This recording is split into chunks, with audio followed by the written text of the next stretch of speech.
The story unfolds with the miserable life of a pitiful girl named Lewis. Lewis's first life was an ordinary, wretched, and tedious existence. She was a fatherless child from birth, and her mother passed away when she entered the winter of her 8th year. The village lord, Benjamin, became her guardian. Benjamin raised and educated her with utmost care. Lewis's face was beautiful, but her eyes always seemed to carry a tinge of sadness. She chuckled inwardly, indeed, with utmost care. I don't know how much she appreciated it, but that girl hadn't stepped foot outside his house since she was 8. Just before reaching the new horizon, Lewis's small hand was grasped tightly by another. The person was none other than Benjamin. As soon as he caught her, he immediately pulled her back. Immediately afterward, stern words rang out. "Lewis, what are you doing? How many times do I have to tell you that it's dangerous out there?" Lewis, caught off guard, could only stand still and endure. Benjamin turned his back, sternly reminding her, "Absolutely do not do that again." Lewis couldn't protest, only meekly replying, I'm sorry." Until she was 10, she obediently returned to her room every night, believing the tale of child-eating ghosts. When Lewis was old enough not to be fooled by such lies, he came up with another reason. He gently said, "You're still young. What if you get hurt?" Lewis at this point only obediently replied, "Yes, Lord Benjamin." Words so gentle, affectionate to the point of disgust. Her life revolved around her mother and the villagers whose faces she couldn't even recall. So, besides choosing to trust the Lord, she had no other choice. But suddenly a slap rang out. His words were law. Right or wrong didn't matter. Lewis gently touched her reddening cheek, whispering to herself, "What did I do wrong to be treated like this?" She didn't realize she was trapped in a cage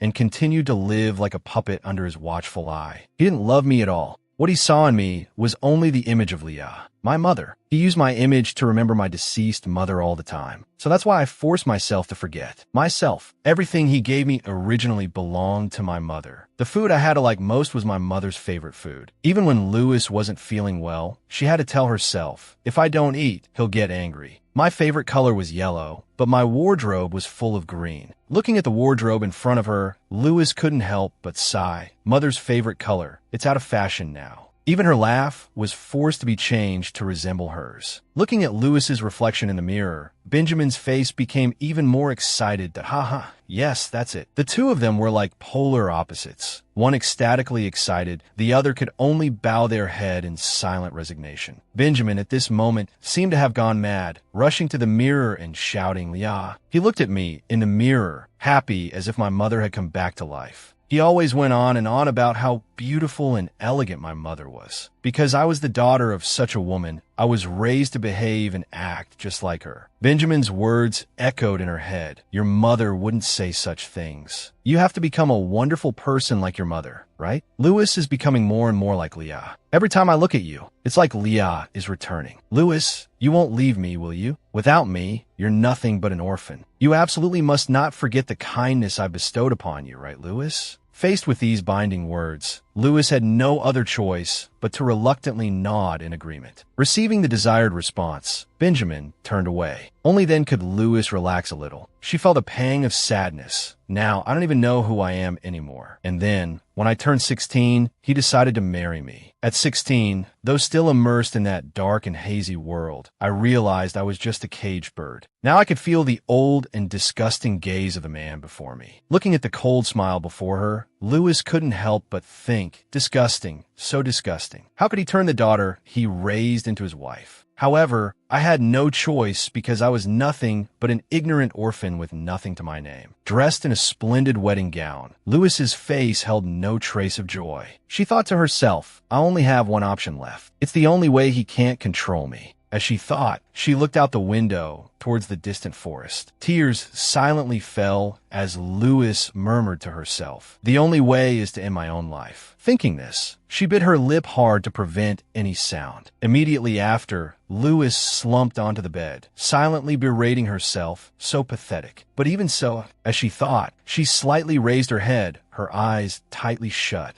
Looking out the window, where the dense forest rustled, she let out a small cry. Immediately after, Lewis collapsed onto the floor, slowly closing her eyes. She thought, if he wanted me to be so much like my mother, then choosing to die like her should please him. At this moment, golden gears suddenly appeared, filling the air. The scene suddenly shifted to a poor village on a winter morning. An urgent voice called out, "Lewis, Lewis." Hearing the familiar voice, Lewis immediately woke up. She sat up, looked around for a moment, and wondered, "What is this?"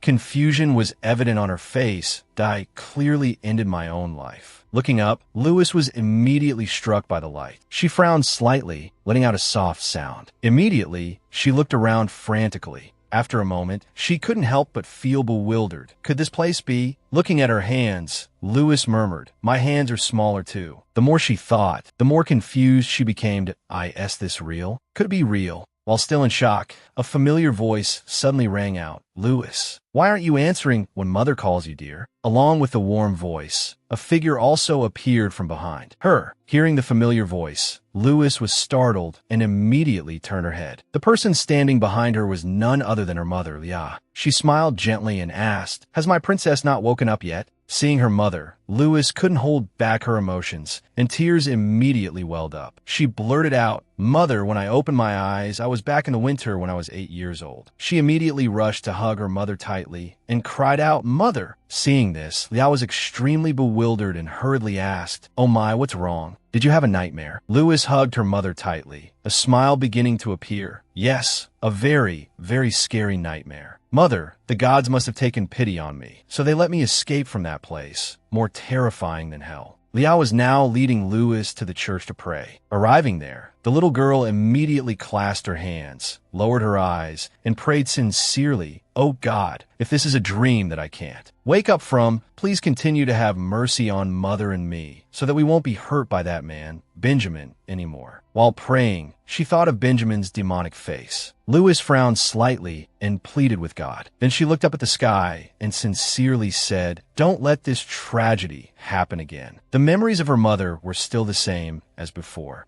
Mother always had a bright smile on her face. Mother loved roses. At this moment, Liao was standing in front of the stove, turning to smile at Lewis. Lewis rested her chin in her hand, smiling foolishly, thinking to herself, "It's so wonderful to see Mother again. Happiness is fleeting, though, because then I have to face how useless I am." One night, while Lewis was still sound asleep, she was awakened by her mother's panicked voice. "What's happening now?" "Benjamin." Opening the curtain, she saw her mother standing at the doorway, and in front of her was Benjamin. He said resolutely, "Leah, marry me. Lewis needs a father, and you need a husband." These words shocked Lewis deeply. Lewis's hands trembled uncontrollably. At that moment, Leah also cried out, "Benjamin, are you crazy? Why me, of all people?" Benjamin seemed to have lost his mind. He gripped Leah's shoulders tightly and said, "Leah, please. That man, of course, I know this goes against all morals, but what I'm saying is true. You should see clearly who has been taking care of you and Lewis for the past 8 years." Leah felt dizzy from what she was hearing. She quickly pushed him away and sighed, "Benjamin, go back. I don't want to see you anymore right now." Seeing her attitude, Benjamin became even more irritated. He yelled, "Damn it, Leah, why can't it be me? I'm not inferior to that brat." Hearing him mention her lover, Leah immediately went into defensive mode. Her face hardened, and she looked directly at the man in front of her and said seriously, "Benjamin, you should just go back." He frowned unhappily at her words and said, "I've always taken care of you and Lewis. You should understand who you're living off of." Leah was speechless, frozen stiff. Benjamin pressed his advantage, his face revealing a more beastly expression. "You should think about it carefully." After finishing his sentence, he turned and left resolutely. Leah was at her limit, but could only utter, "Lewis." Lewis had just come downstairs when she called out, "Mother." Leah turned around immediately, surprised at her voice. "Lewis." Lewis hung her head, thinking to herself, "Asterisk, I have to tell Mother everything. This absolutely cannot happen again. Asterisk."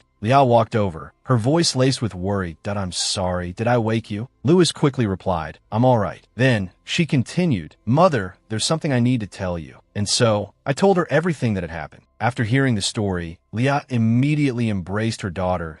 "Oh my goodness, Lewis." Seeing her mother's reaction, Lewis's face brightened. "She believes me, right?" she thought. But then Leah said, "What a terrible nightmare you had." The word stunned Lewis for a full 5 seconds. Leah pulled back, looking at her daughter with concern. "Benjamin isn't like that. He might have a bit of a temper, but he would never do something like that." Hitting a nerve, Lewis exclaimed, "No, he's really a bad person." Seeing her daughter's unwavering conviction, Leah felt a pang of helplessness. She looked at her and said, "Louis, you mustn't speak to adults like that." Looking at her mother, Louis felt tears welling up. Why doesn't she believe me? She cried inwardly, her face crumpling into her hands. Seeing this, Leah became incredibly worried and rushed to her side. "Louis." As she sobbed, Louis thought, "Asterisk, the tears won't stop. Even though I know what will happen, I can't stop them. It's just like 8 years ago. What am I supposed to do? That man is the lord of a small village called Nayat, south of the kingdom. Asterisk. He always treated Mother strangely kindly," she thought, glaring at her mother and Benjamin sitting below. Asterisk, people even say that this Benjamin is my father. It makes me sick. Asterisk. Unconsciously, she clenched her fists, resentment flashing in her eyes. Then, she marched towards the dining table and declared, "I'm not talking to you anymore, Benjamin." Leah chuckled.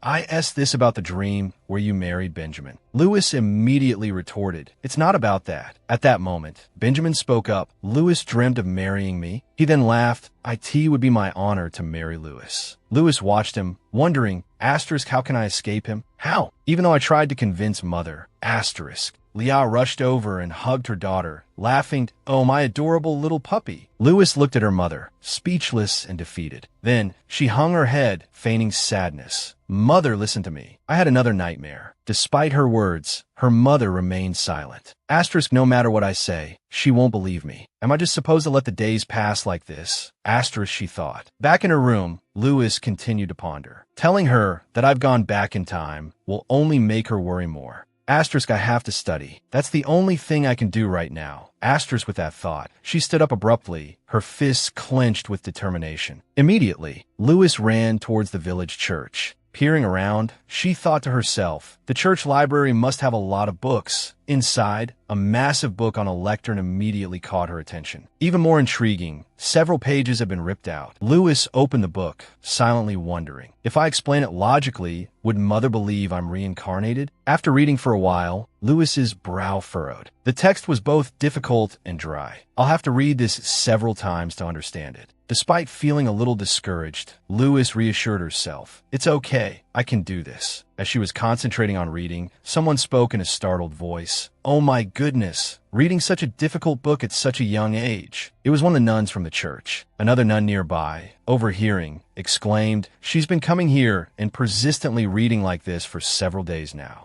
Just then, another person appeared. He brushed past the nuns and approached Louis. Then he asked, isn't that Louis? Louis looked up to see who it was. It was the loathsome Benjamin. Upon seeing his face clearly, Louis immediately stood up. This confused Benjamin. Louis remained resolute, not saying a word, and walked past him as if he were invisible. Benjamin's face immediately soured. He frowned and asked, Louis, aren't you going to greet your Uncle Benjamin? Our little Louis is at that rebellious age, isn't she? Or is it early maturity from reading too many books? He said, slowly rising to his feet. Louis's displeasure was evident. She turned back and said sharply, if you have nothing else to say, I'll excuse myself. Louis's attitude truly shocked Benjamin. He continued to press the matter, reaching towards Louis as he spoke. Oh, come now. It seems Louis is in a rather foul mood today. Just as he finished his sentence, his hand landed on Louis's head, causing her to freeze for several seconds, thinking. The moment he put his hand on my head and stroked it, it felt as disgusting as if he were pouring mud on it. Louis, without any hesitation, immediately flung his hand away. Then, she glared at him with eyes full of hatred.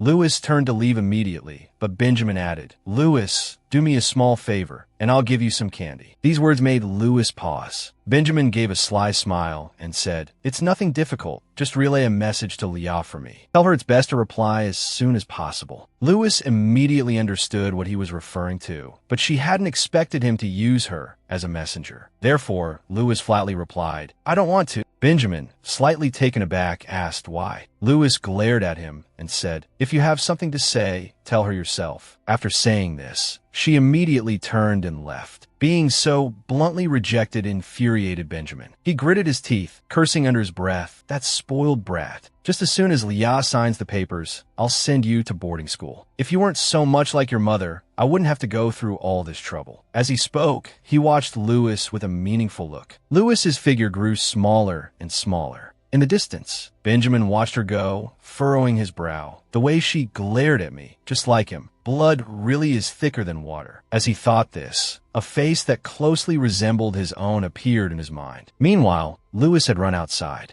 As she ran, she kept thinking, "Don't come near here." Tears streamed down her face as she ran, her eyes filled with terror. Suddenly, she remembered her past life, the days when Benjamin controlled her. Lewis frowned in disgust, a thought repeatedly surfacing in her mind. "I don't want this." While running, Lewis tripped on a rock and fell, sprawling on the ground. Surprised, she instinctively cried out.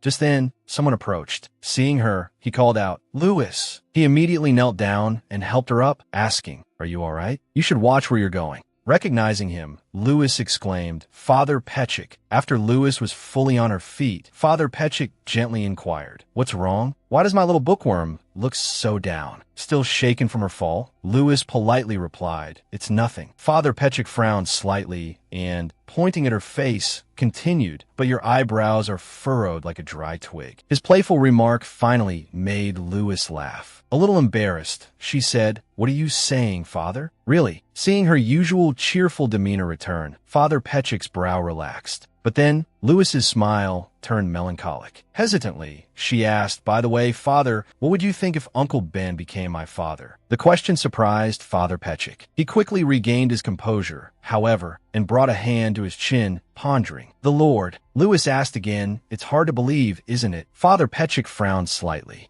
"Let's see." He thought to himself, Leah has a rather strange accent. She says she's from the north, but there are many things about her that are different from ordinary people. Although not a physician, she is very knowledgeable about herbs. I remember her helping someone classify a herb with such confidence and certainty.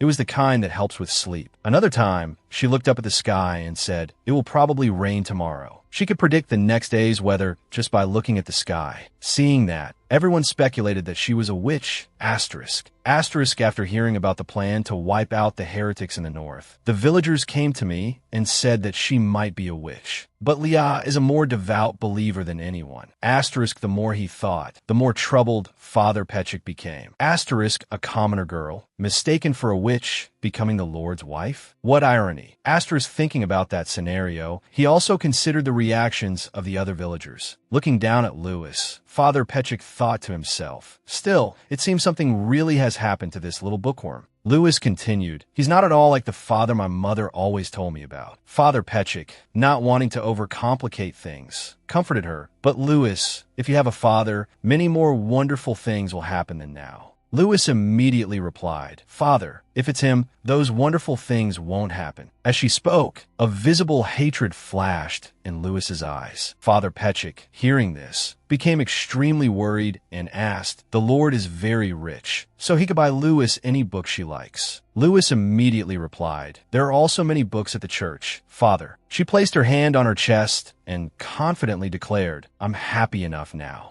Seeing the little girl speak so certainly, Father Petchik became even more worried. He thought to himself, lately, she's been acting so unlike her age. Then, slightly stooping, he continued, "But it might be different for Leah, right? This world isn't a simple place for someone like Leah to live alone." Hearing this, Lewis boldly declared, "I will protect my mother." Hearing this, Father Petchik, thinking she was still just a child, immediately chuckled. Well, then Leah must be very reassured. But before you can do that, you have to learn more and grow taller, right? Seeing the priest say this, Lewis couldn't argue because it was so true and could only turn away with a small huff. Father Petchik took out a book and held it towards her, saying, and this. It just so happens that this book has been copied. You wanted to read it, right?" Lewis, seeing the book, was awestruck and exclaimed, "Wow, thank you, Father." Just then, Leah appeared from behind and cheerfully called out, "Lewis, I'm here to pick you up." She smiled brightly and suggested, "Let's stop by the market on the way home." Seeing her mother, Lewis's smile immediately softened, and she politely replied, "Yes." Then, not forgetting to turn back and greet Petchik, she added, "Goodbye, Father." The priest cheerfully replied, "Yes, be careful." A moment later, a delicious cake was placed neatly on the table. Lewis cheered happily. "Wow, mother's cakes are the best. But why do you always make them in the shape of a snake?" Leah also sat down and gently said, "Louis, let me show you something." She took out a strange pendant and continued, "The snake is the symbol of your father's family." Louis stared blankly and unconsciously asked, "My father's family?" She smiled faintly and thought to herself, "Although I've never heard it directly from mother, I've heard the villagers say that father passed away. I really wanted to meet him. It's a shame that whether it was before or now, I can't meet him anymore." The mother and daughter then stood up, and Leah smiled and asked her daughter, "Do you want to try some?" Louis quickly nodded and replied yes. The next morning, the market was much quieter than usual. There were no sellers or buyers at the stalls. Walking a little further, seeing a crowd murmuring and bustling in one place, Liao wondered, what's going on? Louis also looked and immediately noticed something new posted on the wall. It was a notice that read, "Recently, there have been frequent incidents of wolves destroying crops and livestock. Because of this, a wolf extermination will be carried out in a week. Every family must have one person participate, regardless of gender." After reading it, Louis frowned slightly. Must there be one person? She immediately turned to look at her mother. Liao was equally shocked. Louis, extremely worried, called out, "Mother." Liao,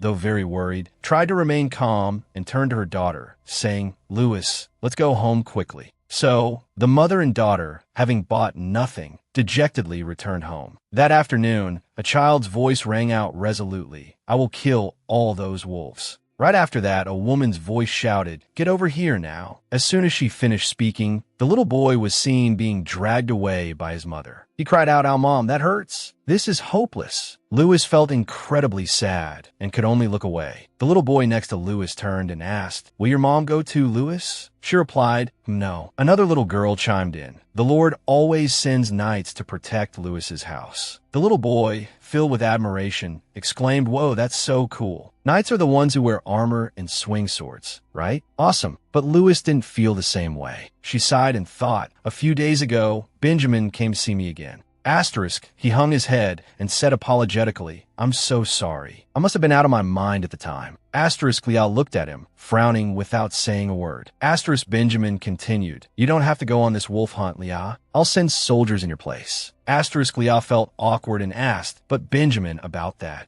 Asterisk, before she could finish her sentence, Benjamin continued, "It's fine. I'll send soldiers in place of a few other families too, and then everyone will understand." Asterisk, the more she listened, the more worried Liao became. Asterisk, "Are you doing this because you feel guilty?" Asterisk, seeing the person he liked continuously rejecting him. Benjamin spoke louder. Asterisk, "I want to help you." Asterisk, Liao asked, Asterisk, "Help me as a friend?" Asterisk, Liao, "Will I always be just a friend to you?" Benjamin, "I'm a married woman. A married woman whose talented husband can't even bother to reply to a single letter? He's her closest confidant, isn't he?" Asterisk, like that. The two of them continued to talk back and forth without noticing Louis was also there. Until the last sentence, Leah suddenly feared that Louis would be hurt. She turned to her daughter and exclaimed, "Asterisk, go." Asterisk, then she turned back to Benjamin and said, "We'll talk about this later." Asterisk, Louis became more and more bewildered, murmuring to herself, "Asterisk, what?" Asterisk, Benjamin continued to shout, "Asterisk, it's been almost 8 years. If he's still alive, why hasn't he come looking for you?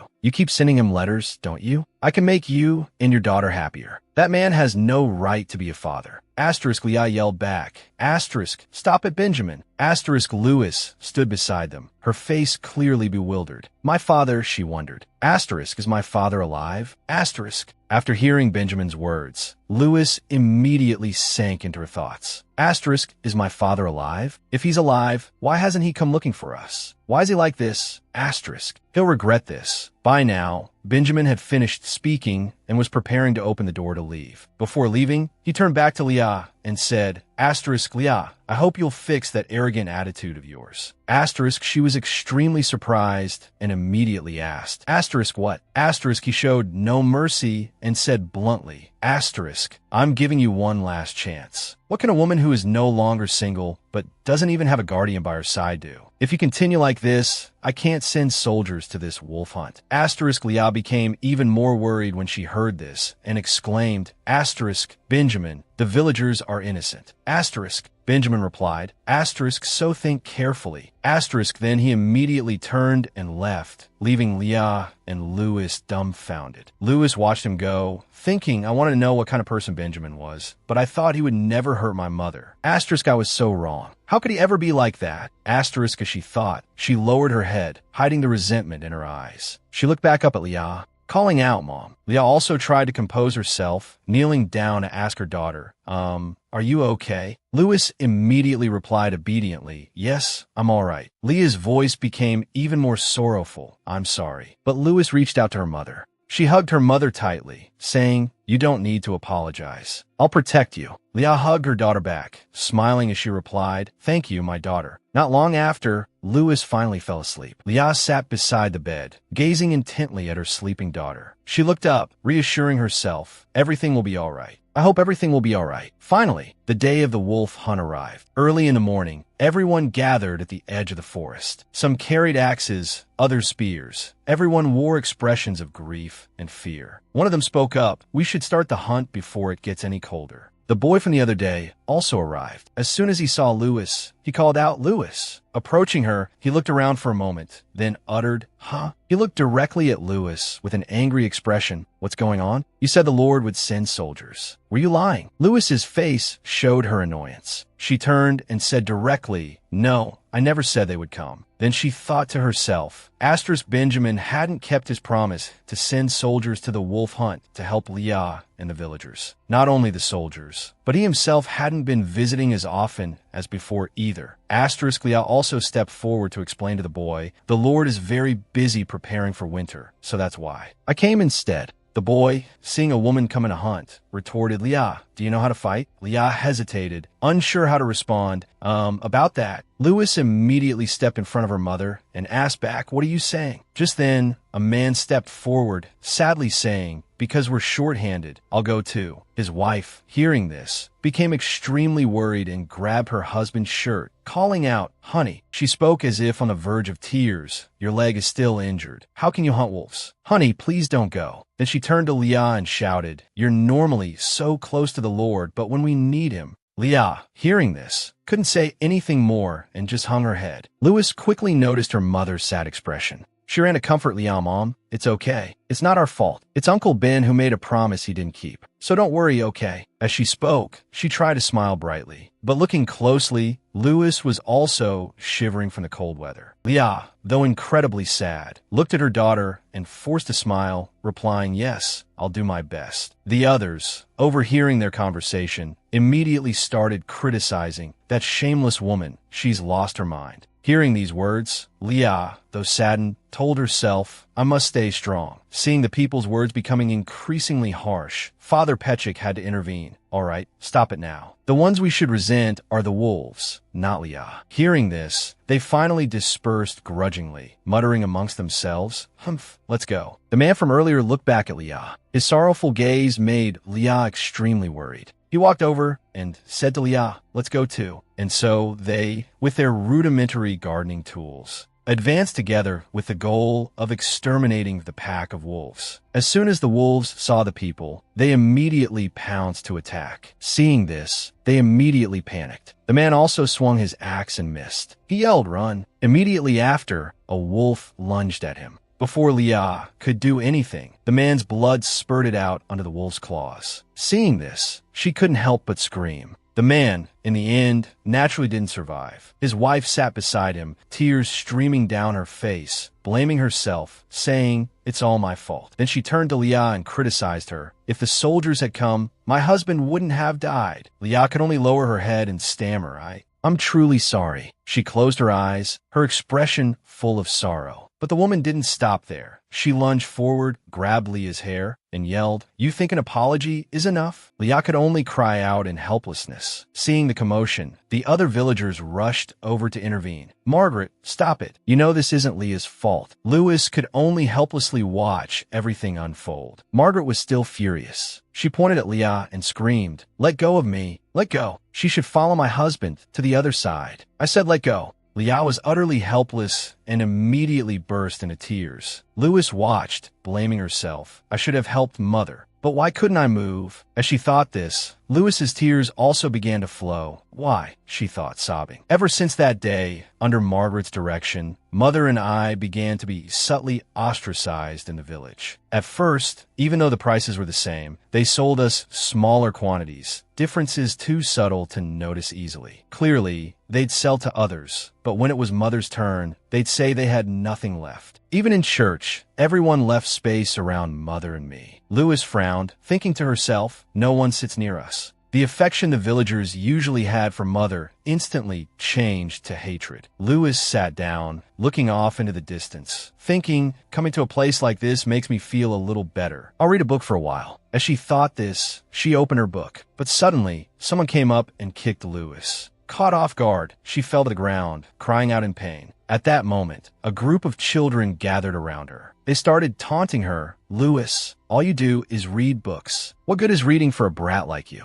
With your ugly face, you'll never get married. Or maybe you'll end up with a stupid husband, just like your mother. These words made Lewis incredibly sad. She clenched her fists, digging her nails into the dirt. Then she threw a handful of dirt at the ringleader. He quickly covered his eyes, yelling. Rubbing his eyes, he shouted at Lewis. What was that for? Lewis started to fight back. You can insult me, fine. As she spoke, she stepped closer to him. Then, placing a hand on his shoulder, she continued seriously, but if you dare touch my mother or even mention her again, Lewis growled, emphasizing each word, I won't let this go. That evening, a furious woman rushed into Leah's house and yelled, "Yeah." Leah was completely taken aback. She stepped out, anxiously asking, yes? What's wrong? The woman shoved her bratty son forward, angrily cursing at Leah. How do you teach your child? Huh? Look at my precious son's face. He's injured. But in reality, her son only had a tiny scratch. She continued pointing, saying, call that sly Lewis out here. That sneaky brat. She thinks I'll just let this go.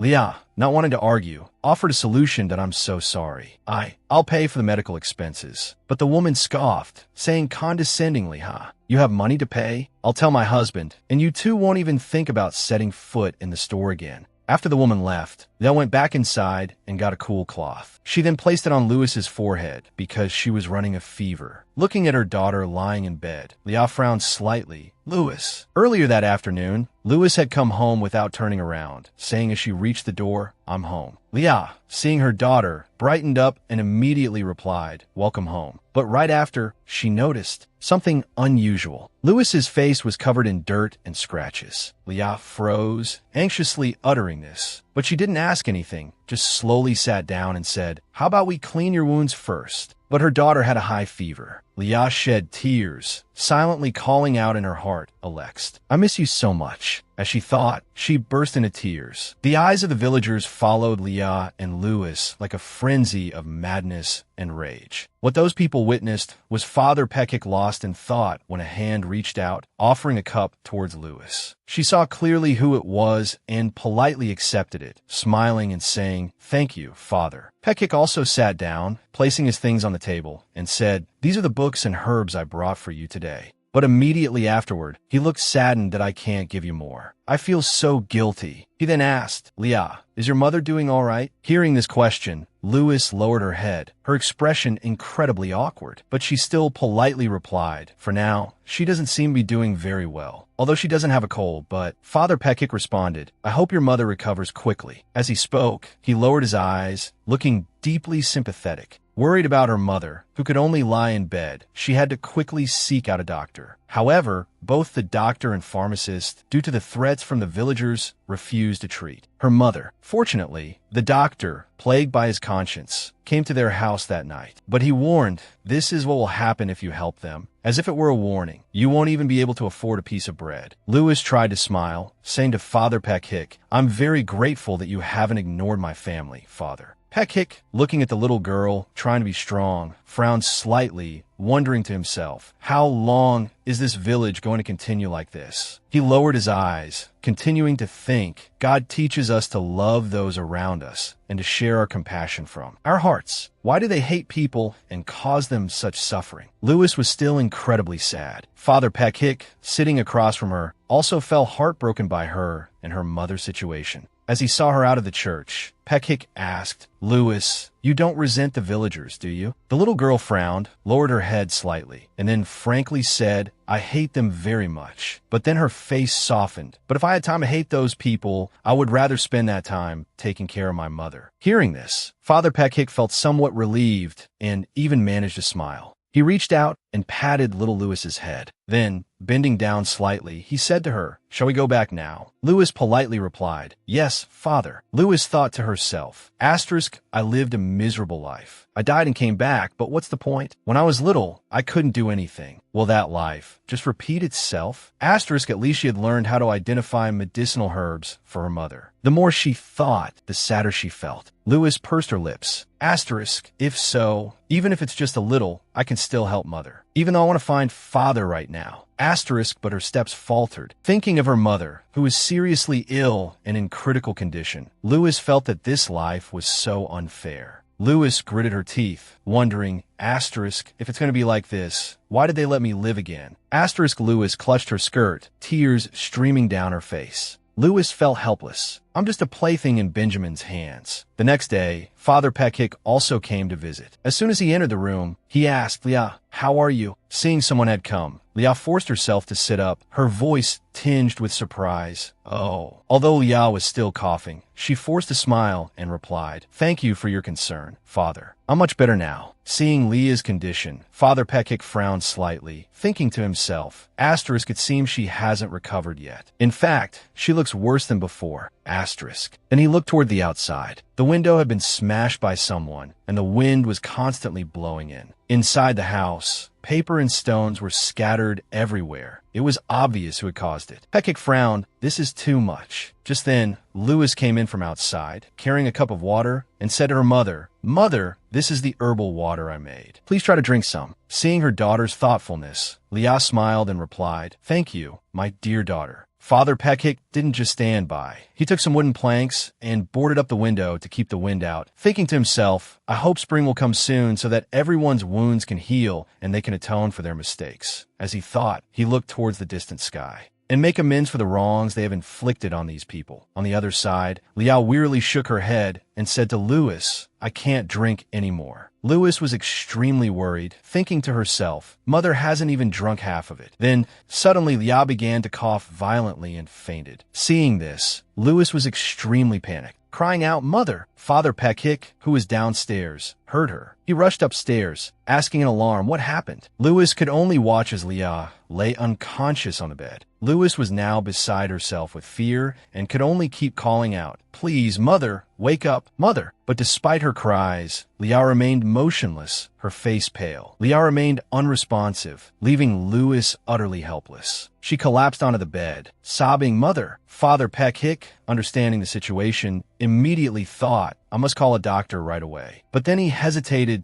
If I leave Leah and Lewis here and go, who knows what might happen? But if I stay here and let Lewis go, it's too dangerous. Suddenly, something occurred to him. Wait a minute, if it's those people. Thinking this, Pekik immediately told Lewis, go find the Lord and a doctor. She looked up, dazed, and whispered yes. I'll take care of Leah. Father Pekik urged, go quickly, hurry. Hearing this, Lewis immediately ran as fast as she could to get help. As she ran, she silently berated herself. I hesitated. I wavered. The image of Benjamin flashed through her mind. In this situation, no one but him could help her mother. But what if he says he's forgotten my mother? The thought made Lewis's tears flow even more fiercely. She quickened her pace, thinking to herself, I don't want that. I have to go back. I want to live with my mother. With that thought, she ran even faster, heading towards the Lord's castle. Finally, Lewis arrived. Benjamin was in his room when he heard the guard shouting, You can't just barge in like that. Immediately after, Lewis pushed her way through. Standing before Benjamin, she said, Benjamin.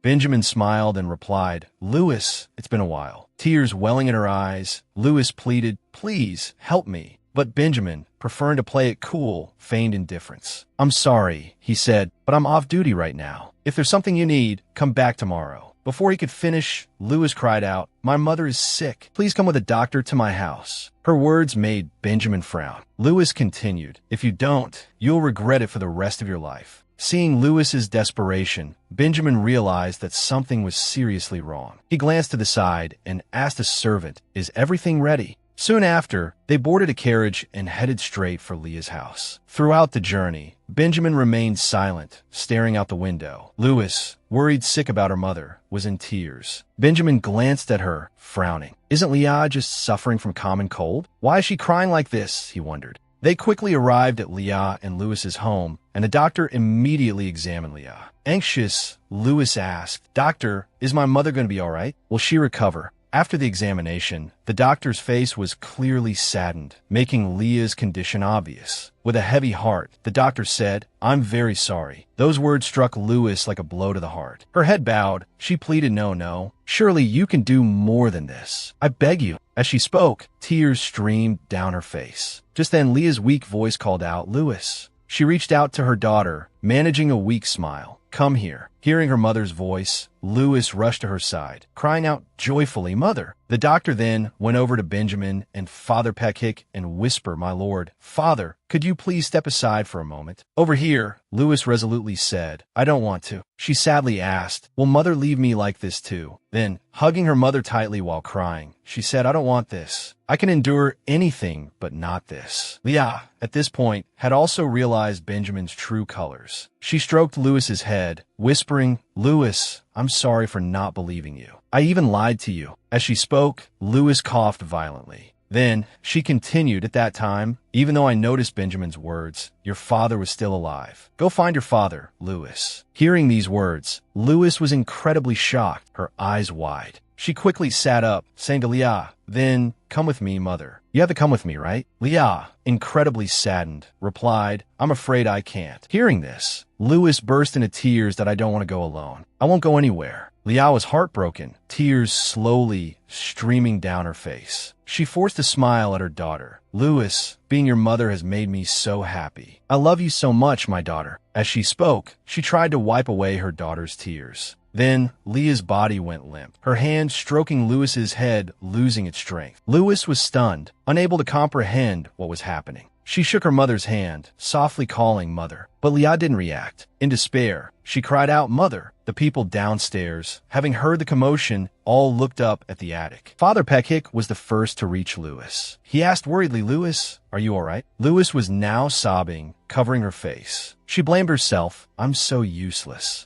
Because of my uselessness, mother has left me again, as if I killed her with my own hands." Lewis cried until she collapsed. Benjamin, surprisingly, became extremely alert, having been carefully observing Lewis's expressions this whole time. He raised a hand to cover his mouth, thinking to himself, "Lewis, you said I would regret it, didn't you? You're wrong. That will never happen." As he thought this, he let out a scornful chuckle. He dropped his hand, talking to himself, "Leah, I can finally take a part of you with me." As he thought this, he placed a flower beside Leah's bed, unable to hide his joy. Then, he turned to Lewis, calling her with a sorrowful expression, "Lewis, I will become your guardian." Those words were like a bolt of lightning to Lewis. But Father Peckhick, standing behind them, thought, if this child becomes the Lord's daughter, no one will despise her anymore. That's fortunate. But before he could say anything, Lewis vehemently protested. "No," she shouted, "you'll imprison me. My father is still alive, isn't he?" Hearing this, Benjamin froze, surprised that Lewis even knew about this. Lewis continued, looking directly at him with a determined gaze. "If that's the case, then you won't need to reluctantly accept me as your daughter, right?" But Benjamin had no intention of letting her go. He feigned patience, saying, "Lewis, it's all right if you don't call me father. I'll just take care of you until you grow up." "All right." But Lewis firmly refused. "No." She clearly declared to him, "I'll go to my father." Lewis's voice echoed throughout the area. "I don't want to." Benjamin persisted, reaching out to her. "Don't be stubborn. Come with me." Lewis adamantly refused. She clung tightly to Father Peckhick, screaming, "No, I absolutely will not go anywhere. I will stay in this house with mother." Father Peckhick was very worried. He sat down and comforted Lewis. "Lewis, calm down. When your grief passes, you can think about it again. It's not too late. You should go with the Lord first, okay?" His question truly stunned Lewis. She clenched her hands tightly. Seeing her silence, Father Peck called again, "Lewis." But Lewis refused, throwing his hand off. The doctor from earlier stepped forward, saying, "According to the kingdom's law, as long as there's a signature from the person who will become the child's guardian and the signatures of 2 witnesses, there's no legal problem." Lewis felt a chill down her spine. She turned to look at them with a frightened expression, thinking to herself, "Could it be?" Benjamin, sitting nearby, covered his mouth with a satisfied smirk. The doctor continued, "Although this clause is only effective in unavoidable circumstances, in this unexpected situation, it's understandable that the child is stubbornly refusing to listen." Tears welled up in Lewis's eyes. She truly didn't want to go with that devil. The doctor turned to Father Peck and said, "Father, if we become witnesses, Lewis will be able to live a comfortable life." Lewis then spoke up, calling, "Father," she cried as she spoke, "I don't want to become family with that man. Please, don't let me go with him." Finishing her sentence, she collapsed, covering her face and sobbing. Father Peck sorrowfully stroked her head, trying to comfort her. "Oh, our little bookworm. Even though Lewis is intelligent, she is still a child." He gently explained, "It will be difficult for you to live alone now." Lewis suddenly froze, looking up in shock. "Are you bringing up that horrible thing again?" Lewis suddenly remembered what happened in her past life, where Benjamin forced her to become her mother's substitute. The Lewis of the past life heavily lifted her face, tears streaming down. The Lewis of this life could only stand frozen. She didn't want to repeat it again. Hearing Lewis's words, Father Peck immediately frowned and asked, "What horrible thing?" Lewis continued to vehemently resist, yelling, "I don't want to." She pleaded desperately, "I sincerely beg you, Father, please help me." But from the other side, the doctor called Father Peck back to the matter at hand. "We have the papers ready." He presented the document to Peck, continuing, "I've already signed. Now, we just need your signature, and it's done." This startled Peck. They prepared this so quickly. As Peck was signing the document, Lewis said, "If you sign that, I will hate you for the rest of my life." These words made Peck pause. He turned, his face filled with sorrow, and said, "Lewis, I'm sorry." Lewis knew it couldn't be changed, but she could do nothing but stand there as others decided her fate. As he signed, Father Peck thought, "I feel like I'm doing something I shouldn't." With this feeling of unease, he handed the document to Benjamin, anxiously instructing him, "Please take care of her from now on." Benjamin immediately agreed, but in reality, the corners of his lips were curled into a smirk. He couldn't hide his satisfaction. Then, turning back to Father Peck and the doctor, he said, "We'll be going now. I apologize, but could you two take care of the funeral arrangements?" Father Peck immediately agreed, adding, "Leave it to us. Lewis is very distraught. Please comfort her." Benjamin confidently replied, "I'll take care of that." He then turned and walked towards Lewis. He reached out to take Lewis's arm, saying, "Lewis, let's go now." But Lewis visibly resisted, flatly pushing Benjamin's hand away. Lewis trembled, utterly disgusted by this sick man. She backed away, not wanting him to touch her even slightly. Seeing her firm stance, Benjamin, though angered, let out a scoff. Then he roughly grabbed her shoulder. Ignoring her resistance, he asked in a falsely gentle tone, "We'll get used to each other eventually, won't we? We're family now, after all." Benjamin's eyes gleamed, his depravity evident. In the end, Lewis had to go with him. Father Peck and the doctor saw them to the door. Father Peck anxiously told Lewis, "Be careful and get plenty of rest." But Lewis said nothing, only silently lowering her head. A moment later, the carriage departed, carrying Lewis to Benjamin's mansion under Peck's gaze. He turned back inside, letting out a soft sigh. Inside the carriage, Benjamin admonished Lewis, "You must be obedient now, understand? I hope I won't have to punish you." Lewis listened but remained silent, unwilling to respond to him. Soon after, she burst into tears, her emotions in turmoil. Suddenly, Benjamin raised his voice, shouting, "Can't you stop that?" Lewis flinched at his outburst. She tried to restrain herself, looking out the window, thinking, "I'd rather jump from here. Just let me escape this place." Seeing that she hadn't stopped crying, Benjamin frowned in annoyance. He then pressed Lewis against the carriage wall with his arm, startling her. He stood up, sternly warning, "I told you to stop." Then, releasing her, he continued, "Why do you keep looking towards the door?" Thinking of jumping out, he asked, a sick smile spreading across his face. His hand landed on her shoulder again, squeezing tightly as he continued, "Don't think I'll let you off easily." Then, feigning politeness, he added, "Don't even think about it, understand?" Lewis didn't answer, just hung her head, thinking if I had known in my past life that my father was alive, would things have been different? She pressed her lips together, resolving, I can't just sit here and accept this. No matter what happens in this life, I will live as I wish. Whatever the outcome, I won't just sit here and endure something terrible like I did in my past life. As she thought, she looked down. Looking at her small hands, she prayed silently, Mother, please give me the courage to use these hands to change my destiny. She clasped her hands together, her eyes filled with unwavering determination. Her mother's funeral went perfectly from beginning to end. Everyone brought a white flower. Lewis stood to the side, thinking to herself, looking at the people who came to see Mother off. Even though it seems absurd, I can't bring myself to force a smile. Tears streamed down her face as she silently called out to her mother in her mind. Mother, I'm so happy to have had you as my mother. As she thought this, she walked closer to where her mother lay. Looking at her mother's face, it seemed as if she still wasn't at peace, leaving Lewis alone in the world. Lewis couldn't hold back her tears. I'm sorry I couldn't protect you. Remembering the happy days she and her mother had shared, Lewis softly said, I love you. Just then, someone came up and put a coat around her, calling out,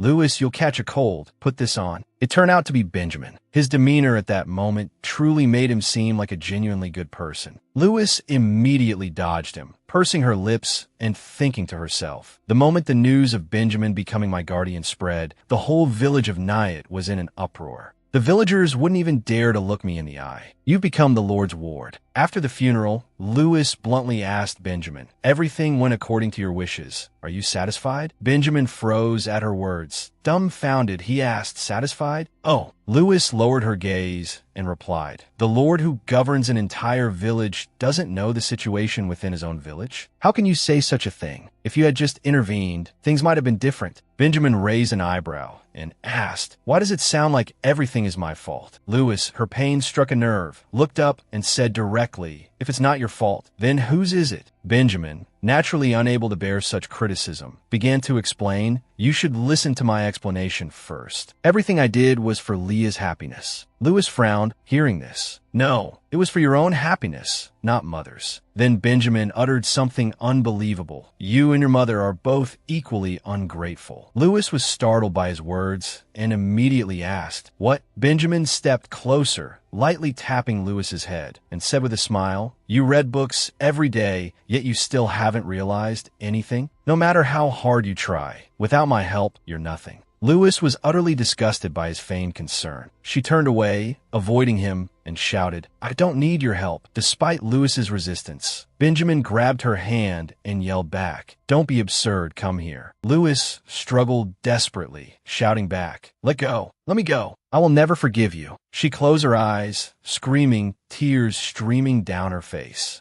Never. Finally, as the sun set, Lewis had to return to Benjamin's mansion. As he left his study, a maid stopped him, saying, Lord Benjamin, I have something to report. Is now a good time? Benjamin turned and asked, what is it? She replied honestly, except for attending Sunday service, Miss Lewis hasn't left her room at all. Benjamin raised an eyebrow, seemingly deep in thought. Then, he said to the maid, Lewis needs some time. As adults, we must be understanding and considerate. See, this is better than crying every night because you miss your mother, isn't it? The maid felt he had a point, considered it for a moment, then softly replied, yes, sir. Benjamin turned to close the door, adding, don't worry too much. I'll bring her dinner tonight. The maid seemed surprised, immediately asking, tonight as well, sir? She continued admiringly, you're so good to Miss Lewis. If only she understood the Lord's kindness sooner. Benjamin only gave a cold laugh at the compliment. Soon, Lewis's dinner was ready. Benjamin and the maid immediately brought the food to Lewis's room. Arriving, the maid knocked and called, Miss Lewis, the Lord has brought you dinner. There was no response, and the maid anxiously wondered, why isn't she answering? Benjamin's brow furrowed slightly, but his expression quickly changed to a bright smile as he said to the maid, it's all right. Let me see what's wrong. Inside, Lewis stood silently, gazing out the window at the vast sky. Benjamin saw her and called out, hey kid. Lewis froze at the sound of his voice. She still didn't turn around. Benjamin entered the room and walked towards her. When he was close enough, Benjamin scolded, Lewis, enough is enough. Why are you being so difficult? People will think I'm imprisoning you. Lewis found his words irritating, but she remained silent. Suddenly, Benjamin flung the plate of food, sending meat and vegetables flying. Once the food had landed on the floor, he ordered, "Eat it before it gets cold." Louis glared at him with disgust, thinking, "This again? Has he no shame?" Watching Benjamin's smug grin, she thought, "He's tormented me like this every day since bringing me back to the mansion." Then, lowering her head, she felt a sense of helplessness. After all, they were his people. Crying for help would be useless. This must be my deserved punishment. Thinking this, Louis couldn't help but purse her lips slightly. She then walked over to the mess of food on the floor and, without hesitation, ground it beneath her feet. Afterward, Louis looked up and directly at Benjamin, saying, "You should eat it." Remembering the previous afternoon when Benjamin had started confining her, she recalled him saying, "It's cold this week. Don't go strolling in the garden." On another occasion, he'd said, "It's too noisy outside. You should stay inside." Today, Louis finally spoke her mind, using all sorts of excuses to keep me inside. If this isn't imprisonment, then what is it? Benjamin remained silent, frowning slightly as he looked at her. Louis continued, "If it's not imprisonment, then I can go to church tomorrow, right?" Suddenly, unlike his usual demeanor, Benjamin roared, "Do whatever you want." His outburst startled Louis. After yelling at her, Benjamin slammed the door and stormed out. Louis stood rooted to the spot, clutching her skirt, thinking, no matter how many times this happens, I can't seem to get used to it. She took out the keepsake her mother had given her and stared at it for a long time. Tears welled up in her eyes as she whispered, "Mother, I miss you so much." Time dragged on tediously. Louis didn't bother doing anything, simply lying in bed, letting the days pass by. She wrapped herself in a blanket, thoughts swirling in her head. If it were Father Peck, if it were Father, would he listen to me? Thinking of this, Louis couldn't help but squeeze her eyes shut. Then she bolted upright. Perhaps Father will choose to believe Benjamin and sign the papers. Father might think I'm lying and get angry. The thought truly upset Louis. She remembered, guilt rising within her. I said such harsh things to the priest. Then, clenching her fist, she resolved, but I can't just sit here and do nothing. After a restless night, a new day finally dawned, and Louis quickly arrived at the church. Her carriage stopped at the front, and besides the coachman, a maid accompanied her. Louis looked up and said to the maid, "I want to go to confession. Could you wait for me outside?" The maid wondered to herself, is she repenting for being disrespectful to the Lord? Seeing it as a good thing, she agreed, "I understand. Please come back quickly." Louis didn't give her a hard time and replied, "Yes, I'll be right back." As soon as she was out of sight of the servants, Louis ran into the church. As she ran, she urged herself on, "I have to hurry." The moment she saw Father Peck, Louis called out, "Father!" Peck's face lit up when he saw Louis. He reached out to greet her, smiling, "Louis, it's been a while." Then, his expression turned to concern. "Since the funeral, hasn't it? Are you all right?" Louis caught her breath, then began to speak,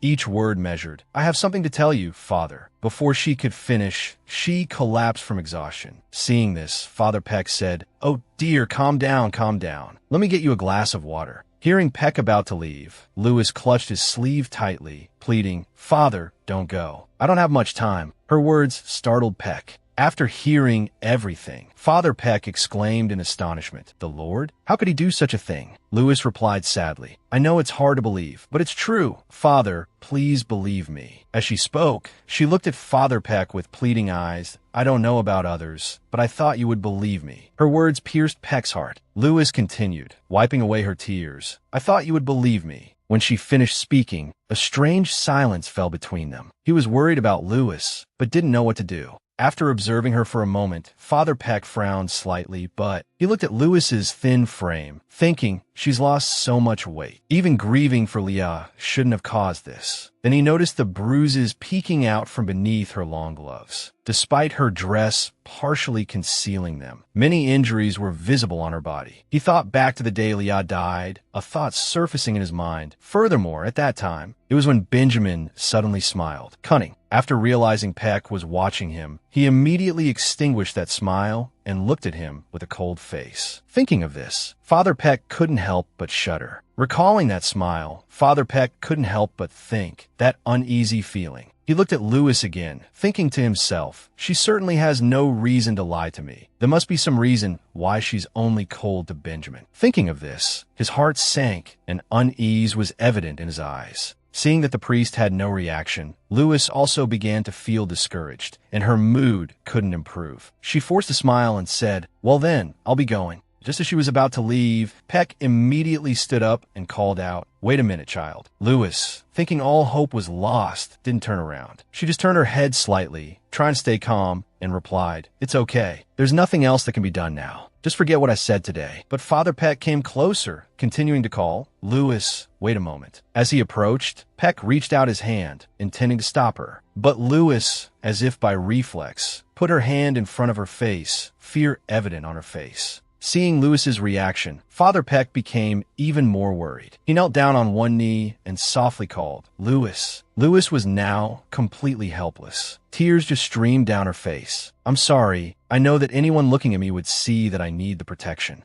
of an adult, but it's just so painful." As she uttered these words, it seemed as if for a moment, Lewis choked up. Hearing this, Peck seemed to understand everything, and his heart ached even more for her. He said, "You've been through so much." Hearing these words, Lewis flinched, her whole body trembling unconsciously. She looked up at Peck, and he continued, "This old man's eyes have grown too dim, and I've done something useless." Then, he sincerely bowed towards Lewis. He continued, "Lewis, I sincerely apologize for my arbitrary decision." Lewis understood, of course, and didn't want to blame Father Peck. She didn't say anything, just directly reached out and took the priest's hand. Peck worriedly asked, "If you hate Benjamin, what do you want to do from now on?" Hearing this, Lewis expressed her wish, "I want to find my real father." She took out the necklace her mother had given her and said, "My mother gave me this necklace when she was dying. I think it has something to do with my father." Peck observed the necklace for a moment and replied, "Let me try to find out. I should be able to find out where your father is living." Lewis finally felt relieved and replied, "Thank you, Father." At the end of the day, Peck still had to escort her back to Benjamin's mansion. Lewis sat in the carriage, looking up at where he was standing, her voice slightly reluctant. "Father." Peck nodded slightly, signaling to Lewis to return with peace of mind. Immediately afterward, he went to the library of the beach church to a pile of thick books. He flipped through each volume, thinking to himself, "I heard that Liao worked at a noble's house. This is certain."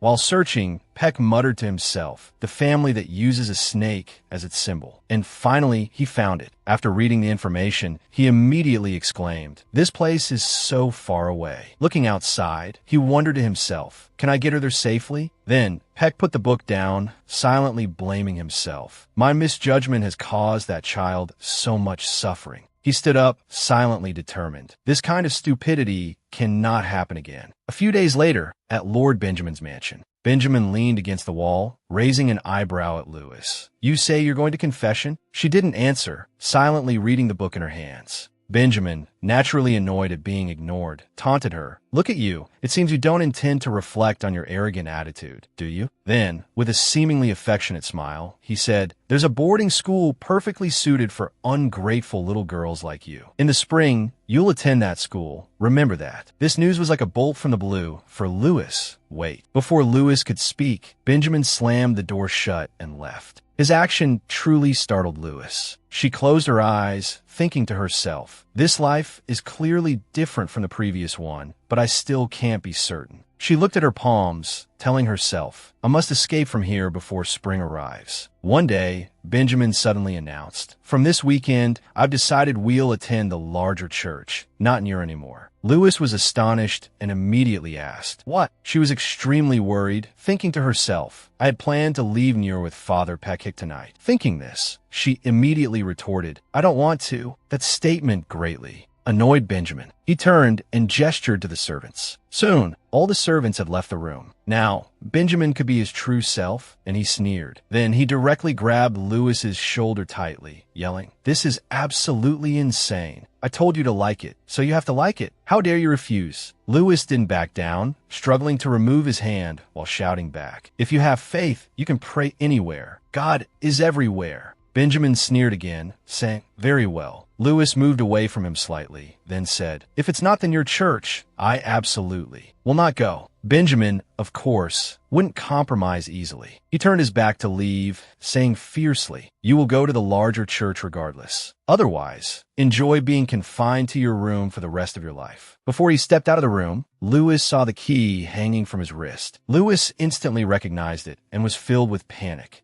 Thinking this, she hurriedly ran after him, rushing towards the slowly closing door, accompanied by Benjamin's contemptuous smile. He looked back at her, as if looking at a pitiful pet. Before Lewis could reach the door, it slammed shut. Lewis crashed into the door with a bang. She pounded on it, yelling, "Open up! Open up! I said open up!" Lewis kept banging until she burst into tears. After a while, her hands were red and covered in scratches. Defeated, the girl collapsed, gasping for breath. Lewis bit her lip, her hands clutching the hem of her dress tightly. Panicked, she thought to herself, "I can't open this door at all." She stood up, thinking, even if I could open the door and get out, I wouldn't know if someone is waiting outside. Or not. But suddenly, a gust of wind blew in from outside. Lewis immediately turned back and looked toward the balcony door. Lewis ran out to the balcony right away. As soon as she opened the door, strong gusts of wind rushed in, creating whooshing sounds. Looking down below, Lewis felt a little scared, but a daring thought had already sprung to mind. A moment later, ripping sounds rang out continuously as large pieces of fabric were torn apart. After tearing a section, Lewis couldn't help but cry out. She bit her lip, closed her eyes tightly, and silently exclaimed, "It hurts." Despite the pain, Lewis continued her efforts. She clenched the fabric in her teeth, thinking, "No matter what, I have to escape from here today. There won't be another chance." After putting on a large coat, Lewis immediately went out to the balcony and quietly opened the balcony door. Then, she gently lowered the rope she had painstakingly tied. Looking down below, Lewis suddenly felt a little worried. She tugged at her coat, thinking falling wouldn't be a problem, but I absolutely cannot make a sound. As she climbed out, Lewis kept telling herself, "Please, let no one walk by." While climbing smoothly, Lewis suddenly lost her grip. She lost her balance and her footing, her whole body suspended in midair. A moment later, Lewis fell to the ground with a thud, crying out in pain. The fall caused her head to bleed. She gritted her teeth, trying to suppress the pain, thinking, luckily, there wasn't a loud noise. If I don't hurry and escape, as she thought, she stood up and limped towards the place where she had arranged to meet Father Pekik. Near the church, the moon was already high in the sky. It was very late. Having waited for a long time without seeing anyone, Father Pekik worried, thinking, why hasn't Lewis arrived yet? Just then, Lewis's small figure came running from afar, calling out, "Father!" Seeing her bruised and battered, Father Pekik exclaimed in alarm, "Lewis, are you all right?" But Lewis, unconcerned about her injuries, immediately urged, "We have to go quickly. I snuck out, so I don't know when that Benjamin will come after me." But Father Pekik sat down, worriedly saying, "We need to bandage your wounds first." Lewis was extremely anxious and urged again, "My wounds aren't important. We have to hurry." But just as she was about to walk, Lewis's leg gave way, causing her to cry out in pain. It turned out that while escaping the mansion, she had injured her ankle. Father Pekik quickly noticed the injury. He immediately turned around, bent down, and said to Lewis, "Lewis, climb on my back." She hesitated, shyly replying, But Father." Pekik smiled and replied, "It's all right, you little one. You said we had to hurry." Hearing this, Lewis's resolve strengthened, and she politely replied, "Thank you." Running outside, a nun, seeing the two of them dressed so strangely, called out, "Father, where are you going?" Before she could finish her sentence, Pekik, with Lewis on his back, ran past her in a flash. As he ran, he turned back and said, "I'm sorry, I'll be away for a while." Before Pekik disappeared, the nun managed to inform him, "Oh, the Lord is urgently looking for you." Lewis, hearing this, became extremely panicked, thinking, already, hearing this, Father Pekik picked up his pace, running as fast as he could, while saying to Lewis, "We have to go quickly." Upon reaching the road, they immediately spotted an empty carriage. The two quickly climbed aboard, with Father Pekik taking the reins. A farmer ran up, seemingly the owner of the carriage. He asked bewilderedly, "Father, what's going on?" Father Pekik, trying to remain calm, replied, "I apologize, but I must borrow this carriage for a while. You can find it at the Neos station." As soon as he finished speaking, Father Pekik whipped the horses and sped off. The farmer was still stunned when he noticed another commotion. Benjamin came charging from behind, seemingly in pursuit of the carriage. His face was filled with panic, as if he was afraid of something. He stared after them, bewildered, wondering what in the world is happening. Benjamin's horse quickly closed the distance between himself and Lewis and Father Pekik's carriage. Benjamin yelled, "Lewis!" Hearing her name, Lewis immediately turned to look at him, her face filled with terror. She prayed silently, "I pray to God, please don't just watch over me, but give me wings to fly." Arriving at the train station, Father Pekik rushed in, quickly slapping a handful of money on the counter. The ticket seller, bewildered, called after the two as they ran. "Father, you're making this very difficult for me." Father Peck, still running with all his might, called back over his shoulder, "I sincerely apologize, but I'm in a great hurry. Keep the change." He hurriedly led Lewis to the train door, shouting to the person standing there, "Wait a moment, we need to board." Seeing that their pace wasn't fast enough, he scooped Lewis up into his arms. Surprised, she cried out, "Father, Father!" Father Peck didn't reply, simply carrying her as he ran. Lewis didn't ask any further questions, pressing her lips together as she glanced back. As soon as she saw clearly, her expression changed. Behind them, Benjamin was spurring his horse in pursuit, yelling, "Lewis!" His face was fierce as he continued to roar, "When I catch you, you won't get away with this." As soon as they reached the back of the train and Lewis was set down, she cried out, "Absolutely not." She clung tightly to Father Peck, saying in terror, "I don't want to." Then, covering her ears, she screamed, "I hate you." Father Peck quickly embraced Lewis, comforting her. It's all right, Lewis. Everything's okay now." Lewis hugged Father Peck tightly, sobbing uncontrollably. Peck looked at her and sighed, softly saying, "It's all right." They sat together at the back of the train for a long while. A while later, after bandaging her scrapes, Father Peck gently asked, "Are you all right, Lewis?" But she remained silent, saying nothing. Seeing her demeanor, Father Peck grew more worried. He moved closer, sat down, and said to Lewis, "Lewis, I feel so terrible for what happened to you." Lewis was surprised by this. She sadly replied, "You don't need to apologize, Father. Benjamin is the one who's evil." Father Peck said, "No, Lewis. To be honest, I did something wrong. I thought it was best for you, so I acted the way I did, but I ended up putting you through so much hardship." The more Lewis listened, the more heartbroken she felt. Father Peck continued, "I didn't listen to you, and instead, I made my own decisions." He frowned slightly and added, "From now on, even if you continue to scold me, I'll accept it." Hearing this, Lewis's tears flowed freely. She sobbed, No, Father. You let me resent and scold you for the rest of my life, don't. It had to be you, Father. When the whole village turned their backs on me, you were the only one who stayed by my side." Hearing these words, Peck couldn't help but be astonished. Lewis continued, "On the contrary, I'm the terrible one." She tried to wipe her tears as she went on. "You let me resent and scold you for the rest of my life. Don't say such things so casually." When Benjamin's wicked nature wasn't exposed, anyone would have thought becoming his family was the best thing. I understood that too. As her crying subsided, Lewis lowered her head, speaking with a hurt expression. "For someone like me, who only knew life in the village, there probably wasn't any other way." Father Peck was stunned. It took him a moment to speak. "Lewis," he said frankly, "don't make excuses or compromise for wrongdoing.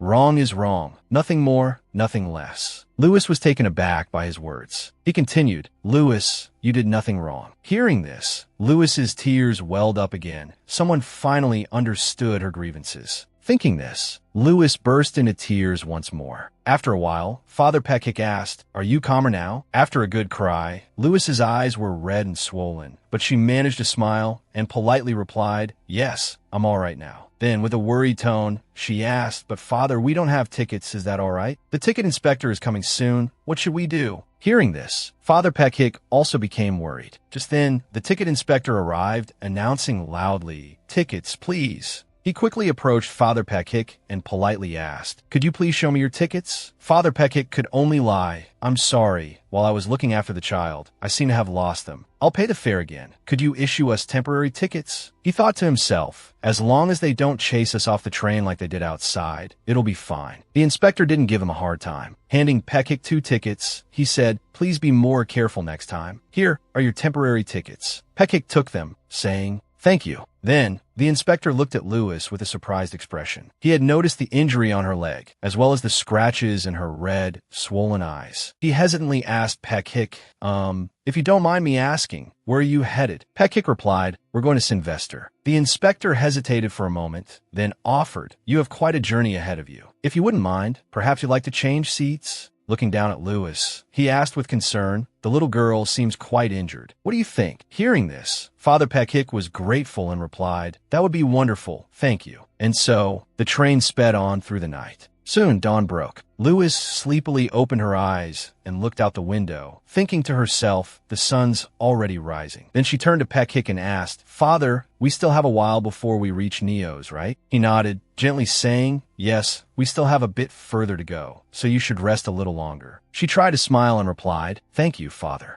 After she fell asleep, Father Peck covered her with his coat. Then he carefully examined her injuries to see if there were any problems. Lewis was sound asleep, but in her slumber, she suddenly frowned slightly. Father Peck, watching her, felt somewhat relieved, but also more heartbroken. He whispered, "You've been through a lot, my daughter." After that, he returned to his seat and silently looked out the window. Then he suddenly frowned and prayed silently, "Please guide me so that I no longer do things that shame myself. Please deal sternly with those who are wrong and protect this child's future with your blessings." Soon, they arrived at Fornham Station. Because there wasn't a direct train to the Sylvester Duchy from Neo's, they had to change to another train at Fornham. As soon as they got off, Lewis sneezed. Seeing this, Peck immediately approached her and asked worriedly, "Oh dear, are you all right?" Lewis's eyes showed clear signs of fatigue. She forced a smile and replied, "This place is definitely colder than Neo's. Father, isn't it?" Peck wrapped his scarf around her neck and said, "Well, my scarf for now. It seems we need to go to a winter clothing store and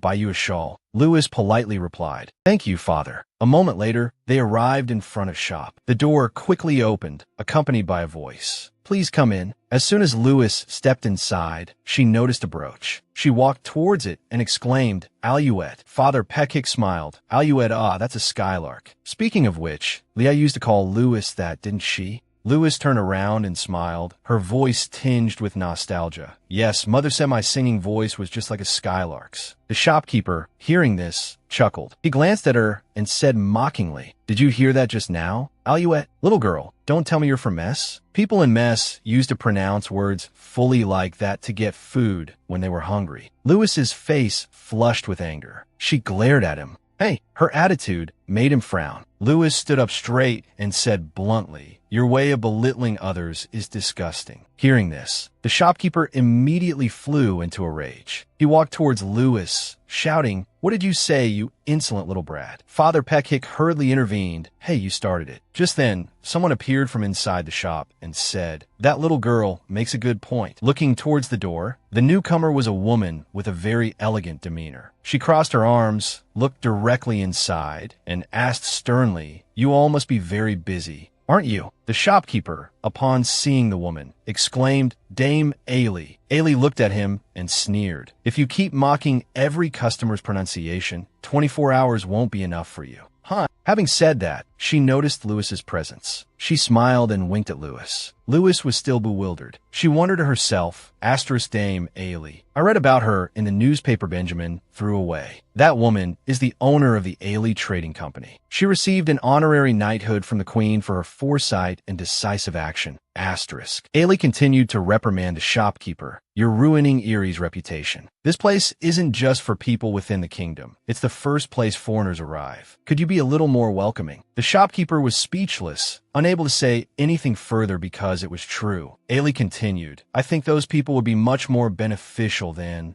something that tramples on and erodes the honor of this nation." After she finished speaking, the shopkeeper immediately bowed his head and apologized that I will improve. "I'm truly sorry." She sighed and then said, "That's not right. The person you need to apologize to isn't me, but Miss Alouette." This surprised Lewis. Very quickly, he went before Lewis, bowed, and said, "I'm truly sorry. Please forgive me for what happened earlier." His action made Lewis pause. She stepped back a few paces, standing close to Father Peck. Then she hid behind him, turning away before replying, "It's okay." Having finished, the door opened again. Dame Ailey prepared to leave, and before going, she smiled and said to Lewis, "Well, have a good day." Watching Ailey's retreating figure, Lewis thought to herself, a woman who was personally awarded such a glorious and noble title by the Queen, she's truly my role model. Lewis continued to watch Ailey without blinking. A moment later, she called out, "Father." Then she asked with a smile, "Could I become someone like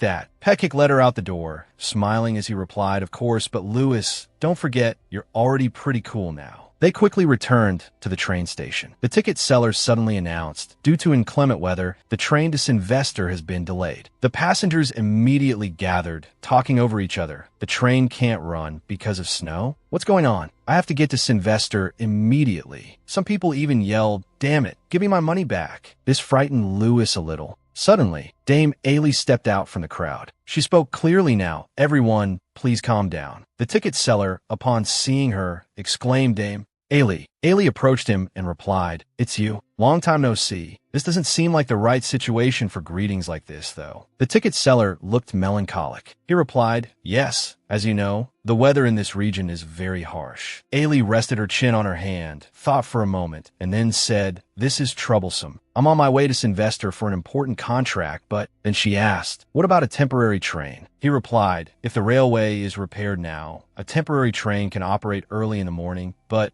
Dame. But Ailey decisively told him, money, resources, whatever it takes. So please prepare a train so everyone here can go. Hearing this, the ticket seller could only sigh. Then he turned and announced to all the passengers, as per Dame Ailey's request, we will operate a temporary train to Sylvester at 4 a.m. tomorrow. We ask that you use that train. Hearing this, Father Peck finally sighed. He knelt slightly and said to Lewis, we'll have to stay here until morning, so we should find an inn to stay at now. Lewis obediently smiled and replied, Okay. The next day, at Queen's Gloria, Lewis stood by the train platform, thinking, I couldn't rest properly at the inn. The wind outside sounded like screams for Benjamin's crimes. She watched the trains go by. Suddenly, Lewis's eyes became wary. She thought, that deep darkness seems like it will bring him here soon. In a dreamlike state, she saw Benjamin's arm reaching out to her, accompanied by his disgusting voice. Where are you going in such a hurry, Lewis?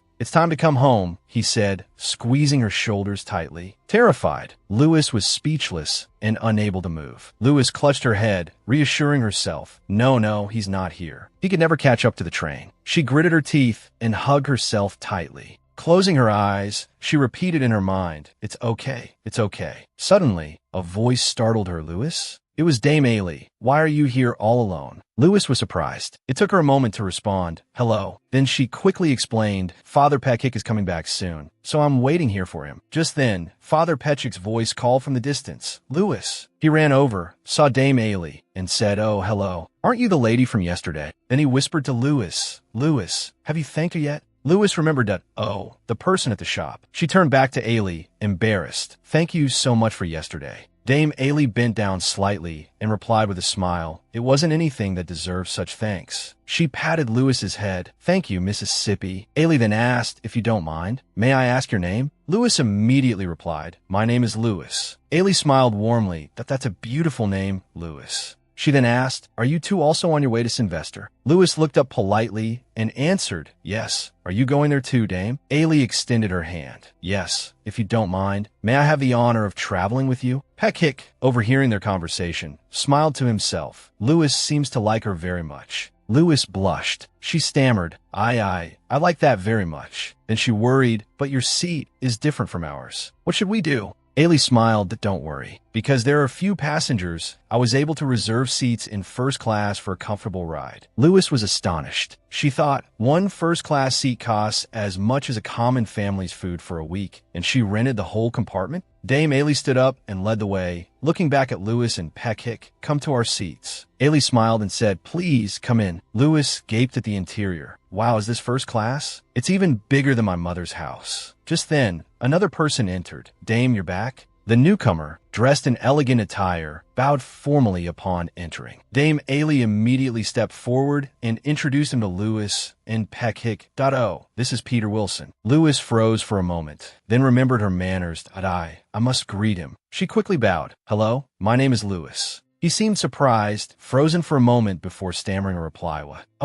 Lewis was also bewildered, unsure if she had done something wrong. Peter awkwardly approached, saying hesitantly, Hello, Miss Lewis. Dame Ailey, standing behind him, laughed heartily. Peter, feeling a bit embarrassed, cleared his throat and said, Thank you very much for using the Sylvester Express. And he knelt down and said to Lewis, I am Peter Wilson, Dame Ailey's schedule assistant for today. I will do my best to ensure a safe trip for everyone. Lewis nodded, thinking to herself, So he's not a guest, but an attendant. Peter continued, I will prepare your bed so you can have a comfortable trip. Hearing this, Lewis quickly refused. No, that's not necessary. But before she could finish her sentence, Peter said, It's all right, Mississippi. This is a service exclusively offered on the Sylvester Express. Then, he led Lewis to a rather luxurious-looking room. There were several cups of tea already prepared on the table. He explained, "This is herbal tea to help you sleep well." After finishing, Peter bowed again and said, "I wish you a pleasant time." Lewis took a sip of the tea, thinking to herself, everything is new, so it's quite exciting. Just then, Father Pekik yawned. She turned to him and said, "Father, I'm fine. You should go to bed first." Pekik smiled and agreed, not forgetting to remind her, "Yes, wake me up if anything happens." Then he stood up and said to Dame Ailey, "Well then, I'll excuse myself and go to bed." "Dame Ailey, thank you very much for your kindness today." After saying that, he immediately turned and returned to his room. Dame Ailey then asked Lewis, "Aren't you tired, Lewis?" Lewis hummed an acknowledgement and replied, "Thanks to Father, I think I've slept enough. I'm fine." Hearing that, Ailey smiled faintly. She said, "Thanks to you, Lewis, my trip is no longer boring." Lewis laughed. "Haha, I didn't expect it to be this interesting." Then her expression turned serious. Dame Ailey, may I know why you're being so kind to me?" Ailey seemed a little surprised at the question. Then she laughed. She said, "Well, I tend to be drawn to things that are pretty, lovely, and cute." Lewis was a little bewildered. What? Ailey explained, "Because Lewis is very pretty, lovely, and cute." The statement made Lewis feel a little embarrassed. Ailey continued, "I don't know if it's because I only have a son who frowns all day, but I'm especially soft-hearted toward a lovely young lady like Lewis." Hearing that, Lewis's cheeks flushed. She replied, "I see. Thank you." Ailey smiled, thinking to herself, this is certainly not the reaction of an ordinary child. Then, recalling something she thought just like earlier, she remembered back at the train station, Lewis was standing all alone. Ailey, feeling a little worried, hurried over and called out, "Lewis." As soon as Lewis heard her voice, her whole body stiffened. Then she turned around and looked at her with an extremely startled expression. Looking at Lewis before her, she thought, the faint scars and the timid posture. Her way of speaking really doesn't suit her age at all. Then she thought, but I'm very fond of her intelligence. Yes, that's it. That's why I wanted to make the rest of your trip more comfortable. Ailey smiled as she thought, letting out a soft sigh. Then she asked, "Lewis, what brings you to Sylvester?" Lewis smiled brightly and replied, "I'm going to meet my father." Ailey looked a little puzzled. "Your father?" Lewis answered, "Yes. Due to certain circumstances, I haven't been able to see him since I was born." She then took a necklace out of her pocket and continued, "Thanks to this necklace my mother left me, I was able to find out where he is." It was the same necklace Leah had given her before she died. Seeing the symbol, Ailey was utterly astonished. She stared at it, thinking this. She said to Lewis, "If you don't mind, could you let me take a closer look?" Lewis looked a little bewildered, wondering what's this about. She then replied, "Yes, here you go." She handed the necklace to Ailey. Examining it closely, Ailey thought, this is definitely. She looked up and asked Lewis, "Do you know anything about the family that uses this crest?" Lewis honestly replied, "Yes, I heard it's the Imperator family of Sylvester. The priest told me." Ailey's expression turned serious. Folding her arms, she asked, "Then I assume you know what kind of family the Imperators are?" Lewis looked down and replied, "Yes. The Imperators of Sylvester are the Lords of Winter, the only ducal family in the kingdom, and the Queen's Sword." Ailey said, "Finding your father, Miss Lewis, might take a considerable amount of time." Lewis was resolute. She replied, "I'm prepared for that." Ailey added worriedly, "You also might not get the result you're hoping for." Lewis's face remained sorrowful. She replied, "I've already lost what I wanted most. What I treasured most, which is Leah, my mother." Lewis continued, "Even if I go there and get turned away, nothing could be sadder than that." Then she said resolutely to Dame Ailey, I'm prepared." Ailey didn't reply. She thought to herself, the fact that this young lady possesses the family's pendant, whether it's by good intentions or bad, it means she's connected to the family members. Seeing Ailey's silence, Lewis became a little anxious and quickly said, "I'm sorry. I think I got a little carried away." Ailey, without saying anything else, explained to Lewis, "It would be fortunate if you weren't immediately turned away when knocking on the door of a top aristocratic family, especially one that rules a duchy like the Imperators." Hearing this, Lewis began to feel anxious. Dame Ailey smiled and said, "Lewis, it seems our meeting wasn't just a momentary coincidence. I think I might be able to help you." Her words surprised Lewis greatly. She asked in surprise, "Dame?" Ailey smiled and nodded.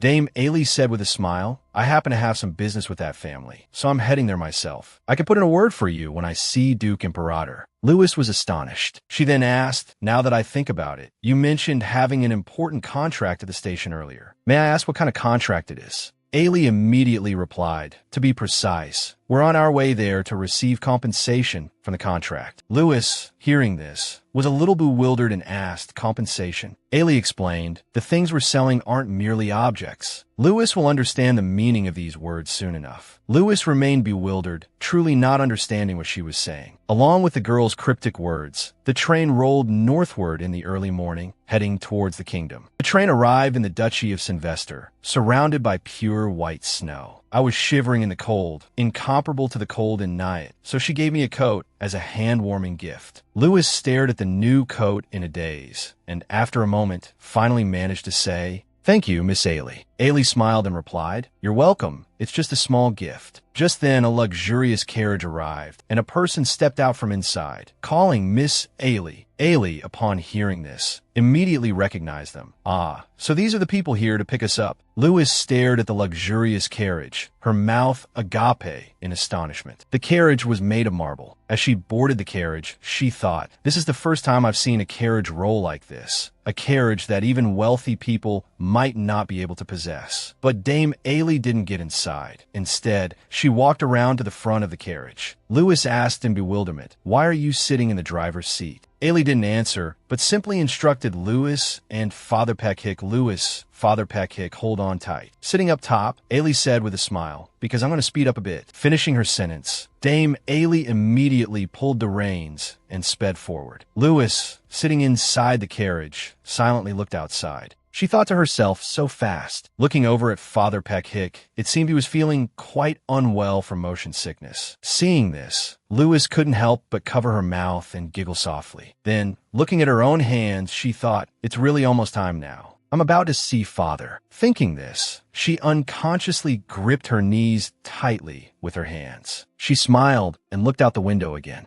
Lewis leaned against the glass, a little anxious, thinking, I'm so sure of it. A while later, Lewis had fallen asleep in the carriage. The carriage arrived at its destination. Dame Ailey walked to the carriage door and called to Lewis, "Lewis, wake up." Hearing the call, Lewis immediately woke up, her mind still hazy. Before her now stood a magnificent and imposing castle. Lewis and Father Peck followed Dame Ailey to stand before a large gate. Lewis looked around in astonishment, thinking, this is the Imperator's castle, where the Lord of the Imperator Duchy resides. A white-haired man was already waiting inside. Seeing Ailey, he immediately said, "Dame Ailey, I've been waiting for you." Looking behind her, he asked with great curiosity, "Who are these people?" Dame Ailey smiled and replied, "This is my gift for Aleste." Hearing this, he was even more bewildered and immediately asked, "Excuse me." Ailey didn't answer him, but said, "I have business with him. Treat them as my companions and take good care of them." He didn't ask any further questions, but looked at Lewis and Peck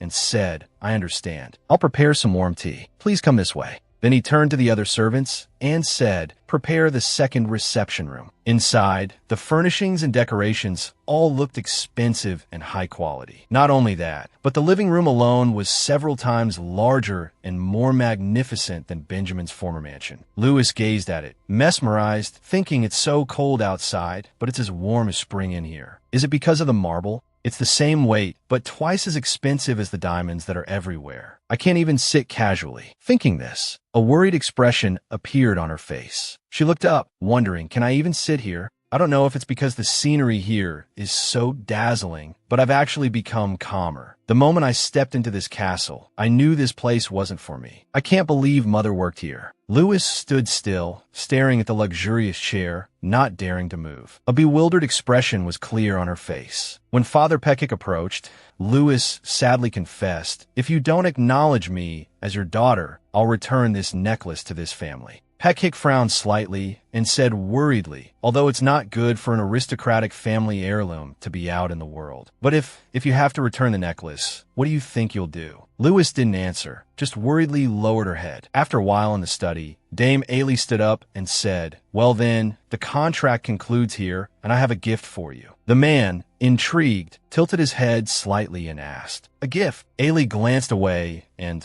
said with a smile, "It's better to see it with your own eyes, isn't it? Don't just sit there, get up." Hearing this, the man stood up, his expression serious. Dame Ailey chuckled and said, I happened to pick it up on my way here. She glanced towards the door and said mysteriously, Alistair, the treasures you lost 8 years ago. Hearing this, the Duke was astonished and immediately asked what. He then followed Dame Ailey to the living room. There, Lewis and Father Peckhick were already waiting. The Duke was startled as soon as he arrived. It was because he had seen Lewis. Looking closely, he was even more surprised. The same question unconsciously arose in both their minds. Who is this? Lewis stared at the person in front of her, stunned. She silently called out, Benjamin. She fearfully wondered, why is Benjamin here? Thinking this, Lewis fearfully gripped Peckhick's hand. Seeing her like this, the priest called out worriedly, Lewis. Seeing her squeeze her eyes shut, Peckhick softly comforted her, Lewis, it's all right. It's not him. Lewis still looked fearfully towards Alistair, whom she had mistaken for Benjamin. He looked back at her, but seeing his gaze, Lewis still hesitantly thought, even though it's clearly a different person. I don't know why, but he looks exactly like him. I'm so scared. Thinking this, she gulped. Alistair's sudden approach made Lewis shrink back in fear. Looking at the little girl before him, Alistair couldn't help but silently call out, Leah. Philip coughed lightly to remind Alistair. The three of them, including Lewis, froze. Dame, watching the scene unfold, couldn't help but think in surprise. How could an 8-year-old girl withstand Alistair's pressure? Just standing there like that is a miracle, right? Butler Philip couldn't hold back any longer and went to Dame's side, asking in a low voice, What is going on, Dame? She forced a smile and replied, I suppose I have to do this before this little miss faints. Philip seemed to understand, murmuring to himself, Before the little girl faints, I have to stop it. I see. Alistair, unable to contain his curiosity, asked, Who is this child? But Lewis didn't answer. Father Peckhick beside them also looked at her, bewildered. Peckhick quietly looked at Lewis. Then he hurriedly spoke up. It's a great honor to meet the Grand Duke. He quickly explained, We heard this child's mother once worked in this castle, so we came here to check on the child. He patted Lewis's head and prompted, Lewis, greet the Duke. Hearing this, she stealthily glanced at Alistair. Seeing Lewis like this, Philip couldn't help but worry, thinking, could it be? Her hair is so much like Leah's. He then mused, if you had a skilled craftsman, you could create so many beautiful styles. Dame and Philip anxiously looked at Lewis. Seeing Lewis, Alistair couldn't help but ponder. This child, she looked so much like her when she was young. Father Peckhick looked at Lewis and hurriedly continued. Before she passed, this child's mother left her something. He looked at the little girl in front of him and cautiously asked, Lewis, could you show it to the Duke? Alistair felt as if he'd been struck by lightning. He cautiously wondered, passed away. The child's mother. Who was the child's mother? A series of thoughts flashed through Alistair's mind. Could it be Leah? Was it Leah? His eyes gradually reddened, but when he saw what was presented, he quickly dismissed his own thoughts. No, it can't be. There's no way. I clearly sent her to a safe place. Lewis opened her hand, revealing a necklace. She stammered, My mother's name was Leah. Peckhick cautiously explained, 8 years ago, Leah fled to Nyaat with Lewis. Not long ago, she returned to the arms of the Lord. Lewis hesitantly looked at Alistair. By now, he could no longer control himself. Tears streamed down his cheeks. Seeing this, Lewis thought in confusion. I don't know if it's because of the tears rolling down his cheeks, but in that moment, my heart ached. She slowly reached out her hand or maybe it's because I unconsciously wanted to wipe away those tears that I reached out my hand. Sir, don't cry. Alistair looked down at the little girl in front of him. Lewis held a handkerchief in her hand and said hesitantly, Dear. The tears on Alistair's face continued to fall uncontrollably. He remembered that day. He remembered his conversation with Leah when she tenderly called Alistair. Leah reached out and touched Alistair's face, saying softly, Although we must part now, we will surely meet again. As she said this, tears welled up in her eyes. Leah wiped away the tears on Alistair's face and said, So don't cry. Alistair could only lower his head and kiss Leah's hand, then hold her tightly in his arms. Lost in thought, he turned and looked towards Dame. She tilted her head in response. Alistair looked at her, then slowly turned her head to look at Lewis. Seeing the man before her, she timidly thought, he probably doesn't want to use it anymore. Leah's face at this moment seemed to be etched into Lewis's. Alistair shed tears once more. He hesitantly called out, My treasure, my love. Alistair immediately reached out and embraced Lewis. She was confused, not understanding what was happening, when Alistair called out again, My daughter. He hugged Lewis and tenderly asked, Did Leah get it to you? She was about to answer, when Alistair stroked her hair and continued to ask, "Your name is Lewis, right? Such a beautiful name. That necklace, it's what I gave to your mother." Dam and Philip, upon hearing this, couldn't help but be astonished. Lewis, hearing this, asked in bewilderment, "What?" Alistair gave a wry smile and said, "I suppose I am your father." Lewis looked at the man before her, stunned, thinking, I thought it was someone who worked for this family. But why didn't my mother tell me that my father was the only Grand Duke of the kingdom?" Philip, the butler, couldn't contain himself any longer. He stammered, trying to explain, "This dust in my eye." Philip accepted a handkerchief from Dam, embarrassedly saying, "Thank you." Father Peckhick, standing nearby, also couldn't help but shed tears. As Alistair embraced Lewis, she thought once more, "Finally, the moment I've longed for has arrived. But why at this moment do I feel so afraid?" Lewis hugged Alistair, tears welling up, and said, "If only this moment had come sooner, we could have met earlier." She thought of the image of a family of 3 and, sadly, said, "We could have been together." Alistair could only hold Lewis tightly and softly say, "I'm sorry. I'm so sorry." At this moment, Dam approached and called out, "Grand Duke Imperator, it seems there's been a change in the contract, hasn't there?" Hearing Dam speak, Lewis remembered. That's right, she said she had something to do regarding a contract. Alistair frowned and said, "That hasn't been decided yet." Hearing this, Dam cheerfully replied, "Well, now that you have such a lovely daughter, the terms of the contract should be changed." She then reassured Alistair, "But with the current situation, let's take it slow. For now." Lewis wondered suspiciously, "A contract?" Before she could finish her thought, Dam called out, "Lewis." She cheerfully reminded her, "Next time we meet, remember to call me Mother." Lewis asked back, confused, "What?" Watching Dam and the butler leave, Lewis turned to Alistair and asked, "Grand Duke, what did she mean just now?" He sighed and replied, "Dam Eiley is expected to become my wife soon." Lewis was astonished, thinking to herself, the stories in novels aren't all true. Things passed down for a long time aren't necessarily always how they happened. Thinking about the stepmother bullying the stepchild and the conflicts between half-siblings, imagining the scene of a family of 3 together, Lewis couldn't help but fearfully think about a child gradually losing their place in the family. "I will live in loneliness and sadness, no different from death." Thinking of this, she nearly collapsed. Seeing her like this, Alistair called out in confusion, "Lewis." She covered her face, bewildered, thinking back. Why didn't he get married right away after having my mother? I really don't understand.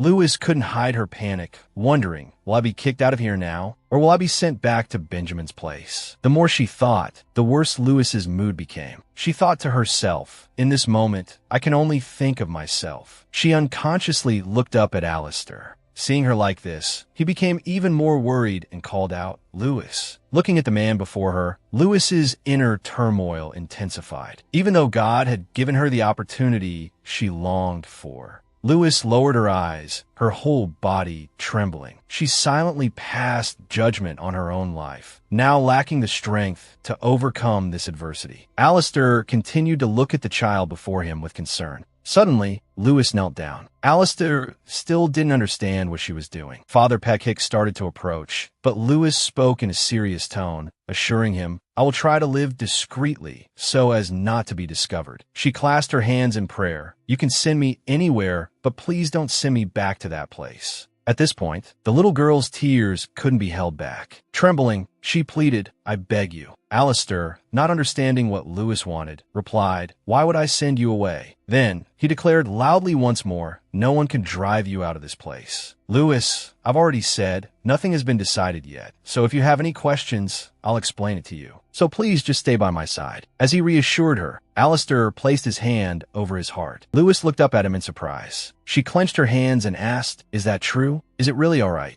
Alistair knelt down beside her and affirmed, "Really, it's only natural." Lewis couldn't contain her joy and laughed. She closed her eyes, her thoughts still in turmoil. Can I really be at ease now? Now, then. Before she could finish her thought, her body began to sway. Peckhick rushed forward, calling out worriedly, "Lewis." But Alistair heard the little girl's even breathing. He looked at Lewis and murmured, "Are you asleep?" Holding her tightly in his arms, he angrily wondered, what in the world happened during these past 8 years that I don't know about? Then, Lewis was carried back to her room by the priest and Alistair. Both stood looking at the little girl in bed. Peckhick turned, quietly asking, "Did you call for me, your grace?" Alistair didn't look at him, but politely asked, "Could we talk for a moment?" Peckhick, puzzled, agreed yes. Once outside, Alistair explained, "During this time, I've been receiving replies to my letters very regularly, and I thought everything was all right." Father Peckhick asked doubtfully, "Replies to what?" Alistair was momentarily stunned. Then he stammered, "Leah has been replying to the letters I sent." But before he could finish, Peckhick interrupted, "As far as I know, no letters have been sent to Leah." Alistair couldn't hide his astonishment.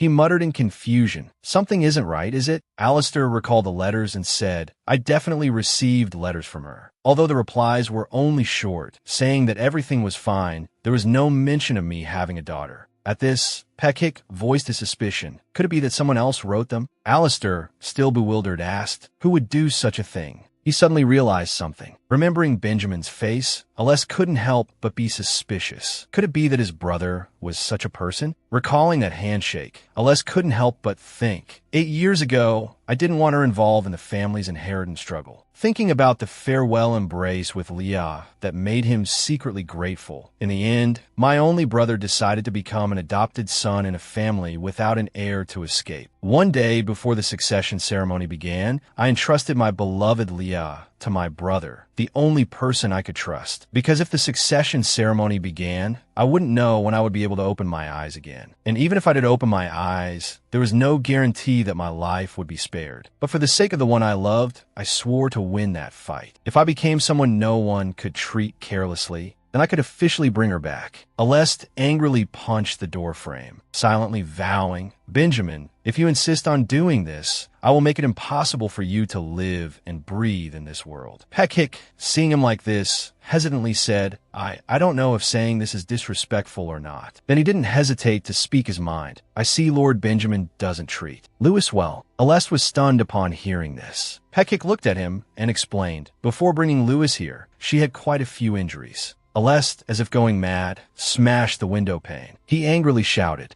"What?" Although his hand was injured, Alest didn't care. He only blamed himself. "I should have been more careful. I shouldn't have made such a rash decision." Also, Benjamin proclaimed himself Lewis's guardian. Perhaps he also threw the letter away. Although giving orders, Alest still couldn't hide his bewilderment. Remembering that dilapidated house, Alest couldn't help but think, right when I won the inheritance war, the family had completely become a wasteland. By the time I restored the family's honor and position, deeply ingrained in this land, to the point where 10,000 people had to look up to us, the moment my daughter was born had already passed without my knowledge. That child grew up deprived of the Imperator's power, the rights she should have enjoyed. Alest held his head in self-reproach, all because of my negligence. Thinking, he clenched his hands even tighter. Peckhick, seeing this, worriedly said, "Your Grace?" Alest raised a hand to his forehead and carefully said, "I've been rude. Now then, Lewis." Before he could finish, Peckhick bowed his head and said, "I apologize." Alest, confused, asked, "What? Apologize for what?" Peckhick then began to explain. An old man with no discernment, I vouched for him to become her guardian. This time he knelt down and blamed himself. "I almost ruined that child's life, a sin I will pay for with my life." Seeing Peckhick like this, Alest clarified, "Someone like me, who didn't even know of her existence, who didn't search for her for a long time, has no right to say such things." He reached out his hand to Peckhick and continued, "Seeing the priest bring her here like this, he must not be such a bad person after all." When Peckhick reached out his hand, Alest explained again, "Didn't he bring Lewis all the way here after realizing his mistake?" Then he sincerely said, "On the contrary, I should be thanking you." Back in Lewis's room,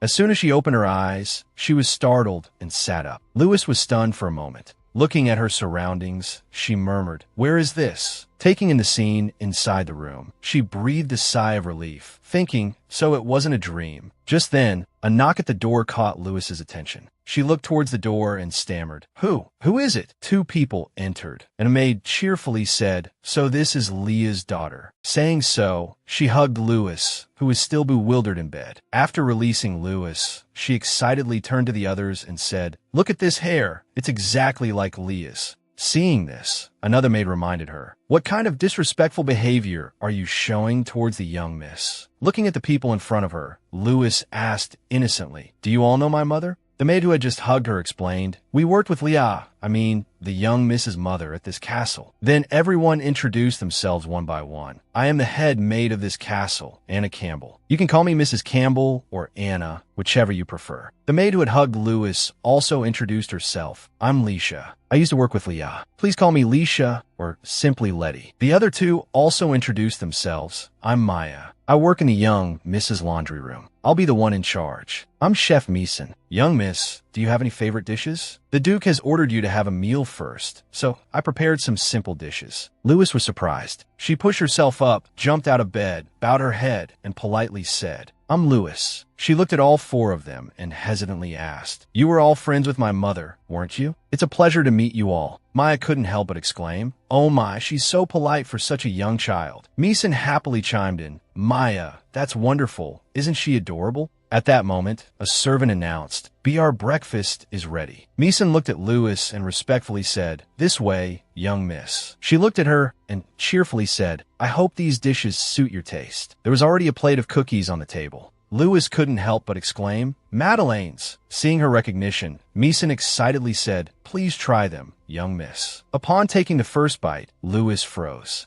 Seeing this, Leisha asked worriedly, Well, do they suit your taste? By now, Lewis's eyes were red, and she replied shakily, They taste exactly like the ones my mother made. Hearing this, Leisha replied with relief, Of course, because I made them with a recipe Leah taught me. Upon hearing Leah's name, Lewis couldn't help but ask, Mother, Leisha explained, It's a precious recipe that even the master hasn't tasted yet. At this point, Lewis could no longer hide her emotions. Seeing her like this, everyone worriedly called out, Miss. Lewis's tears kept falling, and deep down, she was in constant agony, thinking, I miss Mother so much. She remembered the days in that room, and even after returning, she had countless nightmares. Lewis kept sighing until she saw Leah sleeping beside her. She continued to gaze at her, then couldn't help but snuggle into her mother's arms, causing Leah to wake up. She could only look at Lewis, who was holding her tightly. Wrapped in Leah's embrace, Lewis couldn't help but think, at that time, the warmth was deeply engraved in my heart. Leah looked tenderly at her young daughter. Perhaps she would never know that no matter whose love she received, she would never have that feeling again. Leisha hugged Lewis tightly and comforted her. It's okay, everything's all right now.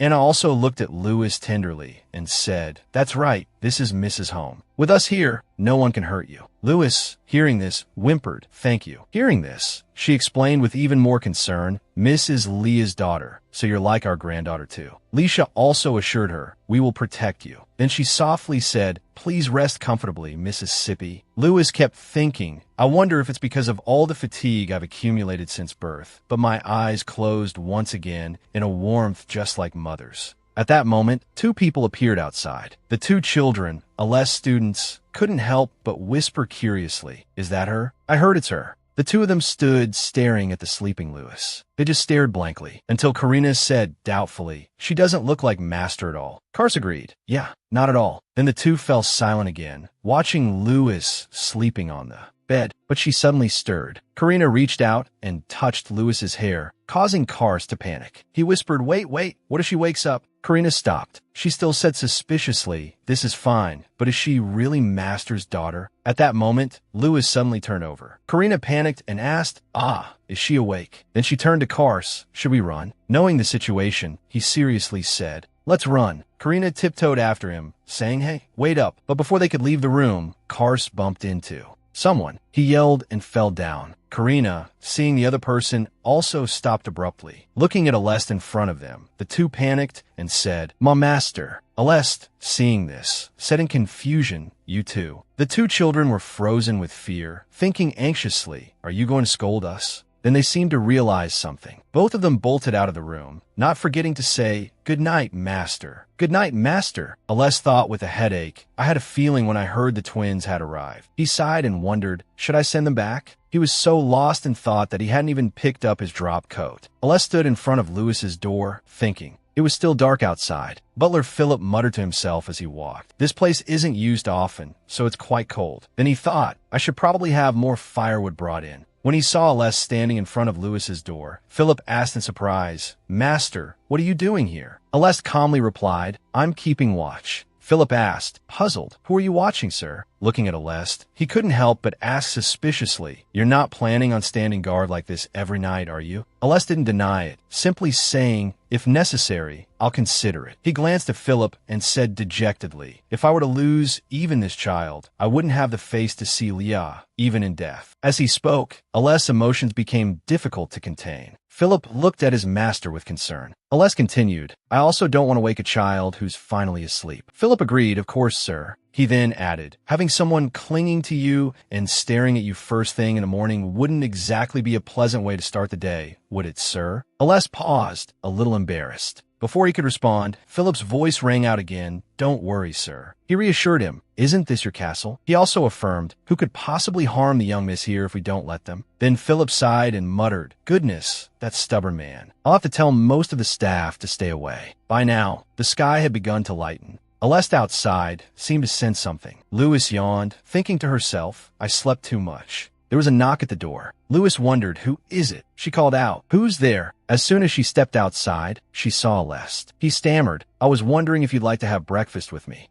Louis was surprised and replied hesitantly, I don't mind. Hearing this, Aleste's heart leaped with joy. He said, All right. He knelt before Louis and said gently, I'll have the maidservant come in. Get changed out of your night clothes and we'll go. Louis stared at him for a moment before replying, Okay. Looking into Aleste's eyes, she wondered, Is it the light, or are his eyes even more golden than usual? As if sensing her gaze, Aleste asked, Wonderful, aren't they? Louis replied shyly, More than wonderful. The two of them stared at each other awkwardly. Looking at the man fidgeting before her, she thought, the man mother loved. It's still awkward and scary to call him father. Louis's mood seemed to lighten as she realized, but strangely, the fear in my heart is disappearing. She said sincerely, They're beautiful. Just then, Maya came hurrying along. She thought happily, I must quickly get Lady Louis ready. While walking, she happened upon Louis and Aleste. She quickly bowed and said, Good morning, master. Aleste said cheerfully, Just the person I needed. It's fortunate you appeared. He instructed, Please help Louis get ready. Maya, slightly surprised, respectfully replied, Yes, master. You can count on me. Aleste looked at Louis and said, I'll wait outside then. She nodded readily in agreement.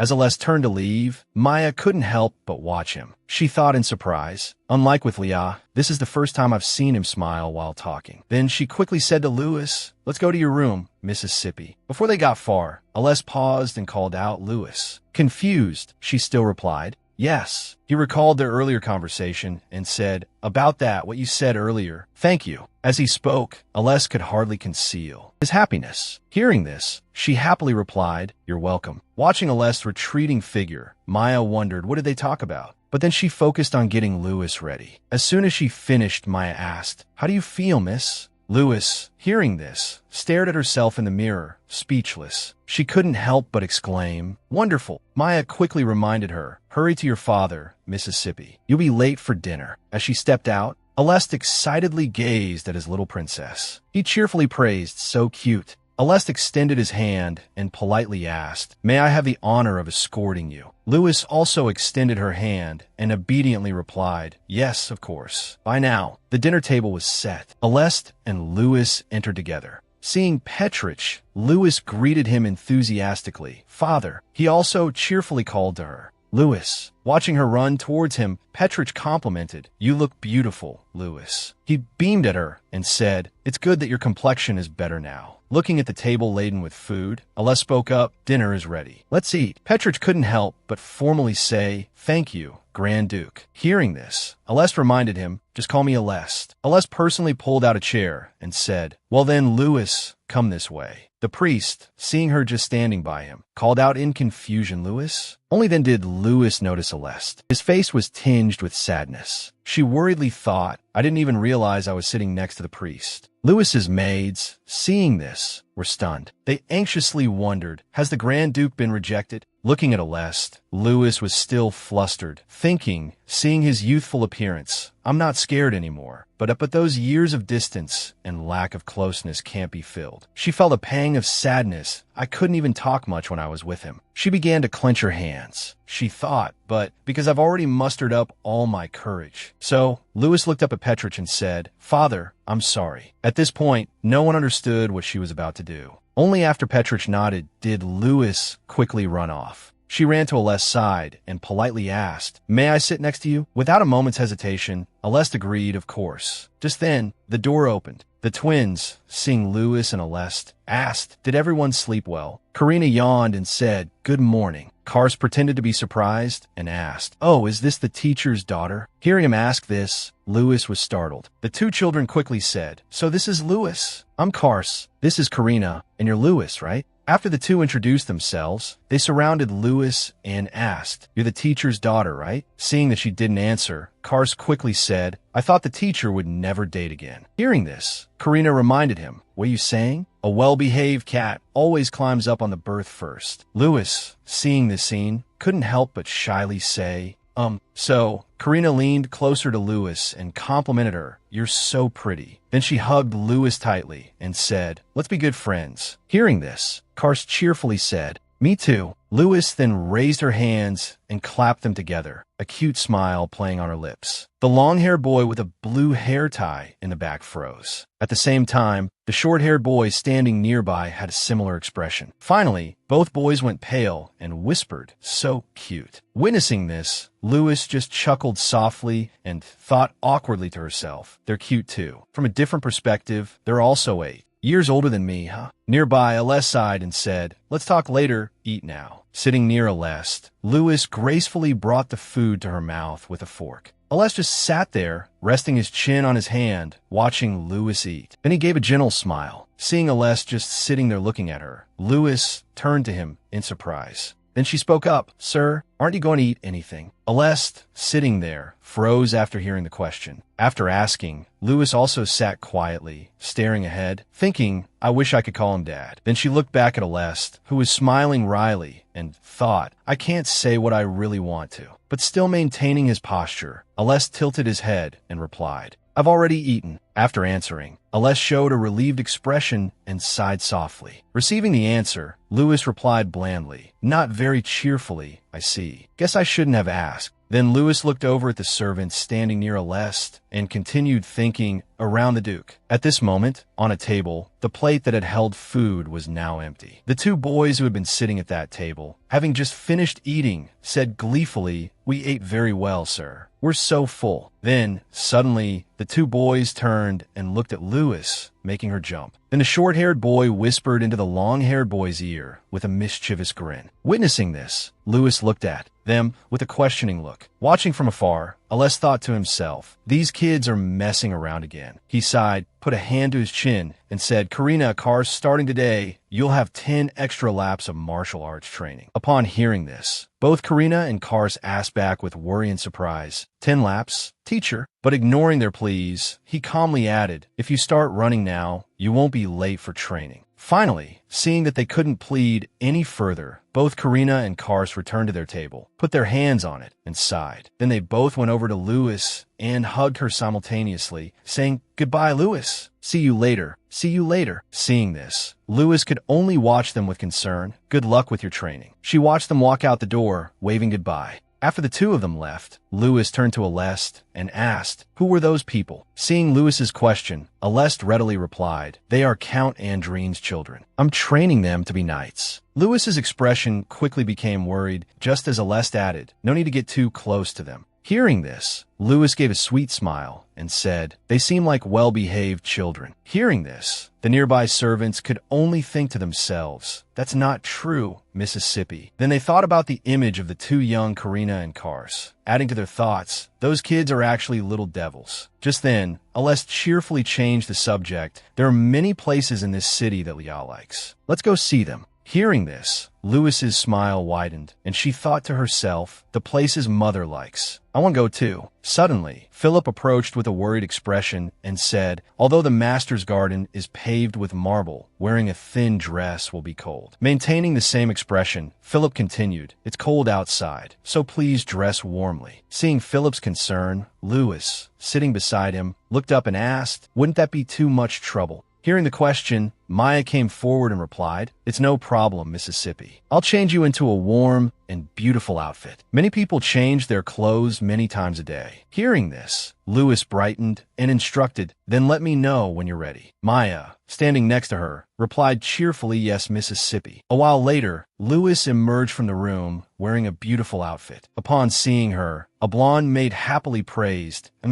only this outfit suits Miss Karina's clothes. Please bear with it until we have new clothes." Hearing this, Lewis didn't react but glanced to the side, thinking, if it's Karina, is it the older sister from earlier? Then Lewis continued to think, it's a good thing I have this coat. I'm as round as a ball. While she was thinking, two maids on either side of her continued to fuss over her, putting on more warm clothes. "It's cold outside, Mississippi. Please wear this too." After getting dressed, Lewis was completely bundled up. Standing there, her expression was slightly uncomfortable that it's so hot. How can I walk like this? Finally, Lewis took off the hot clothes and went down the stairs with the two maids. Seeing her coming down, Aleste Imperator's eyes widened slightly in delight. "Are you ready?" Then Aleste approached her, extended a hand, and exclaimed, "Let's go then." Aleste strode powerfully across the floor. Beside him, Lewis's steps were quick as she followed. As they held hands, preparing to go out, a voice suddenly called out, "Wait." Hearing the voice, Aleste Imperator stopped in surprise and looked over. It was Lewis's voice. She looked slightly embarrassed as she stood still. A moment later, Lewis took a step forward and said, I hope I can keep up with you." Then, with a slightly worried expression, she added, "Like this morning." Seeing Lewis say that, Aleste blamed himself inwardly. "I should have noticed, shouldn't I?" After a moment of thought, Aleste approached her with a deeply apologetic look. "I'm sorry." "Well then, may I hold your hand as we walk?" And so, the two held hands once again. Lewis politely replied, "Yes, sir." Holding Aleste's hand, Lewis thought to herself, "His hand is so cold." Once again, Lewis put on an innocent expression and thought, but then the image of her mother gently appeared in her mind. Aleste, seeing Lewis standing still, was startled and turned around. He then gave a gentle smile, and as he looked at Lewis, he thought, just like her mother. Finally, Aleste led Lewis to the gate. Having arrived there, Lewis continued to stare at Aleste with that innocent look. Seeing her gaze, Aleste looked down and said loudly, "We're here."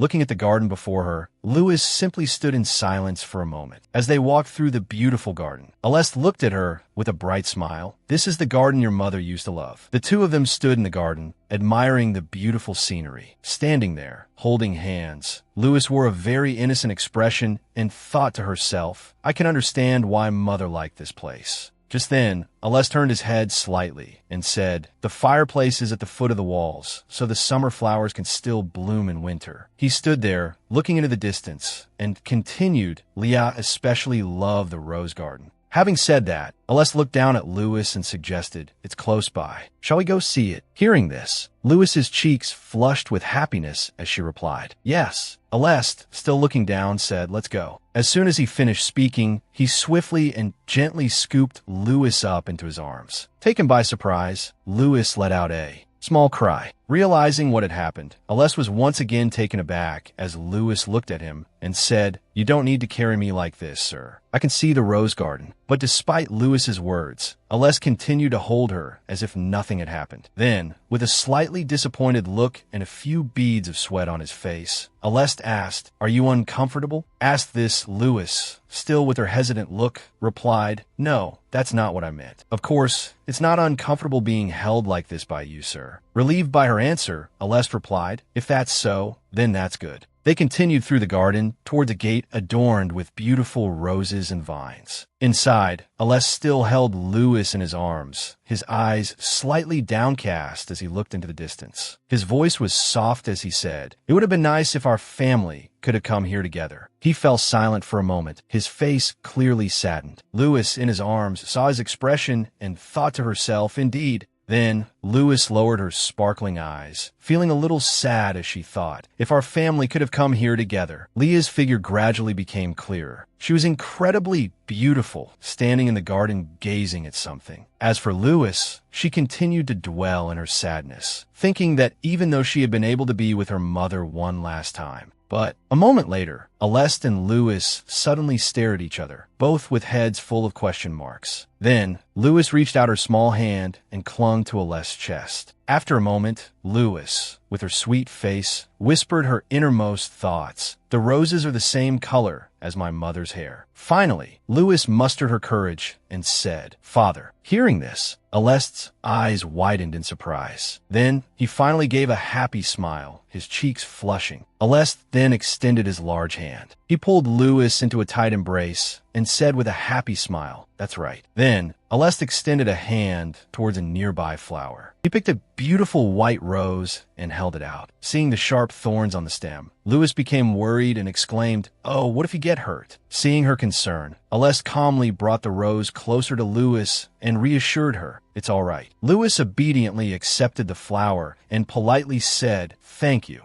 Ales held Lewis in his arms as they stood in the garden. He continued, "The flowers in this garden seem to bloom even more vibrantly when Leah takes care of them." Then, turning his gaze to the beautiful roses, he added, "These are the flowers Leah cherished." Hearing this, Lewis, nestled in Ales's arms, asked, "Roses, right?" She then turned to look directly at Ales's face, giving him a bright smile, and said, "Every Sunday, on our way back from the cathedral, Mother would buy a rose from the flower shop to decorate the dining table." Hearing the story, Ales couldn't help but feel happy, his cheeks flushing once more. In a thoughtful voice, he said, "She still kept that habit." Lost in happiness, Ales continued to tell Lewis, who was sitting obediently in his arms. When she lived in this mansion, she often felt bad about replacing the flowers in the pots before they wilted, so she would bring them back to her room. Lewis was then gently placed back on the ground, but Ales's voice continued, even though so many years have passed. He then knelt down to face Lewis and continued, "We have so many similar memories." Hearing these words, Lewis happily agreed, "Yes, that's right." The afternoon light began to shift, casting a strange purple hue over the beautiful garden. Sitting inside, Lewis hesitated slightly before speaking to Aleste.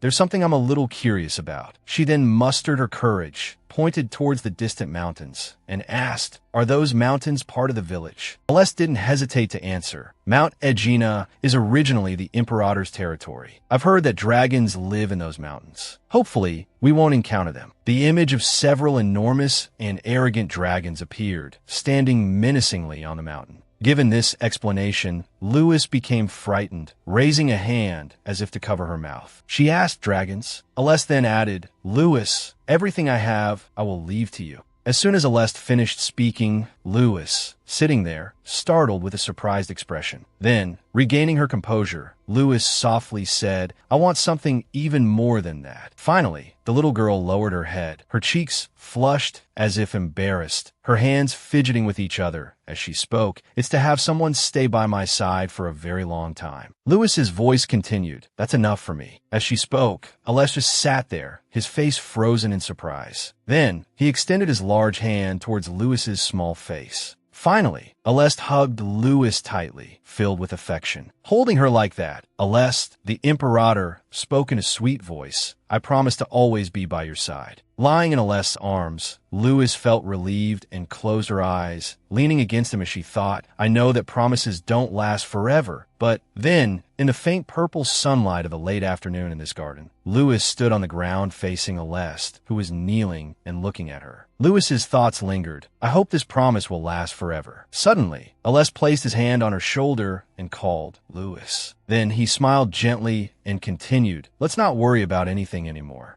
Maintaining the same expression, Aleste continued, "We really don't have any more time to waste." It was as if his voice continued to echo endlessly. "Let anyone say what they will. You are still my daughter, and that's enough." Hearing this, Lewis stood there silently, seemingly very happy. Suddenly, Philip was hurrying towards them from outside the gate. Seeing him approach, Aleste turned to the side, looking at something, then realized himself perhaps the walk has been too long. With that thought, Aleste turned back and extended his hand towards Lewis, saying, "Lewis, let's stop here." Suddenly, Lewis stood there, tears streaming down her face uncontrollably. Witnessing this, Aleste called out again, "Lewis," and then his face froze once more, a mixture of worry and surprise. Lewis remained still, tears flowing like a pure stream, soft sounds escaping her lips. Finally, she raised her hands to cover her eyes and wipe away the tears. After a moment, Aleste called out again, "Lewis." Louis continued to stand there, sobbing uncontrollably, while Aleste knelt down with a panicked expression, reaching out to hold her shoulders and calling out again, Louis. Witnessing this from afar, Philip ran towards them with all his might. Upon arriving, Philip, his face filled with worry, anxiously asked, "What's wrong?" Kneeling beside the sobbing Louis, Aleste didn't even turn to look at Philip as he said, "Come here quickly." After calling out, Aleste embraced the crying Louis, one hand patting her back as if trying to soothe her. Louis, nestled in Aleste's arms, continued to cry, thinking to herself, "It seems..." Then Benjamin's frightening image flashed through Louis's mind, and a thought flooded her. Even if I'm no longer bound to him. The scene shifted back to the present, where Aleste, the Imperator, was now holding Louis in his arms, filled with worry. Next, Louis unconsciously leaned her head against Aleste Imperator's shoulder, her eyes still filled with tears for some unknown reason. Finally, Aleste brought Louis in front of him, his large hands wiping away her tears as he said, "I've heard the story from the priest who accompanied you." He then kept her sitting on his lap, his gaze fixed on Louis as he added, "Before you came here, many things happened to you." Aleste then placed his hand on Louis's small head, soothingly saying, "I told you, didn't I? I'll give you everything." Maintaining the same posture, he looked directly into Louis's glistening eyes, and "I assure you, I will do everything for you." Aleste's voice continued, "No matter what it is." Hearing these words, Louis couldn't help but feel touched and surprised. After a while of crying, Louis softly replied, "Thank you." Finally, she stood up, her small hand gripping Aleste's large one. He then said, "Let's stop here for today. It's getting cold." Seeing that everything had calmed down, Philip, standing at a distance, sighed in relief, while Aleste and Louis happily held hands and walked. A while later, they returned to the palace. Standing before the door facing Philip and Aleste, little Louis stood with her hands clasped in front of her and bowed her head, saying, "Thank you for taking me with you." Seeing this, Aleste turned his head slightly to the side, glancing back at her and instructing, "Get some rest. Let me know if anything happens." Just as Aleste Imperator was about to leave, Louis suddenly ran and clung to his large hand, calling out, "Wait a moment." After stopping Aleste, she faced him and spoke. "Actually, besides what we talked about earlier, there's still many things I want to know." Louis's hand still gripped Aleste tightly, her expression worried as she continued to ask, for example, "Why didn't you let me go with you?" Or "What is your relationship with Dam?" Maintaining the same posture, Louis continued, "The Duke is a kind person, so I want to know everything clearly. I don't want to feel uneasy or worried when we're together." Her voice continued, "Please tell me when you feel comfortable. As long as you tell me, I'll believe you." Aleste, standing there listening to these words, looked slightly taken aback. Finally, Louis released Aleste's hand, clasped her hands in front of her, and smiled as she continued, "Even though I don't know when that will be." But after her long speech, Louis looked directly at Aleste with bright eyes and affirmed, "I'll wait for you until then." She then hesitated. Aleste's expression softened, as if waiting for something. At this moment, Louis finally said goodbye. "Be careful, your." As she spoke, she couldn't utter the word "father," causing her to stammer awkwardly, "Doe," if that's the case. Finally, with a worried expression, Louis covered her mouth with her hand and wondered to herself, "I just said it a moment ago. Why can't I say it now?" Seeing her predicament, Aleste didn't press the matter and knelt down to soothe her. "It's okay." He reached out and reassured her, "Take it slow. We'll start slowly. We still have plenty of time." After saying this, Aleste stood up and patted Louis's head. Louis smiled happily as he watched Aleste turn to leave. Just as he was leaving, Aleste tilted his head back slightly and said, "All right, I'll be going now." They quickly went inside another room. Inside, Philip stayed close to Aleste's side, his face filled with worry as he asked, "Are you all right, sir?" Aleste responded coldly to the question, "Yes." Hearing this, Philip remained worried, his lips pressed tightly together as he thought to himself, "He doesn't look all right at all." After a moment of silence, Aleste spoke, "When will Louis's room be finished?" Walking beside him, Philip quickly reported, "It's scheduled to be completed around noon tomorrow, sir. Since we don't know what Miss likes yet, we've just prepared the basics for now." Hearing this, Aleste calmly replied, "As long as she likes it. If necessary, even if we have to steal from the royal family. It's fine." After hearing Aleste's response, Philip seemed to freeze, letting out a bewildered, "Yes, sir." Then, he anxiously added, "But what if there's trouble?" Aleste smiled and replied, "If there's a problem, wouldn't you be the one responsible?" Seeing this, Philip frantically asked with a bewildered look, "Are you serious, sir?" Seeing his panic, Aleste stopped teasing and said, "I'm joking. Hearing this, Philip seemed to regain his composure and thought to himself, who jokes with that kind of expression? I've seen that expression for years, but I still can't get used to it. Finally, Aless continued, in any case, there's nothing to worry about. Standing beside him, Philip remained silent, continuing his thoughts. He looks like that. It's truly beyond my imagination. In a warm voice, he added, my daughter. Then Aless pressed his lips together.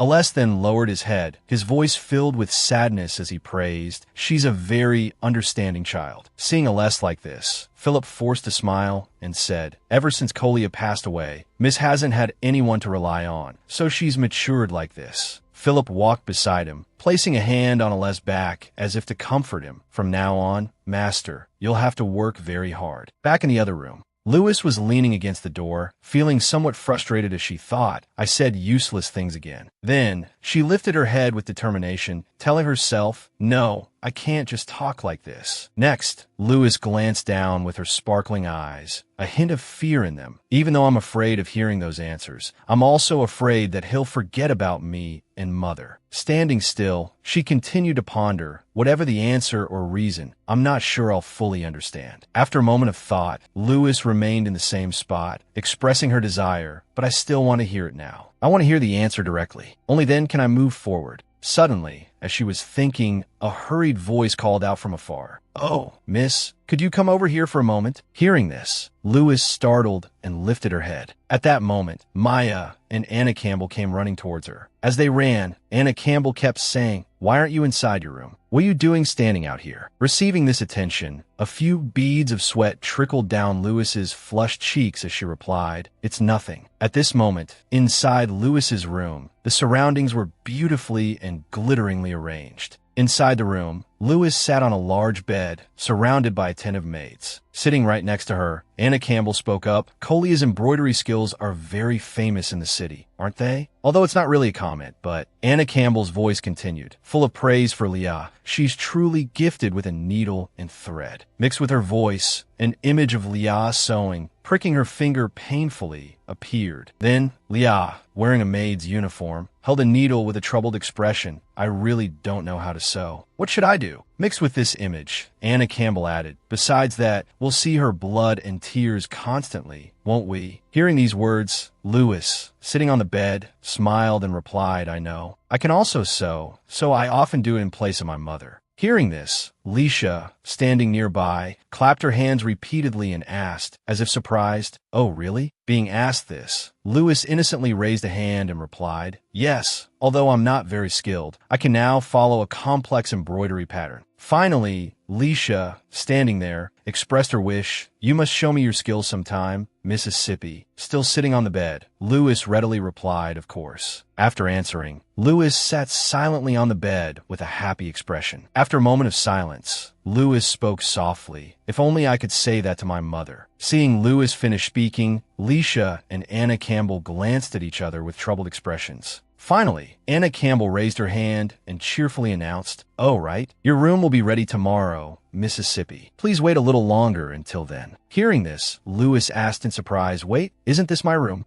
Anna Campbell turned to look at the large, glittering room and replied, yes, this is a guest room. Then Leisha, standing nearby, added, so, may I ask what our Miss Louis likes? Hearing this question, Louis raised a hand, hesitant and struggling to speak. After a moment of thought, she said something very general. I don't particularly like anything specific. I like everything. Seeing her hesitation, Leisha offered a series of suggestions. For example, what color do you like? Perhaps lovely lace patterns or creamy pink floral designs. Hearing these suggestions, Louis was so surprised that her mouth dropped open. Then, slightly embarrassed, she scratched her cheek with one hand and hesitantly said, if I must answer, I find such childish things a bit. Hearing these words, Anna Campbell seemed to guess and asked, so, Miss wants things that look more grown-up? Then, Anna Campbell looked rather pleased. She brought a hand to her cheek, thinking of Philip tearfully thanking her. Thank you, Miss Anna. She thought to herself, this might ease Philip's worries a little. Then, Leisha, who was standing nearby, asked, besides that, is there anything else Miss likes? Hearing this, Louis softly replied, books. I really like reading. Having said that, Louis's eyes sparkled with anticipation as she asked, speaking of books, would I be able to study here? After she asked, Leisha readily agreed, saying loudly, of course, Mississippi. Then, Lewis sat still on the bed, a relieved smile on her cute face. "Could you please give me a light jacket so I can go outside for a bit?" Asked like that, Leisha happily replied, "Certainly, Mrs. Sippy." A moment later, inside the extremely magnificent library, slowly walking inside, Lewis was a little awestruck by the splendor before her eyes. Gradually, the enormous library revealed itself, sparkling and incredibly vast. Standing before such a large and magnificent room, Lewis could only gasp in surprise. Then, overjoyed, she brought both hands to her cheeks and exclaimed, "This is the first time I've seen such a big library. There are so many books." Approaching from afar, Anna Campbell looked at her with a smile and said, "Miss, please wait here for a moment. I'll bring you some good books to read." Then she went to a corner, brought a hand to her chin, and thought, at Mrs. age, picture books would probably be suitable, right? After that, Anna Campbell quickly walked forward. As she walked, she tilted her head slightly, looking at Lewis and thinking, "I should also choose a few difficult books to test Mrs. Level." A moment later, a stack of 4 or 5 books was neatly arranged on the table under the afternoon sunlight. Sitting on the chair, Lewis picked up a book, stared at it, and said, "Thank you for getting me the books." "What is this book?" From afar, hearing Lewis's voice, Anna Campbell glanced over, slightly surprised, and thought to herself, "That's the most difficult book."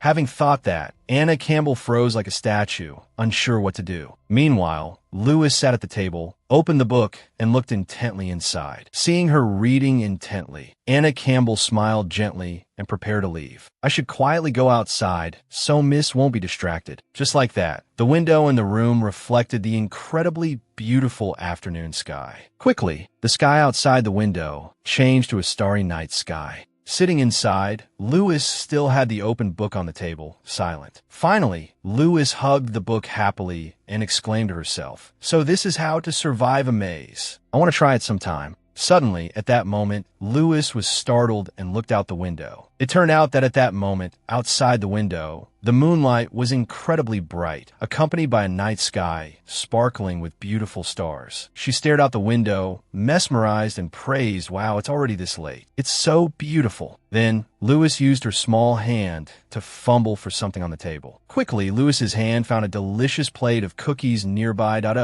And so, the little girl picked up the pieces of cake and ate them with great relish and happiness. When she finished eating, Lewis wore a look of deep satisfaction and thought, "These things are always so meticulously prepared." Suddenly, a long string appeared on the table, catching Lewis's attention. Then, Lewis read the letter Anna Campbell had written. "If you want to return to your room, follow the dark blue rope." Having finished reading, Lewis reached out, grabbed the string, and said, "Anna wrote to me. Is this the dark blue rope?" Hearing this, Lewis obediently reached out and picked up the string. But suddenly, the string was pulled back a bit. Seeing the string being pulled away, Lewis was a little surprised. Asterisk, "Oh, is the string cut?" Asterisk. Then, she walked over, picked up the 2 severed ends of the string, looked at them, and wondered, asterisk, "Oh, there's another piece of string here. What is this string for?" Asterisk. Just then, a giant snake slithered in from outside and appeared in front of Lewis. The snake continued to slither inside. When Lewis saw it, she was terrified and fell back, thinking, asterisk, a snake. Asterisk. Then, Lewis quickly dodged to the side, her mind filled with questions. Asterisk. "Oh my, why is there a snake here?" Asterisk. Lewis tried to back away quickly.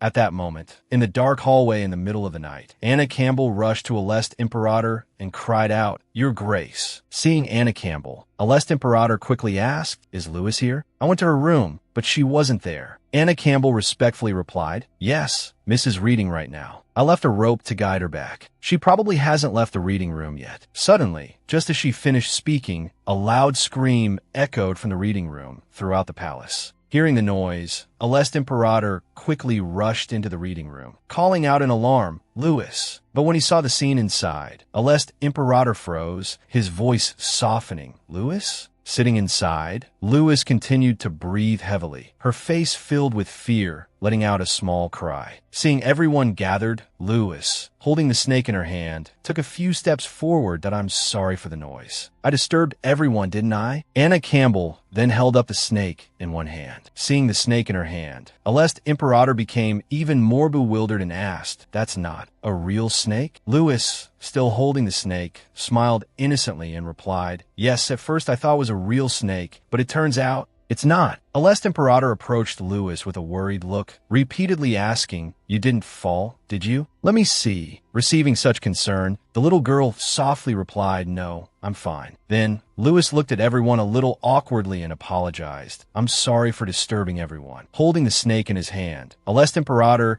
could only hold his head and sigh. Seeing this, Philip worriedly turned to Anna Campbell and said, "It must have been those two kids." Standing next to him, Anna Campbell replied helplessly, "Yes, who else could it be?" After talking, the two could only bow their heads in frustration, sighing as they thought about the two kids. Finally, Alest Imperator put his arm around Louis's shoulder and said, "All right, Louis, let's go back." Upon hearing this, the little girl obediently replied, "Yes." Alest Imperator then picked up Louis in his arms and carried her outside, surprising her. A moment later, at a magnificent dining table, sitting at the dining table, Louis was sipping her tea, feeling drowsy. Suddenly, she saw Petrich chuckle and realized something. Immediately, her face became worried as she looked at him, thinking, "Father Petrich, something seems wrong. He hasn't said anything this whole time." She stared at Petrich, blaming herself. Is he worried about the church? "He came here because of me." Louis's thoughts continued to race. He's the head priest, but he left the church without a word. Suddenly, Petrich looked over at her with a slightly surprised expression. Louis sat there, feeling uneasy. Sitting next to her, Alest Imperator let out a low hum and stared intently at her. Louis continued to ponder with a worried look. "Even though I really want him to stay here, I can't decide that." Alest Imperator also remained silent, observing Louis's every move. Alest Imperator then spoke, "Father Petrich." Hearing his name, Petrich politely replied, "Yes." Alest Imperator got to the point. "There's a small church in the city. Although it's not in very good condition at the moment, it could be usable after about a month of renovations." Petrich seemed surprised. Alest Imperator continued, "If you agree, would you please take on the responsibility of managing that church?" Hearing her father's words, little Louis, sitting at the table, beamed with a bright smile. She clasped her hands together, maintaining her happy expression, thinking to herself, "That's wonderful." Louis then looked at Petrich's lost expression and thought, "He seems to be feeling lost." She returned to a calmer demeanor, adding to her thoughts, "He must be feeling awkward and uncomfortable." Finally, Louis closed her eyes tiredly and lowered her head, but it's still better than him going back there. I don't know what Benjamin would do to Father Petrich.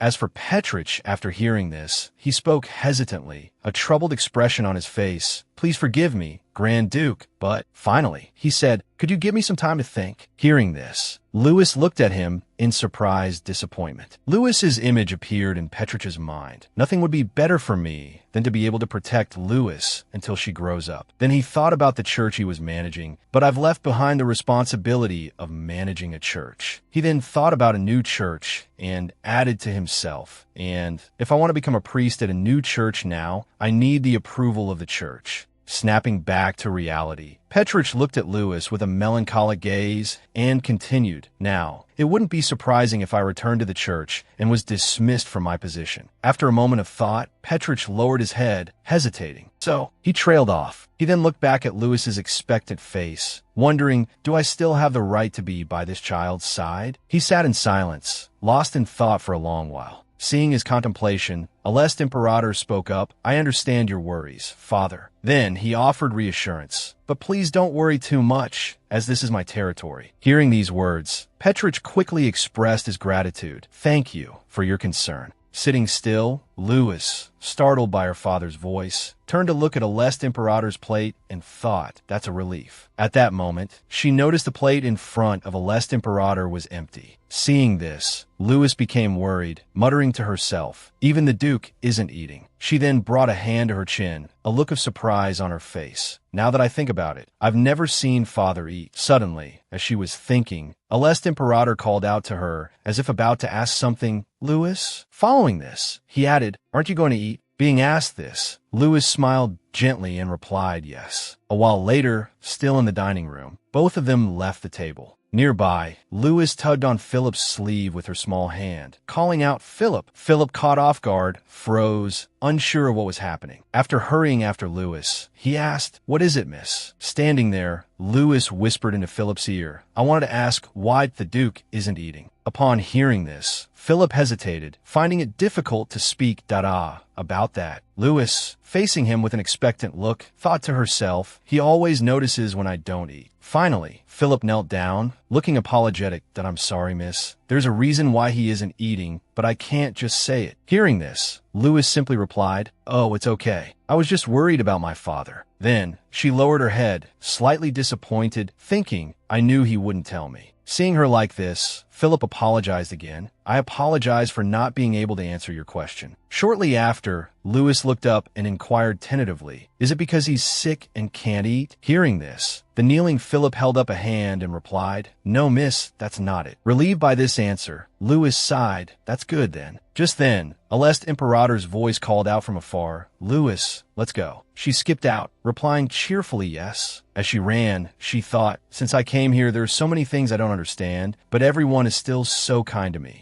Standing behind them, Philip watched as Aleste Imperator held Lewis's hand and smiled happily. Kolia had truly given his master someone important tea that moment. Aleste Imperator carried Lewis outside. As they walked, Lewis asked, but there's so much food left, is that okay? Hearing her question, Aleste Imperator replied, reassuringly, the servants and the knights will take care of the leftovers, so don't worry. Lewis then looked at him with curious eyes and asked, the knights? Seeing Lewis's curiosity, Aleste Imperator continued, have you heard of the Aena Knights? The Queen's Sword, the knightly order that protects Sylvester? Without waiting for her reply, Aleste Imperator declared, I'm the captain of that knightly order. His voice echoed in the night. Matters of swords are a bit dangerous, but if you're interested, I'll teach you. Lewis, standing there, gaped in admiration. Then, Lewis lowered her head slightly and repeated his words. My father is the captain of the Aena Knights. She then imagined Aleste Imperator in his uniform, looking dignified and imposing. After imagining it, Lewis chuckled softly and admired him in her heart. Father is so cool. After finishing the story, Aleste Imperator changed the subject. Tomorrow, the maids will come to decorate your room. It will probably be very busy. From today, you can play in the garden, but don't go too far and be careful. Hearing his instructions, Lewis nuzzled her head against Aleste Imperator and softly replied, okay. After a while, she fell fast asleep in his arms, surprising him slightly. Finally realizing she was asleep, Aleste Imperator simply smiled, looked into the distance, and held her tightly. Inside the room, the moonlight beautifully illuminated the space. Lewis, now changed into pajamas, slept soundly in her bed. Nearby, Aleste Imperator's hand pulled the blanket over her. He stared at the sleeping Lewis, a smile unconsciously gracing his lips. Then, Aleste Imperator gently stroked Lewis's soft hair in silence. Finally, he bent down and placed a fleeting kiss on her forehead. Sweet dreams, Lewis.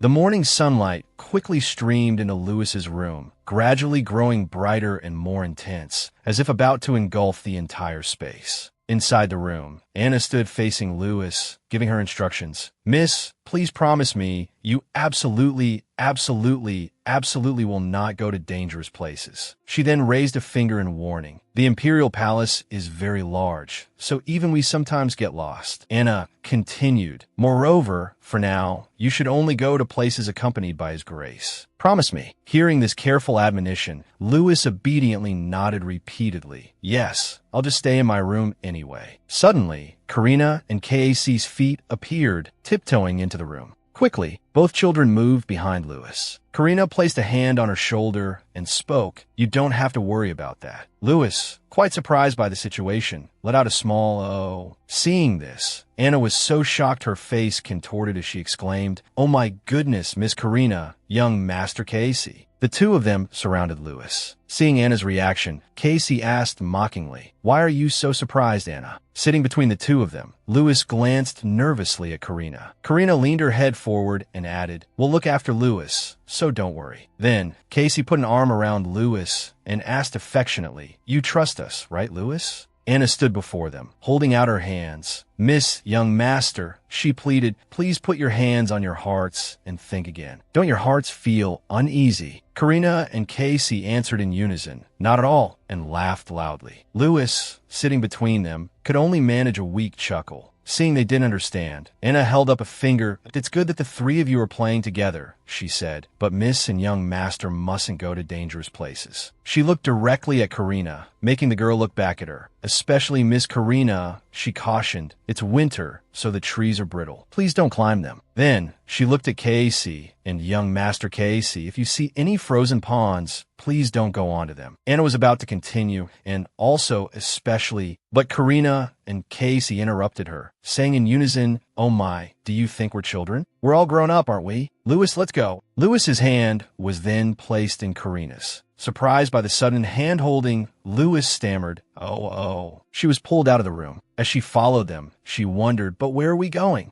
Louis hurried after Karina and Casey. They seemed to be in a rush. Hey, she called, her face bewildered. Where are they taking me? She thought. Suddenly, a thought struck her. What if we go too far and get lost? She felt a pang of worry. Lost in thought, Louis bumped into Karina's back. Ouch. Karina turned around abruptly and looked directly at Louis. Hey, Louis, she asked, didn't you go for a walk with the teacher yesterday? Casey, standing next to her, added, what did you and the teacher talk about? Both of them stared at Louis. Karina pressed, so, what did you talk about? Tell us. Louis finally spoke up. You two really? Don't cause a scene here. Louis grasped both Karina and Casey's hands firmly. If you follow me, she said seriously, I'll tell you. Karina and Casey looked at each other thoughtfully.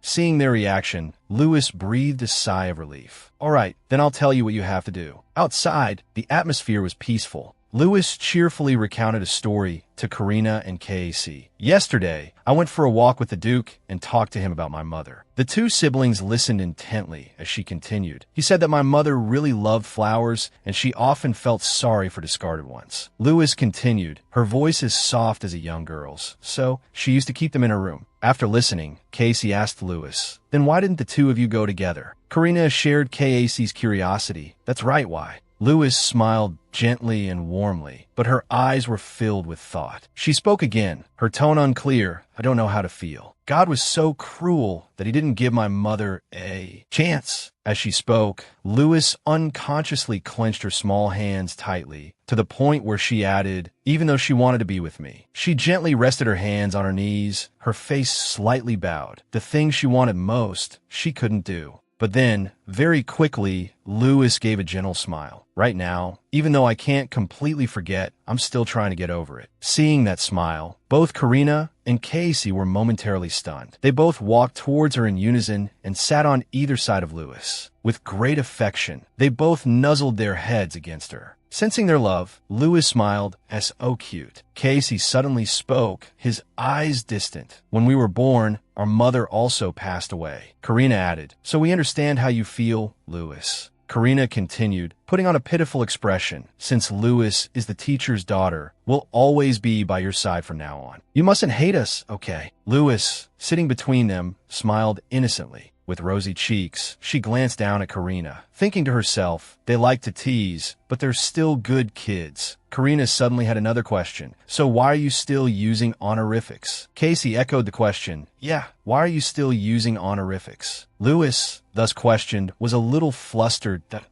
Is using honorifics wrong? Casey asked Louis again, you're the teacher's daughter, which means you're an imperator, right? Karina stood up and said cheerfully, the imperator family is the family we've always devotedly served. Both stood up, looking at Louis sitting on the couch. Karina added, so when you grow up, we'll be the ones who swear to protect and serve you. As their voices rang out, both Karina and Casey took Louis's hands. So, Louis, sensing something amiss, became flustered wait a minute. But before Louis could say anything more, Casey placed a kiss on her hand. Not only Casey, but Karina on the other side did the same. Louis stared bewildered. They both looked up and said in unison, shouldn't we be the ones using honorifics with you? Louis, already confused, became even more so, unsure of what to say. She seemed to regain her composure and replied, I can't change that quickly, but I'll try. Louis, full of emotion, sat back down on the floor, looked at both of them, and softly added, even though you say serving is your duty, we can still be friends, right? Because I don't have any friends. Louis recalled a time when she had been bullied and pushed to the hard ground. Her small hands grasped the hands of both Karina and Casey. Lewis's adorable face was incredibly cute as she said, "So I really hope Karina and Casey will become my first friends here." Lewis continued to use that adorable face and soft voice to ask, "Can you two be my friends?" Karina smiled brightly and agreed, "Of course." She looked so excited that she hugged Lewis tightly. "Absolutely." Casey stood next to them, worried. "Karina, I'm going to hurt Lewis." While hugging Karina, Lewis asked, "How old are you two?" "I'm 10 years old." The girl seemed quite surprised by the information. Point 10? "I thought you were 13. Casey smiled and replied, "Looking older than our age has its advantages." "What about you, Lewis?" Lewis naively answered, "I'm 16. Realizing she was about to say something wrong, Lewis quickly corrected herself. No, 8. Karina didn't believe her. "Liar. I wasn't this small and light when I was 8. Casey chimed in, "Lewis, do you want to eat something I got from the secret kitchen? The more you eat it, the faster you'll grow."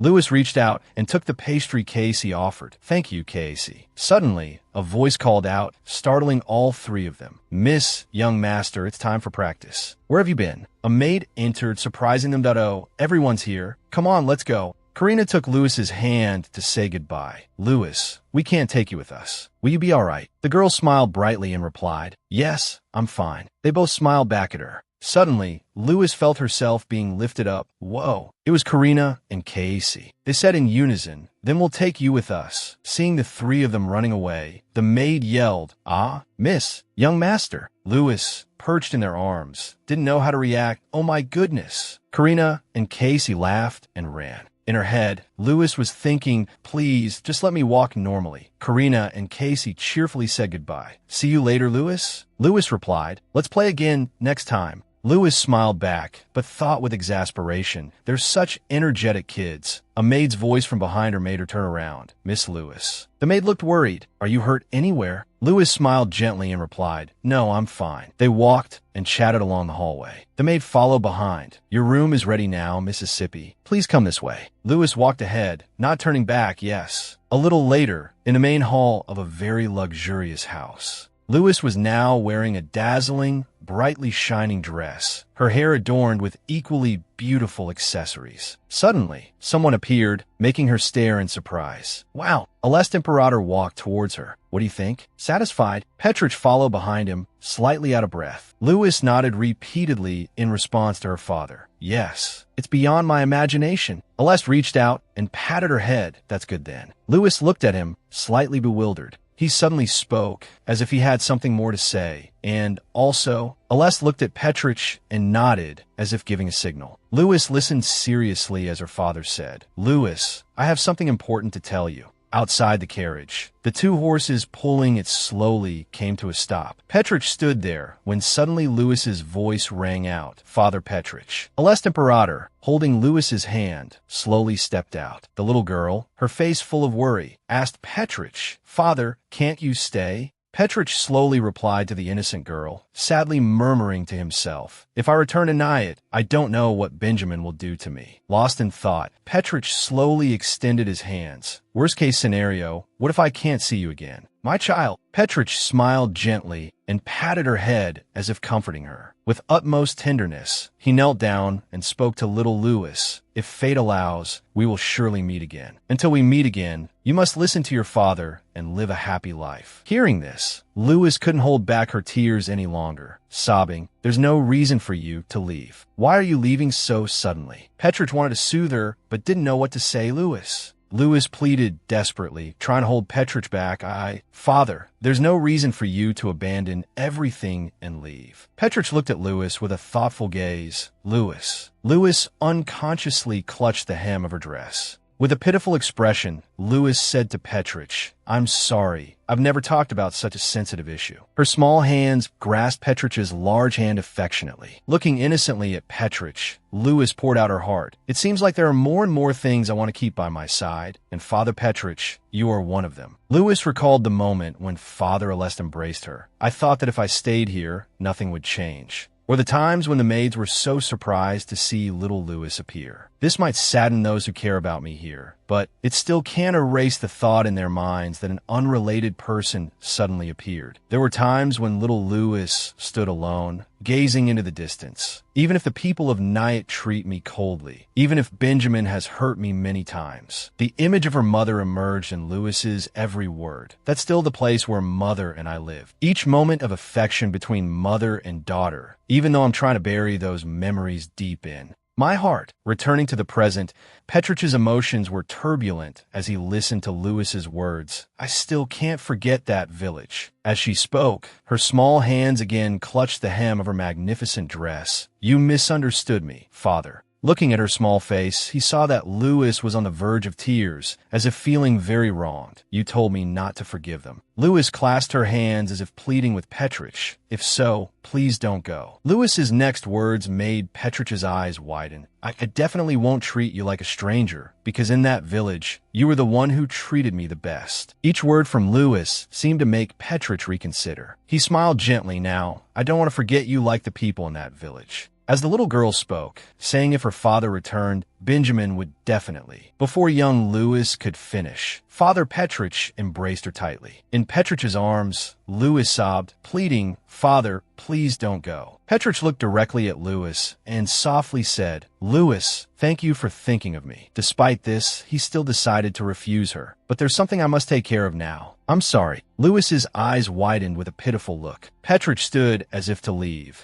and a lest imperator approached to announce, everyone will be arriving at the Pope's palace shortly, Father. Father! Lewis stood like a statue, speechless. Petrich requested of Aleste, Your Grace, please keep an eye on Lewis. He looked down at the girl and said, I'll return safely. The carriage began to move out of the city gates. Lewis clutched her aching heart. Seeing her distress, Aleste tried to comfort her. Lewis, but the girl's next words were a plea. Could you hold me for a little while? Lewis sobbed, tears streaming down her small cheeks. Aleste picked Lewis up. He held her close in his arms, then said to her, Let's go inside. It's cold out here. Lost in thought, Lewis watched the carriage disappear into the distance, wondering, will I forget Father Petrich too? Held in Aleste's arms, little Lewis pondered, will I have to give up even more than this? Her small hands touched Aleste's chest. Light from outside shone through the window pane. Aleste comforted Lewis, don't worry too much. Even though Father Petrich refused, I secretly sent knights to follow him.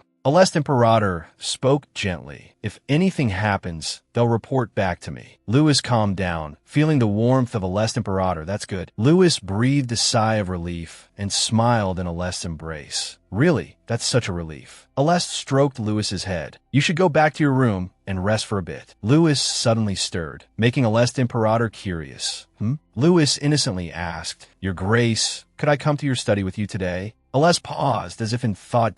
But he quickly replied to her question, I have work to do, so I might not be able to focus entirely on you. Is that all right? Lewis hugged Aleste tightly once more. It's okay. The crackling of burning logs in the enormous fireplace filled the room. Aleste Imperator sat at his desk, while Lewis sat leaning back in a chair nearby. The scratching of a pen on paper rustled in the quiet room. Aleste, while working, suddenly noticed something. Lewis sat slumped in her chair, her face glum. Aleste thought to himself, seeing her like this, even leaving a book she likes there doesn't seem to be working. Lewis suddenly pushed herself up. Though sad, Lewis smiled and said to Aleste, Could I go for a walk and come back? A worried look on his face, Aleste Imperator stood up. A walk. Then I'll go with you. Lewis, sensing Aleste's worry, shyly refused. No, thank you. I'm only going for a little while. I'll be fine. Aleste, deeply concerned for Lewis, said, But what if you get lost? Lewis cheerfully replied, It's okay. I won't go far. Aleste, though worried, indulged her. All right, be careful then.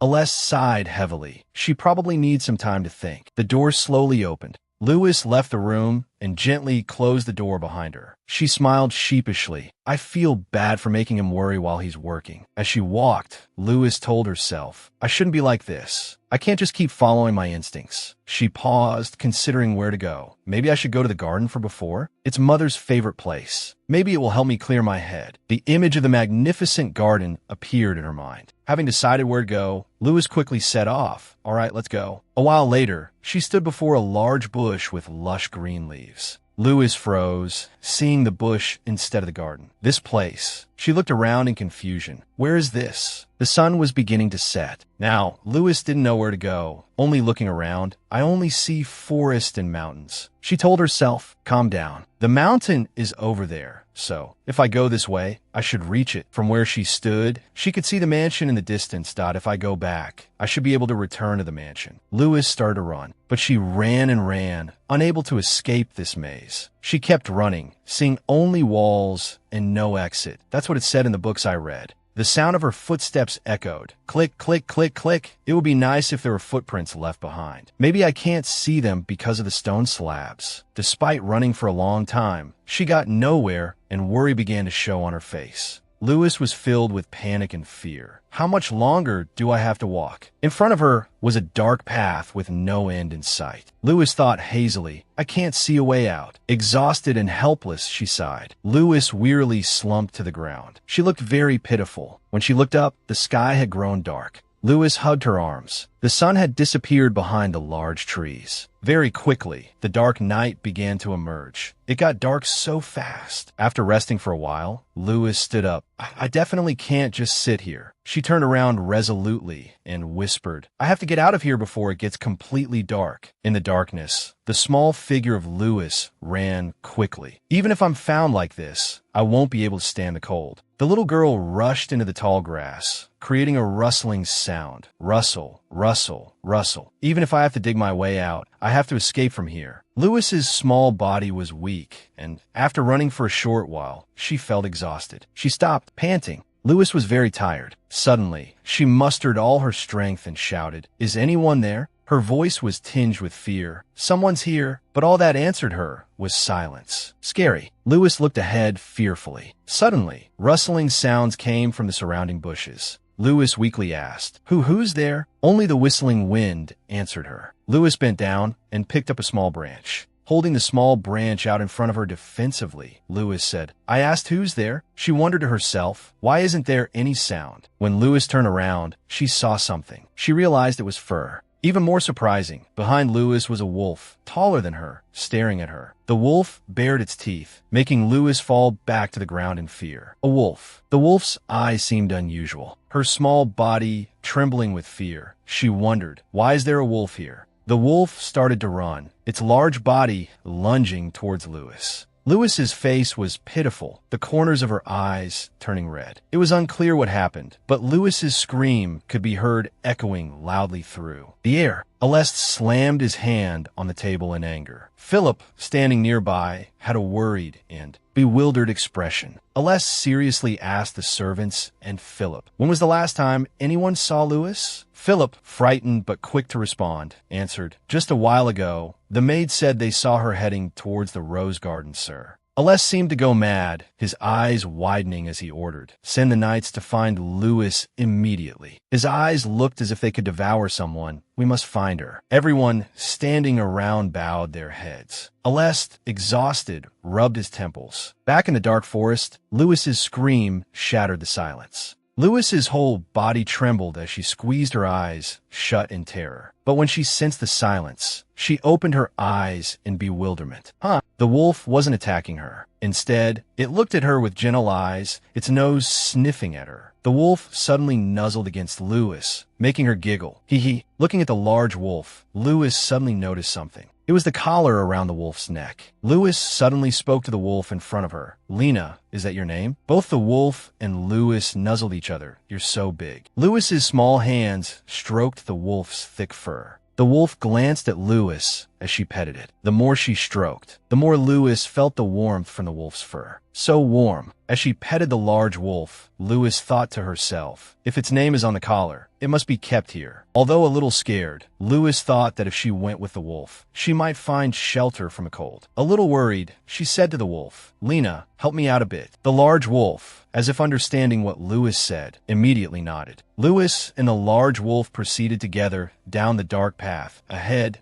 Let's go. After walking for a while, Lewis stopped, feeling extremely tired. Lewis's whole body felt frozen, her small cheeks flushing as if she was about to cry. It's so cold. I can't move my hands properly. Suddenly, the large wolf sat down as if it wanted to say something. With Lewis, its face seemed to be waiting for something. Lewis probably understood the large wolf's intention. You want me to ride on your back? After Lewis climbed onto the large wolf's back, it immediately ran quickly forward. Lewis, with a slightly frightened face, sat on the wolf's back. But suddenly, while running, the wolf abruptly stopped, causing Lewis, who was sitting on its back, to tumble forward. Da-da. The confused little girl immediately asked the wolf, "What's wrong? Why did you stop?" Ahead, there was no path, only trees, and rustling sounds could be heard from the bushes. Lewis was startled when she heard someone call her name. "Miss, where are you, Lewis?" The voice of the person who had just called Lewis's name made her eyes suddenly well up. But then Lewis quickly became happy when she recognized it was her father's voice. "Father!" Lewis jumped down from the large wolf's back and called out, "Father!" The little girl was so happy that tears streamed down her face as she cried out, "Father!" The large wolf at this time also howled as if to celebrate with Lewis. In Lewis's mind, she only thought, "Please come here." Lewis tried her best to call out, "Father, I'm here." Light from within the bushes shone out, and the rustling sounds grew closer. That light suddenly brightened. Alest now appeared before the little girl. Lewis. Alest's face was scratched and bloody from the branches, and his eyes were welling up with worry. Lewis was also startled when she saw Alest's appearance. The little girl now felt incredibly guilty, and tears immediately fell. "He must have been so worried about me." Lewis could only say 3 words, "I'm sorry." Alest's face, which had brightened, became bewildered by Lewis's words.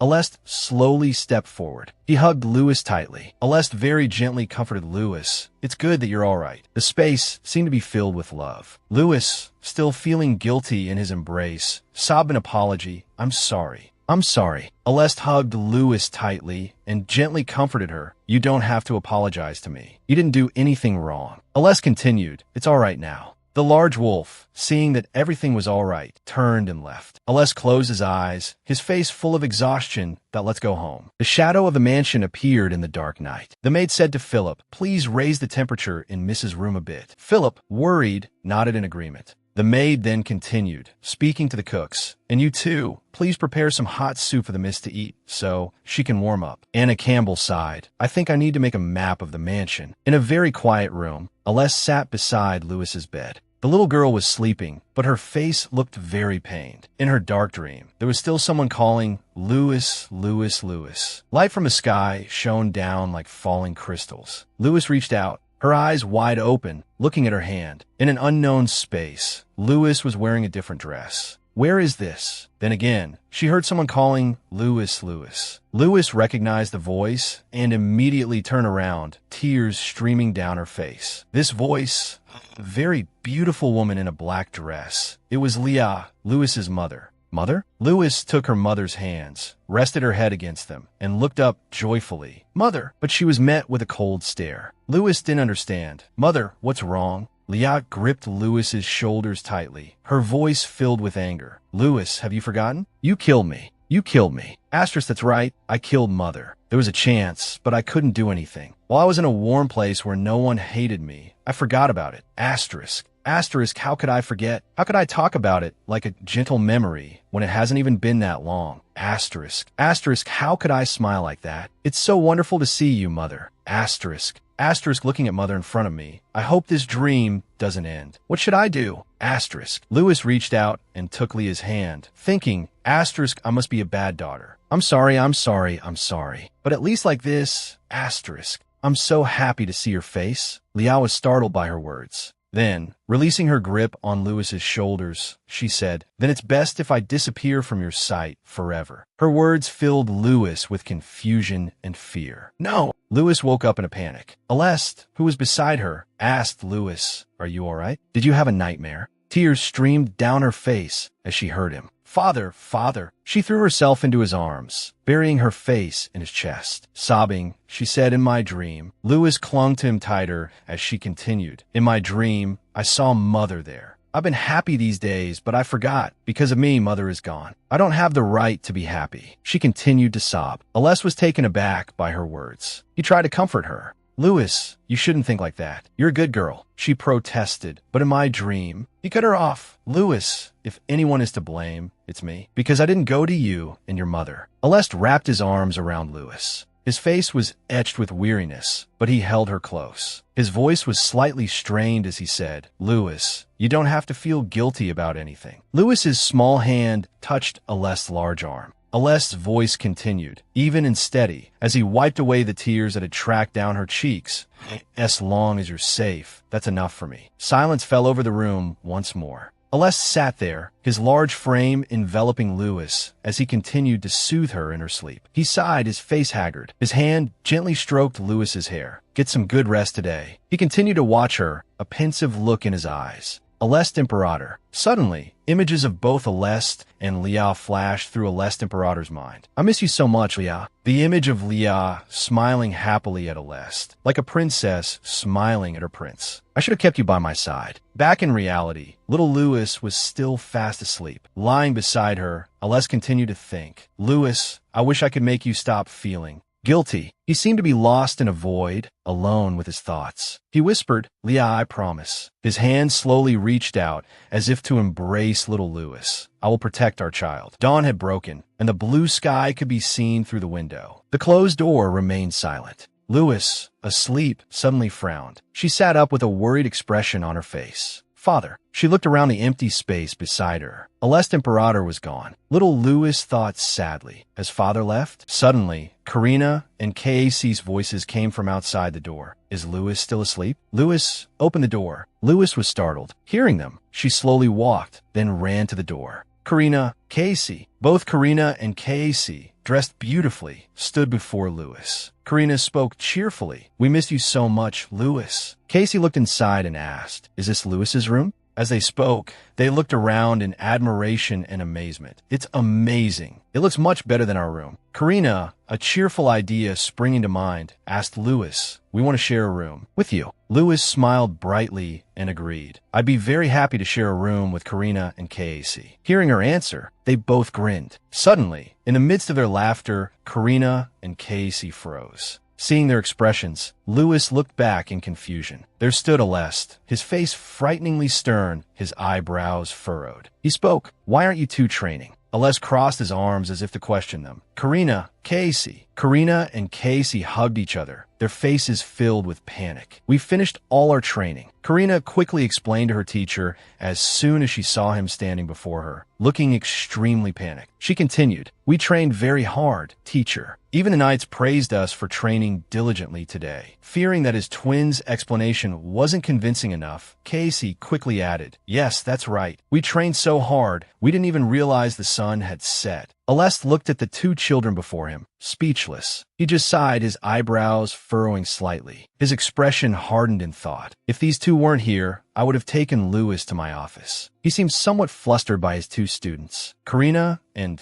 Casey looked dejected, thinking they would have to continue training instead of playing with Louis. They clearly wanted to stay and play with her. Louis looked at the twins, feeling a little embarrassed by their apparent fondness for her. Aleste, looking at the children, thought to himself, "But it's good for her to play with them here." "Louis," his voice, resonant yet gentle, called out to her. She looked up at her father, a question evident on her small face. Aleste bent down, close to Louis. Louis whispered into his ear, looking at him with a slightly apprehensive glance towards the twins, and asked, "If those two are bothering you too much, just tell me, okay?" The words clearly showed Aleste's care, affection, and protectiveness towards his little daughter. Louis gave a small nod, her face beaming as she heard her father's comforting words. "Yes, father," Louis softly replied. After Louis's words, Aleste seemed even happier than she was when she gently called him father. With a childlike joy on his face, Aleste, a man who rarely showed emotion, thought to himself, "Now she's naturally calling me father." He looked tenderly at his little daughter. A gentle, almost imperceptible smile, one he'd never shown before, softened his usually stern and handsome features. He directed this tender smile at Louis. A large hand unexpectedly grasped Louis's small, delicate upper arm, but with a gentle touch. Aleste hugged her tightly. His large arms seemed to envelop Louis's small body. "Stay here, okay?" After gently giving his little daughter various instructions, Alest turned and said, "I'll be back." Having witnessed Alest's gentle smiles and expressions from beginning to end, the twins stared in disbelief. They softly replied, "Yes." "Wow, is that really him? This is the first time we've seen him like this," the two children whispered in surprise. Alest turned and walked towards the door without looking back, accompanied by the respectful bows of the palace servants. Seeing Alest consent, the two children became even more excited. Karina joyfully hugged Louis, and Casey took her small hand. The two happily chatted with Louis, forgetting their earlier disbelief about Alest. Suddenly, a servant approached them and said, "Miss Karina and Master Casey, could you please let go of Miss Louis for a moment?" The two children, Casey and Karina, seemed extremely fond of Louis. They clung to her so tightly that the servants had to plead with them before they would let go. The servant explained, "We need to change Miss Louis's clothes." Upon hearing this, both Casey and Karina replied in unison, "But we don't want to leave her, not even for an hour." The two children clung to Louis like glue. They looked so adorable. Louis could only offer a helpless smile to the servant. Casey complained like a little old man. "How long will Louis take?" Karina added, "We'll fall asleep waiting." The two children sat in the tea room waiting for Louis. They looked so pitiful sitting there like two little old people. Before the two could complain further, the door gently opened, revealing someone wearing a sparkling dress, predominantly black and white. Seeing her, the two children cried out, "Louis!" Casey and Karina looked even more excited seeing Louis in the splendid dress. Their eyes shone brightly like puppies. Louis softly asked, "Have you been waiting long?" Now she looked just like a little princess, with her light pink hair like fluffy candy clouds and her princess dress. Casey and Karina quickly approached the little princess and asked, "Louis, do you want some fruit?" As if afraid she might be hungry, the twins, Casey and Karina, attentively cared for her like a little sister. By the way, we heard you got lost outside yesterday. How about some warm lemon tea? The more they looked at these two children, the more they resembled two older brothers taking care of their little sister. Their attentiveness seemed to take Louis by surprise, making her look quite bewildered. Casey and Karina were looking after Louis, settling her down on a chair with a gentle tone. "Come here, sit down." Little Princess Louis obediently sat down, her face flushed as she watched the Casey siblings as if they were playing with a doll, and that doll was her. The Casey siblings were incredibly enthusiastic about taking care of Louis. Their eyes, fixed on Louis, looked as if they were gazing at the most adorable thing in the world. Louis, seeing the looks on the Casey siblings' faces, was also quite amused. A thought suddenly crossed her mind. It feels like if people's expressions made sounds. Louis found their eager faces quite funny. She giggled, thinking, then the sound these two would make would be the crisp rustle of tiny banknotes. Louis's smile was as sweet as she was. On the tea table, the real introductions now began with the Casey siblings' words. "Let us formally introduce ourselves." First, Karina spoke up. "I'm Karina Martinez Andrian." Next, the other child spoke, and "I'm Casey Dante Andrian." Casey turned and pointed at Karina, continuing, "I'm older, so I'm the big brother." Karina gave Casey a look of disapproval. She immediately kicked him upon hearing him say that. She explained he was so scared of the outside world, he stayed in Mom's tummy forever, so I had to kick his butt to get him out first. The siblings bickered amongst themselves. Louis, bewildered, looked at the bickering siblings and introduced herself. Louis. The two, caught up in their argument, paid her no attention. "In a way, I should have been the one to come out first." Casey continued, "You didn't even kick me."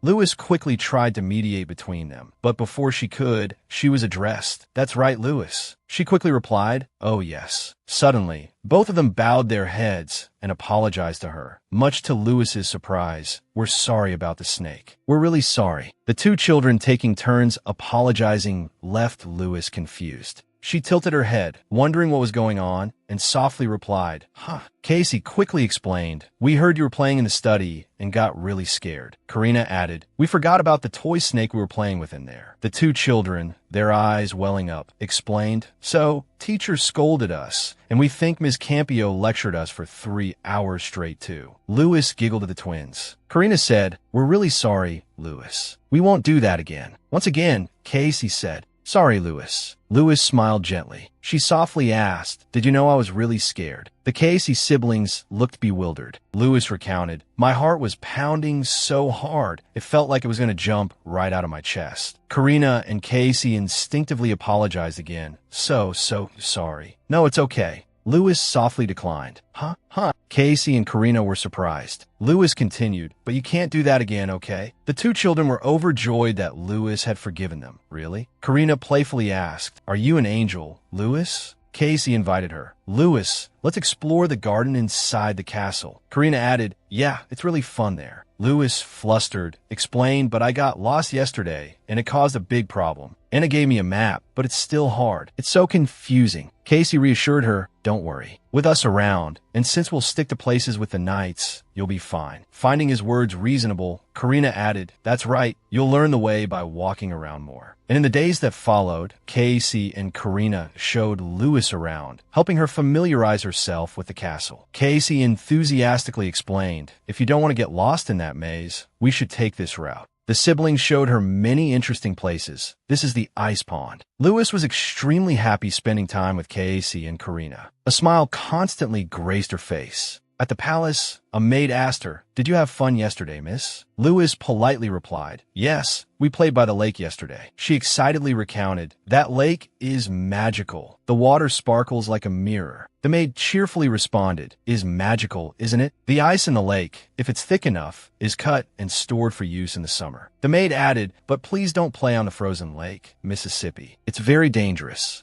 The maid asked Lewis a small question. So, where will you be going today, miss? Lewis answered, I'm going to play in a garden we visited the other day. The maid, curious, inquired, are you carrying the whistle Philip gave you, miss? Lewis politely replied, yes, I have it. She looked like a sweet princess in her navy blue dress and pristine white fur coat. She politely bid farewell. Well then, I'll be going now. The maid didn't reply, only smiled faintly, a thought crossing her mind. It's such a relief that the young miss has recovered her spirits so quickly. It's all thanks to those children, she thought to herself. As Lewis walked down the hallway, a thought crossed her mind. Thanks to Casey and Karina, I can remember the way around the garden now. She brushed past a stranger, bumping into their shoulder with a thud. Startled, she stopped. She cried out, oh. At the same time, the other person fell with a thump. The boy quickly stood up, looked at the person in front of him, and said, hey, while brushing off his pants with his other hand. The boy quickly added in a loud voice, you bumped into me. Don't you know how to apologize? Lewis looked at him, flustered, unsure of what to say. The boy's voice rang out again, what's wrong with you?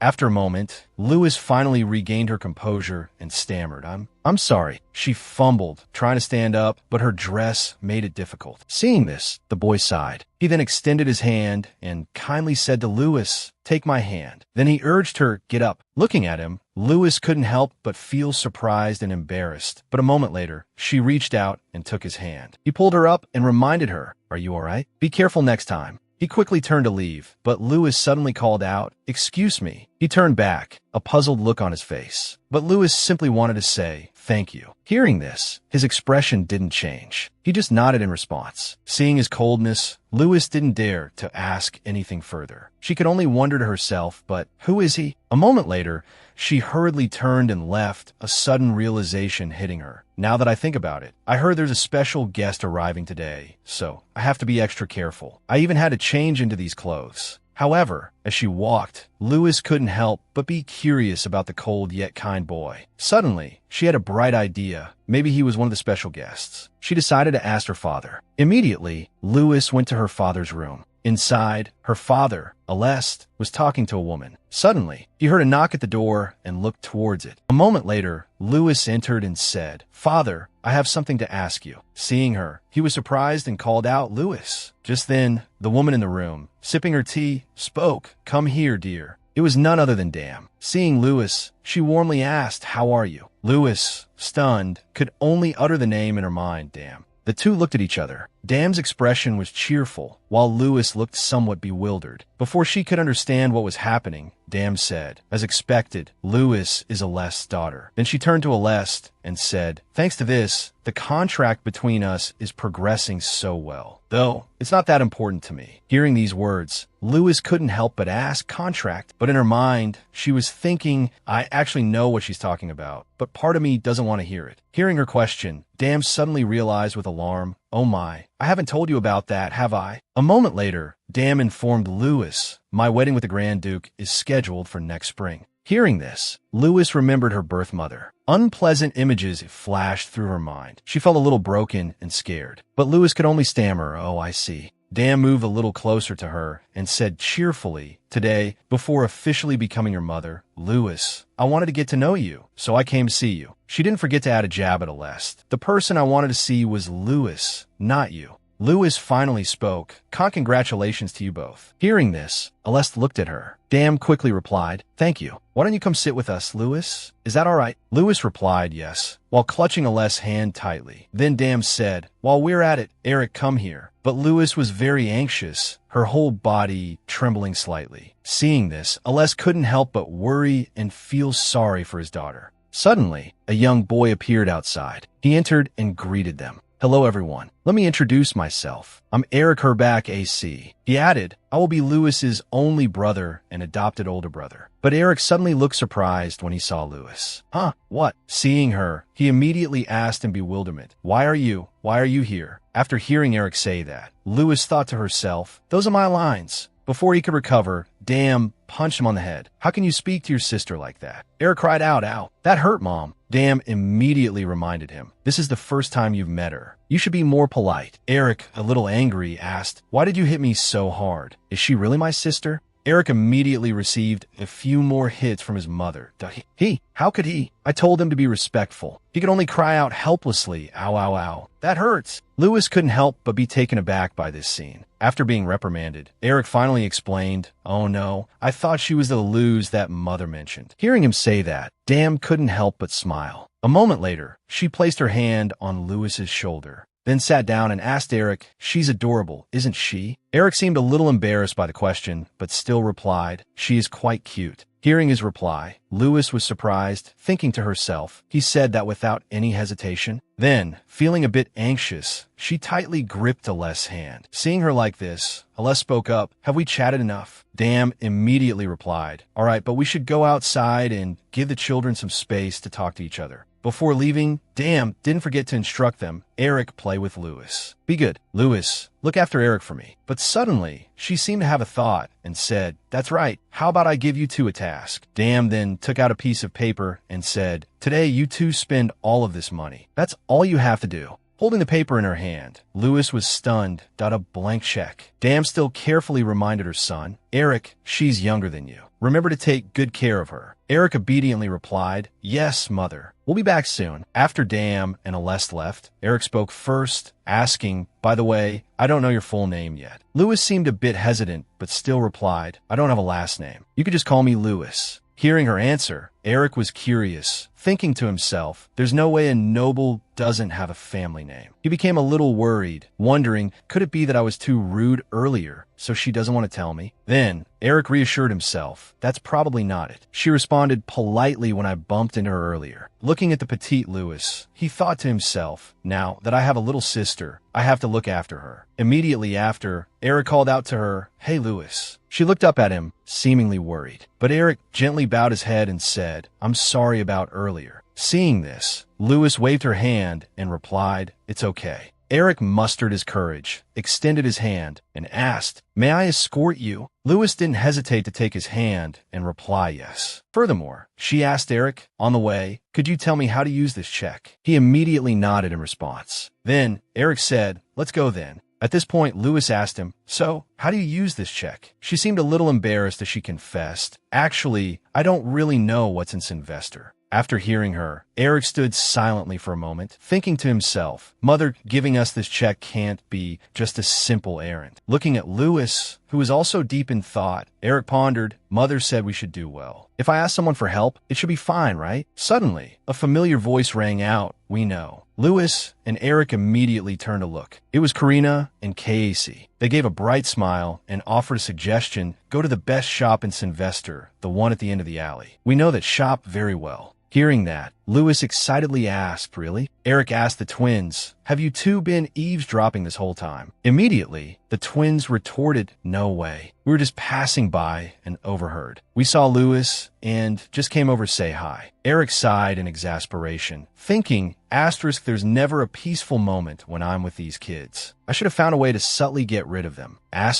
Then Lewis excitedly asked, "So, shall we go together?" Eric thought, "No way," but didn't dare say it out loud. Hearing Lewis, the twins asked back, "Really?" She replied confidently, "Yes, it'll be all right since my older brother is coming along." After saying that, Lewis felt a bit embarrassed, thinking, "I'm his younger sister, but calling him older brother feels a little strange." Eric's cheeks flushed upon hearing the words older brother. A moment later, Lewis told the twins, "Let's get our things ready to go then." They cheerfully turned to leave, replying, "Okay." Eric looked at her and reminded, "Lewis, you should change your clothes. It's cold outside." She quickly replied, "Okay." Inside Aleste and Dam's room, the two were discussing. Dam said, "I said that, but honestly, I don't want Lewis to call me mother." Dam reminded Aleste of the truth. "We don't have that kind of relationship, and I don't intend to usurp her position." Aleste said, a little irritated, "I've already made that clear. Why do you still seem to misunderstand? You must be very worried." Dam added, "It seems like you still haven't explained things clearly to her." She reminded Aleste, "If you don't want Lewis to misunderstand, explain it to her properly. I don't want her to hate me." Dam thought to herself, asterisk, she came all this way to find her father. If he marries another woman, it will surely be a huge blow. Asterisk, she pondered, and Lewis could have been deliberately rude to make me dislike her. She recalled the image of Lewis standing before her, forcing a smile to offer her congratulations. Dam wondered, when she congratulated me, she must have been very upset. Her gaze lowered as she thought of Lewis. "But what can I do?" She immediately said to Aleste, "I'm really worried. Who knows what she'll do in the future? She's always so obedient to adults, never saying what she dislikes, and only living for others." Dam then asked, "But isn't that simply what adults see as adorable and well-behaved in a child?" Hearing these words, Aleste felt a pang of sympathy and guilt for Lewis. Meanwhile, Lewis's group was walking down the street towards the place the twins had mentioned. The twins skipped and sang along the way, while Lewis and Era followed quietly. They turned to Lewis and asked, "Lewis." Casey began, "Is there anywhere you'd like to go?" Then Karina added, "Sylvianen has many interesting places." Lewis hesitated, unsure how to respond. But a moment later, she smiled brightly and replied, "Anywhere you take me, I'm happy to go." Casey immediately asked, "So, should we go to the department store first?" Karina added, "Yes, it's warm there, so Lewis won't catch a cold." Suddenly, Casey remembered something and said to Eric, "Oh, right, but isn't it your family's store?" Eric replied, "It's my mother's, but I'll be taking it over later." Hearing this, the twins became even more excited. "There's an ice rink on the roof. I want to go there and eat to my heart's content. Let's go." Lewis quickly responded, "Okay." Upon arriving at the store and holding the menu, Lewis could only exclaim, "The prices are so high. There's so much." A short while later, all the dishes were served. After eating their fill, Eric took out a banknote to pay. Seeing the banknote, the waiter was stunned. "1 million? Young master, this banknote is too large to use in our establishment." A moment later, he said to Eric, "Next time, please bring smaller denominations, and you can pay then."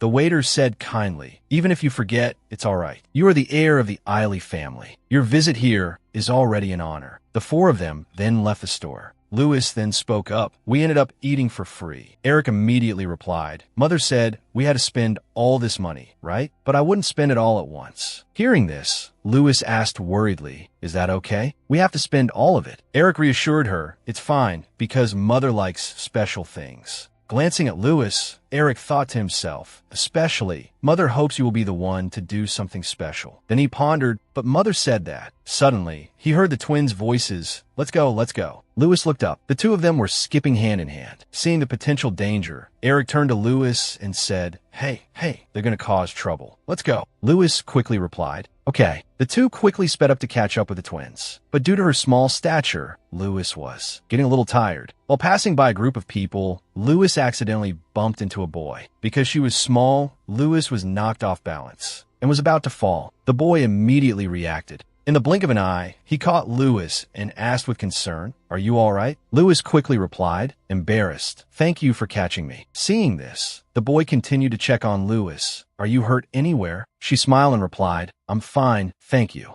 Just then, a voice called out, "Lewis." She looked around and saw Eric and the twins running towards her with worried expressions. At that moment, the boy said to Lewis, "You're welcome." They both nodded, indicating that everything was okay. Lewis quickly ran towards Eric and the others. Seeing her, Eric immediately asked, "Lewis, are you all right?" The tall man next to the mysterious boy then spoke, "Are you all right, Your Highness?" At this point, the man called out, "Idris, Crown Prince." The boy lowered his hood, revealing a strikingly handsome face. Idris then asked his guard curiously, "Is there a noble girl in Sylvester who doesn't know who I am?" The guard immediately replied, "No, Your Highness. Every citizen has greeted you at least once at masquerades or social gatherings." Hearing this, Idris grew even more curious about Louis. He's clearly wearing clothes made of high-quality silk. He pondered, a wealthy merchant could also afford such expensive clothes. But then Idris realized something. But the jeweled accessories he's wearing are not ordinary either. He glanced at Louis and thought, "I think I overheard something about the Grand Duke's family recently appearing." Idris continued to observe Louis while thinking, "It's just gossip, though I can't jump to conclusions." But he looked at the beautiful girl dressed in noble attire and thought, "I can't disregard it either." Just then, the guard reminded Idris, "Your Highness, we must board the ship and leave now." But Idris said, "No need. I have some business here. I'll be a while." Louis quickly reassured his brother, "I'm fine. Let's go." Idris's gaze remained fixed on Louis as he thought, "I want to know who he is." Louis and the three others left together. Suddenly, the guard beside Idris refuted his idea.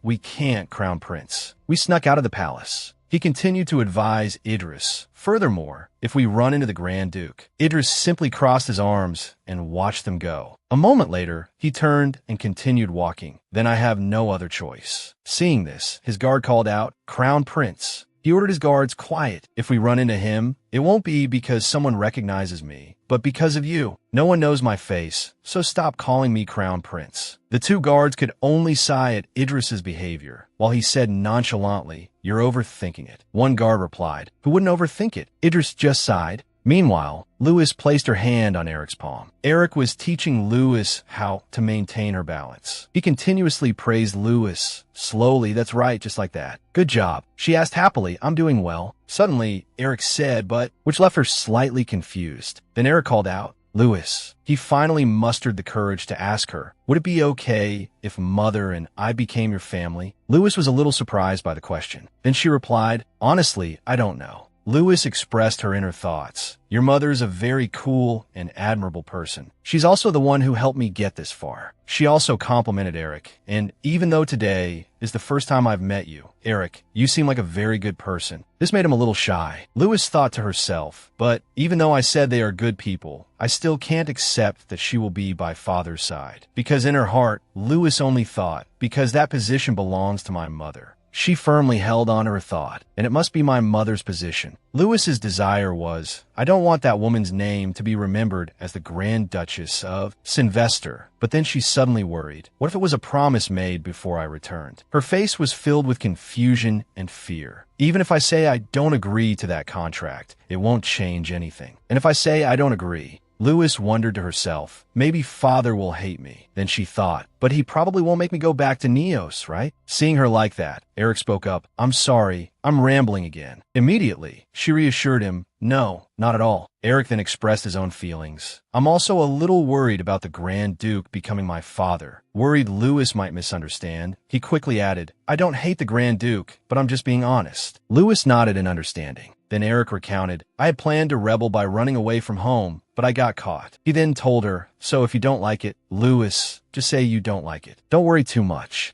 His next words touched Louis, because we're both caught up in the adult story. Just then, the twins ran over and called out, Louis. Seeing her, they exclaimed excitedly, Louis, you're balancing now? That's amazing. See, I told you if you relaxed, you'd learn. Praised, Louis became even more enthusiastic. This is great. I'll skate one more lap. And she told the three of them, don't worry, Karina, Eric, and Casey. I'll skate a little more and then come back. I'll be right back. Eric's eyes were glued to her. While Louis quickly went off to find a secluded spot, she thought to herself, come on. Louis closed her eyes, thinking, it feels like tears are about to well up, but she didn't notice something approaching. A voice suddenly rang out, I see you here again. Startled, she opened her eyes to see. Idris appeared before her and said, be careful, you'll fall again. Seeing him, Louis said in surprise, you're the person from earlier. Idris immediately replied, yes, that's right. Then she asked, is something the matter? Louis covered her face with her hands and said, oh, did you see that? She clutched her shawl, trying to hold back her tears. Seeing this, Idris felt awkward. His two guards asked, shall we go over there, your highness? But Idris stopped them. He reached out and touched Lewis's face. Then he asked gently, "Are you all right?"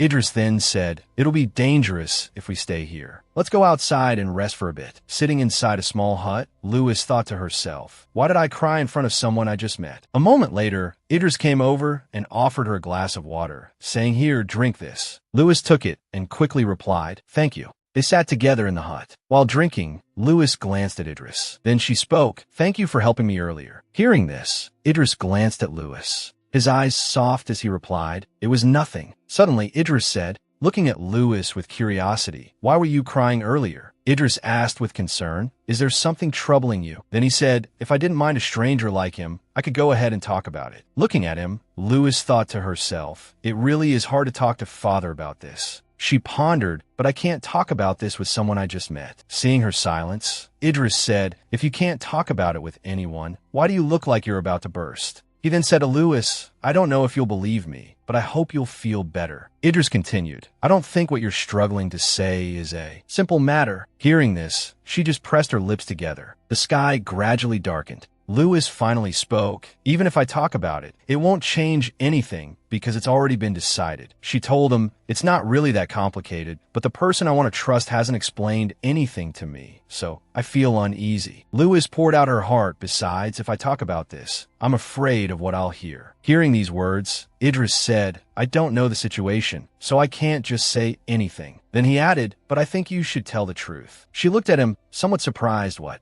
Idris then explained to her, "Didn't you say you wanted to trust that person? Even if you say you understand the situation, if you haven't heard a direct answer." He continued, "You'll keep doubting and feeling exhausted." Finally, he encouraged Lewis, "Just say it. Do it for yourself. You can do it." Then he reassured her, "You'll be okay." Idris spoke sincerely, "I support you." After hearing Idris's words, Lewis felt a warmth in her heart. Even though she didn't have much faith in someone she'd just met, hearing him say that she would be okay and that he supported her, she felt strangely reassured. Then she said, "Thank you." He immediately replied, "Do your best." At that moment, a voice called out, "Lewis, it's time to go." Knowing it was late, Lewis turned to Idris and said, "I have to go now. I guess this is goodbye." Seeing this, he said, "Well, I'll be going too." "Oh, but," she called out, "Wait." Lewis gathered her courage and asked, "Could you tell me your name?" "I'm Lewis." Hearing this, Idris thought to himself, "My name?" Then he replied, "Idris. If fate allows, we'll meet again, Lewis." He bowed and kissed her hand. Lewis and Eric left. Seeing Idris, Eric thought to himself, "Asterisk, who is that? I feel like I've met him somewhere before." Asterisk. Maybe. Both of them and the twins got into the car and headed back. Inside the car, the twins were already fast asleep. Karina was no different, her head resting on Eric's shoulder. Eric said, "They must be tired from playing so much." Lewis quickly replied, "Yes, they are." Lewis looked out the window. Eric seemed a little restless. Then Lewis spoke, "When we get home, I'll definitely talk to father." She looked at Eric and said, "I definitely will." Eric placed his hand over her small one. Then he reassured her, "Everything will be all right." Eric gave a small smile. Looking at him, Lewis also smiled unconsciously. A moment later, the guard announced, "We've arrived, young ladies and gentlemen." Eric immediately called out, "Hey, Karina, wake up. Let's all go inside." Suddenly, a voice called Lewis. It was Aleste. He quickly asked, "You're back?" "Damn," and the guards were beside him. Seeing Aleste waiting, Lewis suddenly felt warm inside. Without hesitation, she ran and hugged Aleste tightly, surprising him. He then called out Lewis. She quickly pulled away from Aleste and looked at him. Then, with a bright smile, she replied, "I'm home." Elsewhere, the quiet space was suddenly filled with the sound of shattering. Inside the room, a man stood amidst the debris, thinking to himself, "Who dares take everything I want?" It was none other than Benjamin. He seemed to have gone mad. What he wanted wasn't a title, wealth, or power, but simply Leah. He recalled his childhood that I want the same thing as him. I'm always the one left behind. My existence is just leftovers. Everything I wanted was rejected by my parents. No, this is something only the heir to the Imperator family can have. Hearing those words, Benjamin was furious and couldn't accept the truth that, and oh, why does he have it and I don't? I'm also an heir. I can do everything he can do. But his mother simply replied, "Stop it. You can't just whine and get your way, Benjamin." Aleste, acting like the older brother, said, "Mother, it's all right. I'll talk to him." Hearing this, his mother said, "All right, I'll leave it to you, Alest." He quickly nodded. After their parents left, Alest said, "Benjamin, come with me for a moment." He gave him a necklace, making him very excited. Alest warned Benjamin, "Don't tell mother I showed you this, okay?" He obediently replied yes. Alest praised his younger brother, "Good boy," and patted his head affectionately. But Benjamin secretly felt envious. Even when he praised me as a child, I couldn't suppress my jealousy. No matter what, he was always better than me and had things I couldn't have. He reminisced, "If I steal something from him, I just want to steal more. It's like I'm going crazy." Benjamin remembered what he most wanted to steal from Alest. Out of everything, what I wanted most, Leah. Back then, Leah was a cute and lovely girl. She ran over and called him, "Young master." Leah gently asked, "What are you doing here?" Remembering her, he thought she was the one who cared for me when everyone else left me behind. But then he suddenly remembered. But even her, Benjamin had asked, "Where are you going dressed like that?" Leah happily replied, "I'm going home for a bit." When he went to knock on her door, Leah, he saw a sight he would never forget. It was Leah and Alest together intimately. At that moment, everything seemed to crumble for Benjamin. He hated his brother that he took her to. Looking at them being intimate and smiling at each other, Benjamin suddenly said, "Don't smile just yet." With a determined look in his eyes, he said, "I won't let Louis go." He smirked. Then Benjamin plopped down on the chair. No, after all, no one knew anything about the relationship between the girl and her father. He carefully counted on his fingers. If 8 years were to pass just like that, according to the law, even if there was only a small chance, he could bring Liao back. The scene shifted to Louis. Someone knocked on the door. Knock, knock. Louis startled and turned around. "Come in. Is that you, Anna?" Seeing the person who entered, she exclaimed in surprise, "Father," and went to the bedside. He dried her hair. Louis asked, "Father, what's the matter? Why are you here so suddenly?" She secretly wondered, as normally only Anna would come at this hour. "Louis, it's like this." Seeing him hesitate, she asked, "What is it, Father? Just tell me. Is there something you want to say?" Alest felt that even at this point, he still couldn't speak. It seemed he was even more timid than Louis. He panicked. "This won't do. I can't keep making the same mistakes. Because of that, I had to go through such a hellish time." Louis worried, "Father?" He held her and called, "Louis, you don't believe me anymore, do you?" She looked at him intently, then continued, "If I said I didn't believe you anymore, I would be lying." The air became silent after her words. Louis recalled Idris's words, "You should speak your mind." "What? Surely everything will be all right." Returning to the present, she said, "Things are as they are, Father. Although I really want to be by your side, sometimes I can't avoid having doubts. Why couldn't someone so affectionate be honest with me? But if I said those words, I was afraid that you would be hurt. I was afraid you would hate me. So I was very afraid of telling the truth. Father, why haven't you looked for Mother for the past 8 years? Alest covered his eyes with his hand and whispered that. Louis, his tears fell, unable to speak. She was surprised to see this, then pursed her lips, avoiding his gaze. It's okay, Father. We still have plenty of time. I said I would wait for you, didn't I? I'm sorry, Louis. He leaned on her shoulder and said, right now, I'm still very weak because of that failed work. I'm sorry for making you suffer so much. I'll be stronger, braver. Then I'll tell you everything. I'm sorry I couldn't protect Leah and Louis well. She looked at him comfortingly. Doubt it's okay, Father. Just start slowly, little by little, okay? She hugged him tightly. After who knows how long, the sky was now full of stars. Louis and he were also lying in bed. Tomorrow, I'll go to the Holy See. I'll go there to add your name to the family register. And I've asked the Pope to send Father Petrich to be the bishop of our city. And he said he's thinking about it, that everything will go my way. Louis said happily, then go early and come back to me, Father. He replied, all right. That day, I held my father's hand and fell asleep. I don't know if it was because he cried so much that he was exhausted and fell asleep, but he fell asleep before me. Watching him sleep soundly, the little girl turned and hugged him, whispering, let's be strong together. The next morning, the sound of clopping footsteps echoed on the road. It turned out to be Father Petrich. Finally, I've arrived. Now, I just need to quietly go to the cathedral. Suddenly, a group of soldiers rushed in, surrounding him. He anxiously asked, what's going on? A soldier kicked him hard in the leg, forcing him to kneel. Petrich winced in pain and asked, what are you doing? Someone shouted his name, Petrich M.O. Hearing his name called, he glanced over. The man held out a piece of paper in front of him and said, you are under arrest for the kidnapping of a child. Eastern Kingdom Holy Court. At that moment, in front of a large mansion, whispers of discussion arose between a man and a woman dressed in white.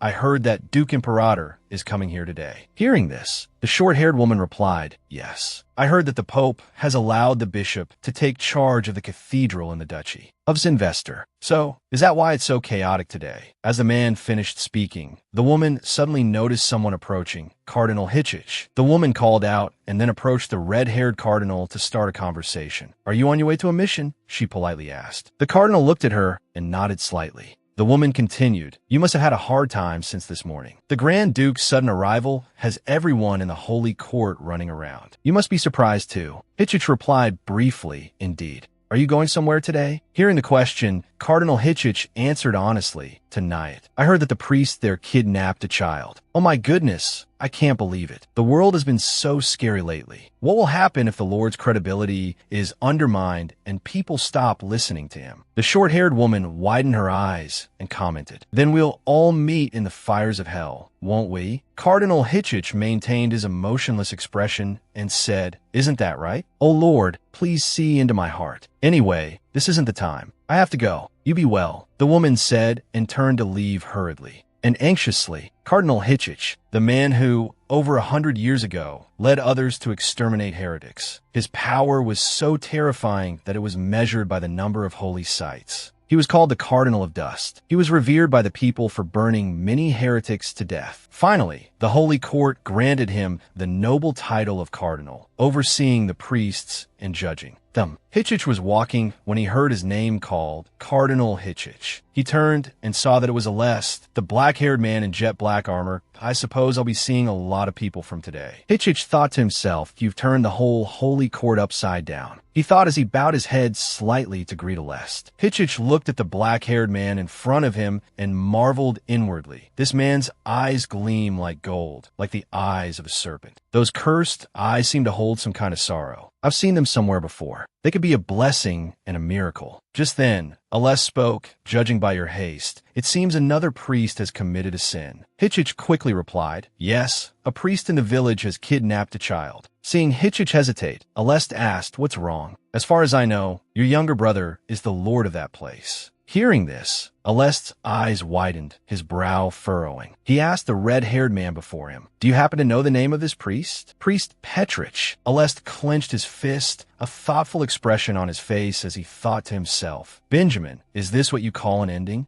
Then Alest addressed Cardinal Hitchich, Your Eminence, you must allow me to accompany you tonight. I must lay another bouquet of flowers on someone else's grave. Alest's face darkened, and a murderous aura emanated from him. Meanwhile, elsewhere, Alest was instructing some soldiers. Inform the Pope that I will visit him next time. Now, come with me tonight. If there's any urgent news from Dam Isley, report it to me immediately. As you command. The soldiers responded in unison, bowing their heads in obedience. Now, as the two men were traveling in a carriage, Alest asked Hitchich, if the priest is innocent, can the accusation of a capital crime be dismissed? The cardinal replied, the sin of defiling the duties of God's messenger will be brought before the high religious court, not the regional court. Upon hearing Hitchich's answer, Alest responded curtly, that's fine. I take no pleasure in the execution of an innocent priest. The red-haired cardinal added nothing. Alest continued, 8 years ago, you were also in that position, weren't you? Hitchich replied, yes, I was also a witness when your younger brother was naturalized as the heir to the Imperator family. Alest then said, I ran away from Benjamin and my lover, fleeing tonight. Hitchich's face showed a hint of surprise at Alest's words.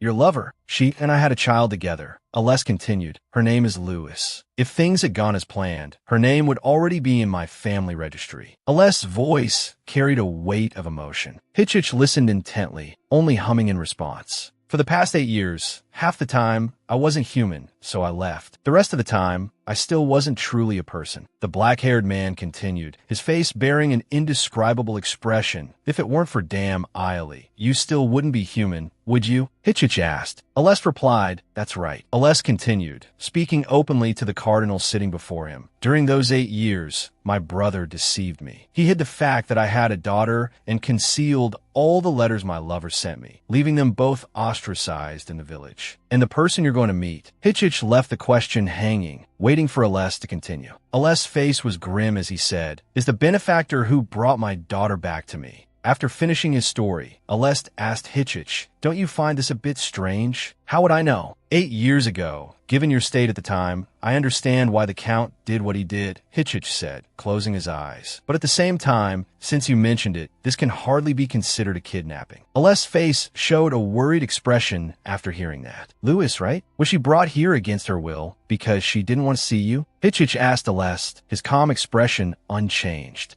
"Absolutely not. That's impossible. To prove that Lewis is my daughter, she showed me the Imperator snake that I gave Leah." Alest quickly refuted, his eyebrows furrowing slightly. "I see that he isn't someone who would deceive the Grand Duke," Hitchich remarked. "Even so, there's still a lack of evidence. Nothing is certain." The red-haired man thought to himself, then sighed. "The court servant isn't that priest. The one who deserves to be punished with death is my dear younger brother." Alest maintained his straight posture, speaking seriously. "No matter where I go, I will only act within the Lord's territory." Hitchich closed his eyes and calmly replied, "Because among the sins my brother committed, there's also the offense against God's sanctity. Even if I don't want to, I will have to face you again." Alest said, his expression shifting slightly. "About that, I didn't expect you to reveal such closely guarded secrets. Are you certain?" The cardinal's words were hesitant this time. Alest spoke resolutely, placing a hand on his chest. "I made up my mind." Alest's eyes now shone with immense determination. Hitchich was inwardly impressed by that gaze, eyes that were once terrifyingly vacant. "It's been a long time since I've seen such humanity. Can you tell me what caused such a change in you?" Unable to contain his curiosity, Hitchich finally asked, "I don't want to always be a father who is awkward with his daughter anymore." A gentle smile touched Alest's lips. The image of the pink-haired girl appeared beautifully in his mind. Now, having arrived at their destination, it was a village with a falling snow added to the coldness. "You all, go gather testimonies and evidence from the villagers. Go assess the priest's situation. After providing aid if necessary, regroup at the Lord's manor." Alest's stern voice rang out to the soldiers. "Then I'll see you again at the courthouse later." Alest's gaze turned towards Cardinal Hitchich. "I trust you won't obstruct the evidence gathering," he replied to the black-haired man in his usual tone.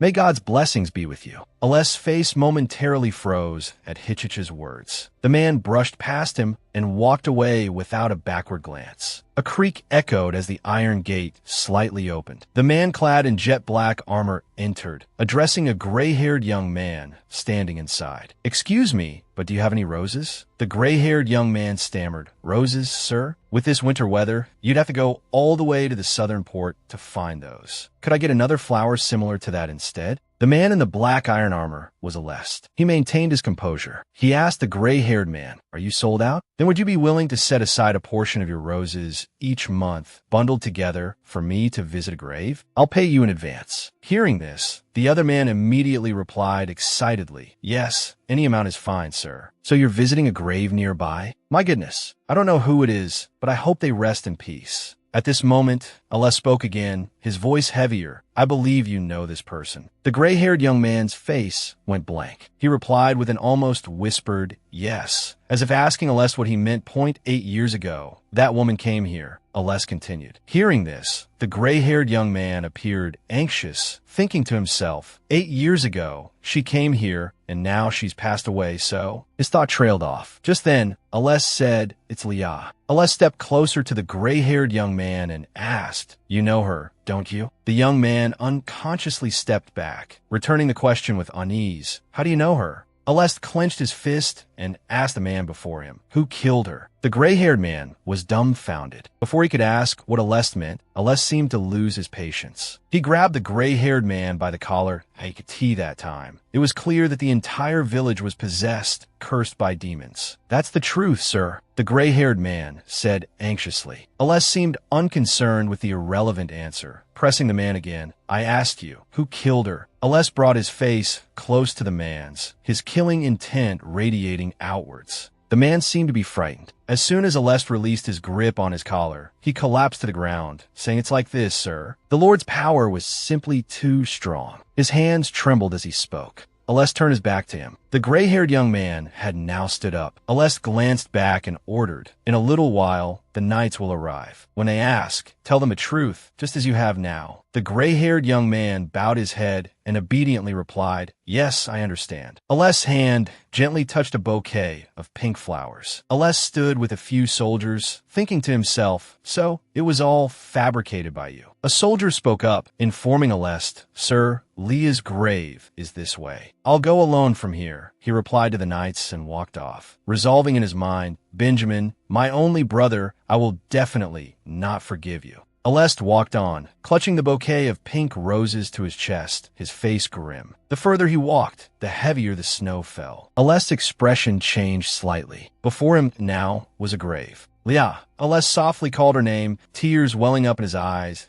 "I'm so late, my love." The image of a pink-haired, blue-eyed woman appeared with a smile, her hand outstretched. Alest collapsed, holding the woman tightly in his arms. "That I'm sorry. I'm so sorry. I was wrong." He repeatedly berated himself. The image of the woman simply smiled. "That I'm here now, ya." Alest stammered as Leah gently pressed her lips to his. "Please take good care of Louis." "Alest," she said, cupping his face in her hands. Tears welled up in his eyes again. They embraced again, though this was only Alest's imagination. Alest eventually laid down on Leah's grave. His eyes were brimming with tears. After a moment, he slowly stood up. He turned and walked away, leaving behind a promise, "I will return," and a bouquet of pink roses on the cold snow. Inside a luxurious room, the sound of rain and snow howled outside. A golden-eyed man stood frozen in the middle of the room, thinking to himself, "The weather is terrible." Just then, the voice of a guard outside broke the silence. "Hold on, you can't just barge in like that." The man who barged in furiously was Alest. He gritted his teeth, his eyes burning with murderous intent as he glared at the person in the room. The person in the room simply scoffed and calmly said, "Long time no see, brother." Alest raised a hand and, without hesitation, slapped Benjamin across the face, his expression filled with resentment. Benjamin still laughed, even though the cheek that had just been slapped was red and bleeding. "Ha. Just reunited with my little brother, and I get a slap as a gift? It seems you've given up on being human, haven't you?" He gave Alest a challenging and contemptuous look. Alest's voice was harsh as he said, "Is there really a younger brother in this world who would covet his own brother's woman?" Benjamin replied, showing no fear, "It's true I love Leah, but I didn't force her into anything, I swear to God." Alest said nothing, his gaze complex as he looked at his younger brother. Benjamin's smile didn't falter. He taunted cruelly, "Oh dear, how scary. Are you here to kill me?" Alest stepped closer to him. "Try it." As he spoke, he placed a hand on the shoulder of the seething Alest. "You killed our parents, our aunt, uncle, everyone, even your fiancé." Now Benjamin was no longer smiling. He practically yelled the accusation. "Are you going to kill your own brother now?" Alest's face hardened, stunned by the words. "Try it," Benjamin challenged loudly. Alest's foot shot out like lightning, sending Benjamin crumpling to the floor. He leaned against the wall, clutching his injured leg and crying out in pain as Alest stood over him. The black-armored figure pressed his foot down hard on his brother, forcing him to the ground. Alest spoke, "I've walked the path of a demon, but I don't understand the meaning of your rash words, brother." Benjamin cried out again as Alest's foot pressed harder into his thigh.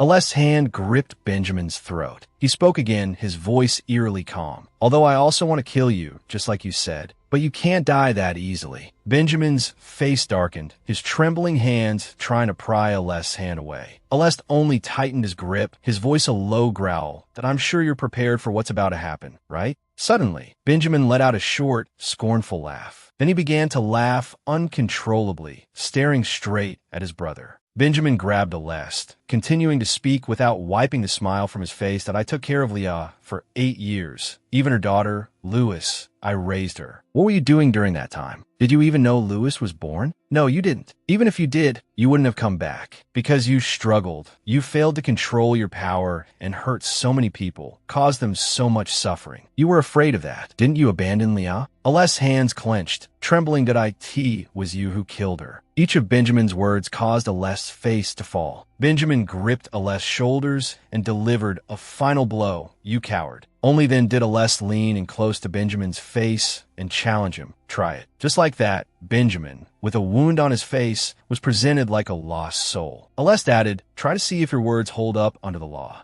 That's right, standing before the fire. Aleste, with a terrifying expression, added, "Let's see who the goddess of justice smiles upon." Suddenly, at that moment, a soldier entered and reported, "Your Excellency, we've found it." Inside, Aleste tilted his head slightly and looked out. The soldier continued his report, just as he said, "Sir, the body was found in the study. We found evidence from the villagers and a list of the Lord's witnesses." Hearing the current situation, Aleste gave a decisive order, "Send them to court." The soldier then presented a stack of Leah's letters and replied, "Yes, sir." Holding the letters, Aleste flipped through them repeatedly, wondering, "Are these the letters Leah wrote to me?" Finally opening one, Aleste held the letter and read each line.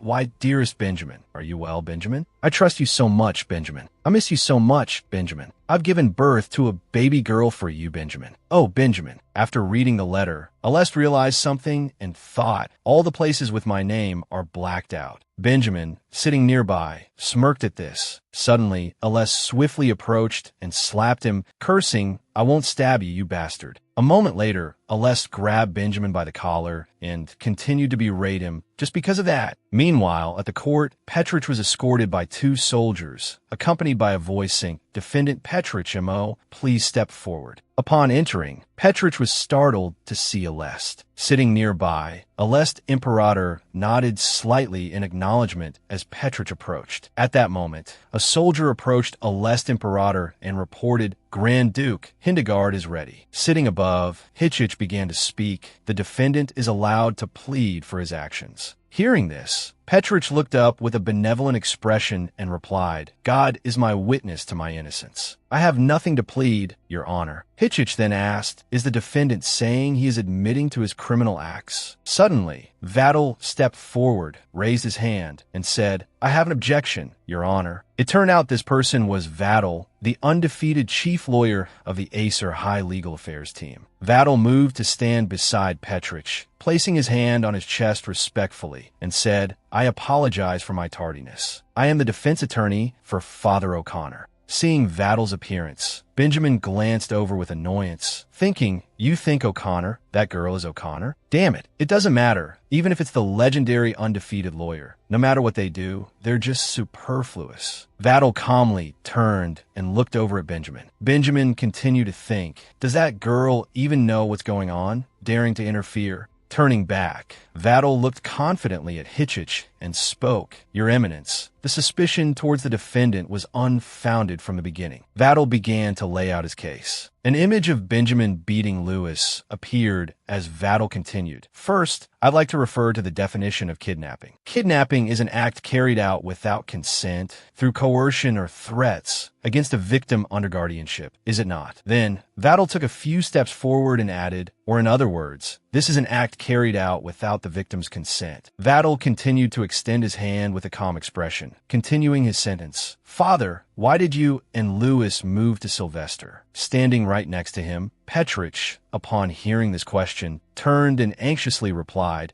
"It's because she wanted to find her biological father." Suddenly, nearby, Benjamin pointed directly at them, shouting nonstop, "Lies, lies. What does that naive child know? That priest must have lured her away." Amidst the commotion, Hitchich, sitting above, calmly spoke, "Defense attorney, please submit the documents to prove your recent statements." Hearing this, Vattel crossed his arms, looking at the judge with a confident face. "I can't do that, Your Honor." Slightly surprised by the unexpected answer, Hitchich wondered, "Can't do that?" Then, Hitchich half closed his eyes, turning his head to the side and adding, "Defense attorney, if you dare hide evidence from the court, I advise you to leave the courtroom immediately." Hearing this, Vattel disagreed and raised his head to voice his opinion. "I don't mean that, Your Honor. The plaintiff, Lewis, is currently in Sylvester, so she cannot come to court to testify." Vattel's voice continued to resonate, "But I will prove why she went to find her biological father on her own, and in that situation, how the defendant acted." Hearing this, Petrich, standing next to him, looked slightly surprised. As soon as Vattel finished speaking, he gestured towards the door and said loudly, please call the witness. Quickly, the door creaked open with a rather loud sound. Following that, a crowd of people in dirty clothes entered with sad expressions, accompanied by Vattel's thoughts. So many witnesses, through the oath of the Supreme Court judge, have come forward to testify and expose everything. Witnessing this scene, Benjamin was so astonished he was speechless. Vattel continued to think, although these witnesses are also at fault, most of their suffering is related to Benjamin. First, a neatly dressed young man stepped forward, looked at Hitchich, and introduced himself. "I am the doctor who was with Leah when she passed away." He then put on an innocent expression and recounted everything. The cause of her death was influenza due to infection. Influenza is a simple illness that can be treated and cured, but Leah's condition was due to malnutrition and physical weakness, so complications arose. The young man's voice echoed throughout the courtroom, and when she passed away, Leah's body had many signs of abuse. Alest, sitting nearby, widened his eyes in anger after hearing everything. Continuing his story, the young man looked at Petrich and continued, "Father Petrich was with me and the Lord at the time. At that time, I was certain he was someone Lewis could trust and rely on." At this moment, Vattel began to think, as time goes by, they are all accomplices. Instead of being ashamed to reveal each other's sins, the villagers began to want to confess all their sins. Sitting above, Hitchich, seeing this scene, thought to himself, if this continues, there will be more testimonies and evidence, so there will be no need to dig deeper. Suddenly, Vattel's voice rang out. Given this, the Lewis side has no reason to stop at Nyack. Below, Vattel placed a hand across his chest, determined, and continued. The villagers whose mothers have passed away and who have unwanted guardians would naturally seek out their true biological fathers.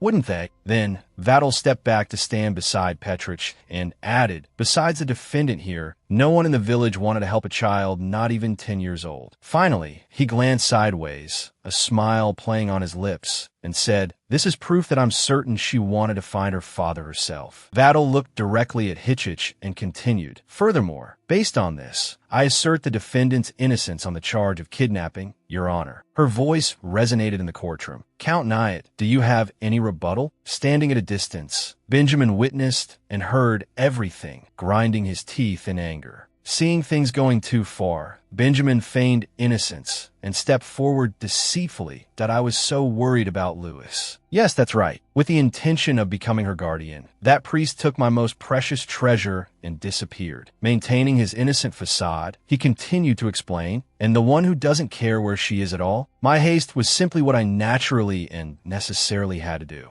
After Benjamin finished, Hitchich spoke. "Defense counsel, do you have anything more to say?" Vattel tilted his head slightly and replied, "Your Honor, from any perspective, the defendant only intended to help Lewis in the most humane way possible." Petrich glanced at Vattel as he spoke. Even when he returned, the defendant received no compensation. It's not because he desired any reward. We are accusing someone more faithful to the teachings of God than anyone else. Having said this, Petrich reaffirmed, and with that argument, I, the defense attorney, assert the defendant's innocence, and simultaneously. Vattel pointed at the now rigid Benjamin and accused Benjamin Joseph Knight of slander and disrespecting religion. Thus accused, Benjamin's eyes widened in disbelief. "What? Shut up." A horrific image flashed through his mind. Smoke, fire, and chaotic scenes of people after the cult's large-scale conquest decades ago. The Holy Court was extremely sensitive to acts of blasphemy against the Orthodox Church, to the point of increasing the severity of punishments. Benjamin clenched his fists. Having been a member of the Imperator, he had directly experienced the cult's campaign and knew this truth best. Tears welled up in Benjamin's eyes as fear gripped him. "Asterisk, I can't die like this. I have to do something,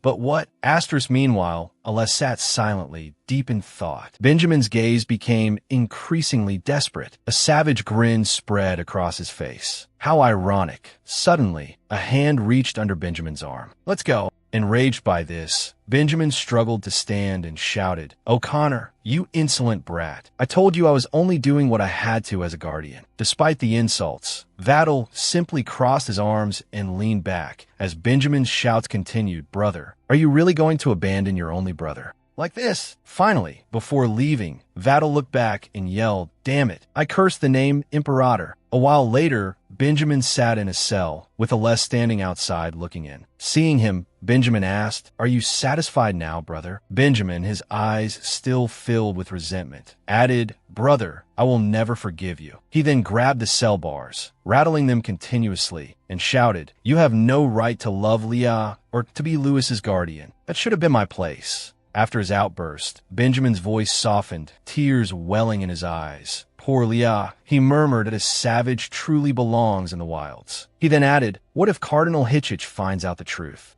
The truth that Louis is the sole heir of the Imperator family. This statement made Alest's eyes widen in surprise. Immediately, Alest reached through the bars, grabbed Benjamin's collar, and shouted, "Shut up." He pressed Benjamin's face against the bars, his expression menacing. "Now, you have no more chances to run your mouth. Since it's come to this, why don't you say something useful, little brother?" Benjamin, choked and in pain, clutched at Alest's hand, gasping, "In this world, the law has no secrets, brother." Benjamin shoved Alest's hand away forcefully. Then, with a falsely sweet expression, he touched Alest's clothes and added, "What's wrong? Don't tell me you're planning to rip out your little brother's tongue yourself without the Cardinal's help, brother." Overcome with rage, Alest's hand moved with lightning speed. It shot through the bars and forced Benjamin's mouth open. Holding it open, he said open wide. Benjamin cursed, "You crazy, venomous bastard. What are you?" Alest yanked him hard against the bars, causing Benjamin to cough in pain. Then, Alest did something inside Benjamin's mouth, producing a loud snapping sound. Benjamin groaned. All that remained was Benjamin's blood and his agonizing screams. Stepping outside, Alest looked at the others with a solemn expression. As Louis's father, he declared, "I sincerely thank you all for caring for and protecting her." He then leaned slightly to the side and added, "And I'm also very grateful for your cooperation. From now on, no one will be allowed to exchange goods or people in this village. I hope the villagers will live in harmony with each other for a long, long time." Sitting in two chairs facing each other, Benjamin looked directly at Patrick and said, "Father, won't you come to be a bishop in Imperator City?" He continued, "Even though I did this for you, it was a bit selfish of me, but I hope you will do it for me and Louis." Patrick's face was frozen in astonishment. Alest maintained his expression and continued, "In case something happens to me, besides you, Father, there's no one Louis can trust and rely on." Hearing this, Patrick asked with some confusion, "Isn't there also Miss Dam Eiley?"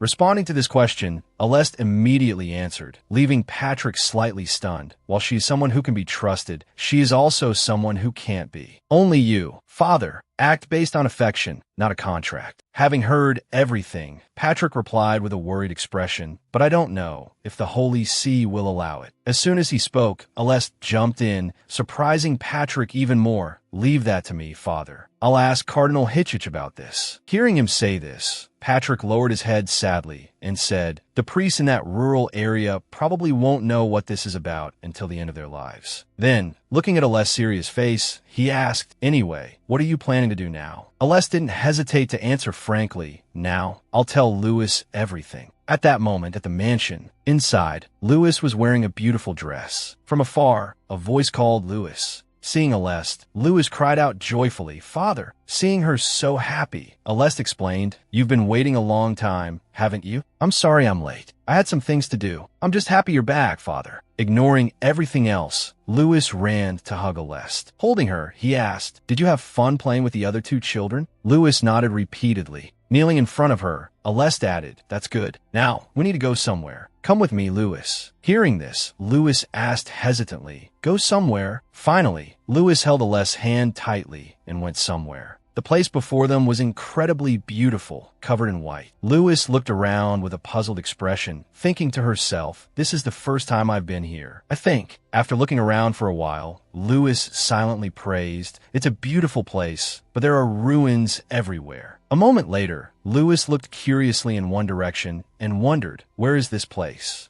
Louis was standing before a statue of an angel. Alest, standing nearby, called out, "Louis." Then, he led Louis inside, saying, "I'm sorry I didn't let you know sooner." After hearing his words and seeing the scene before her, Lewis became increasingly emotional and then surprised. Finally, she trembled, tears streaming down her face as she stammered, "Mother, is that mother?" Lewis reached out to touch the beautiful statue in front of her. Finally, she pulled her hand back, covering her mouth as she sobbed uncontrollably. A long while later, evening fell. Inside, Lewis lay in Aleste's arms, crying continuously, while Aleste simply comforted her in silence. After crying for a long time, Lewis softly asked, "Father, do you love Mother?" Asked this, Aleste replied as if it were obvious, "Of course I love your mother. I love her more than words can express." Hearing this, Lewis approached Aleste with glistening eyes. Then, "Father, may I ask you something? Why didn't you come looking for me?" Upon receiving this question, Aleste pulled aside his shirt, saying, "Well, Lewis, I'm a little different from other people." After seeing what was beneath his shirt,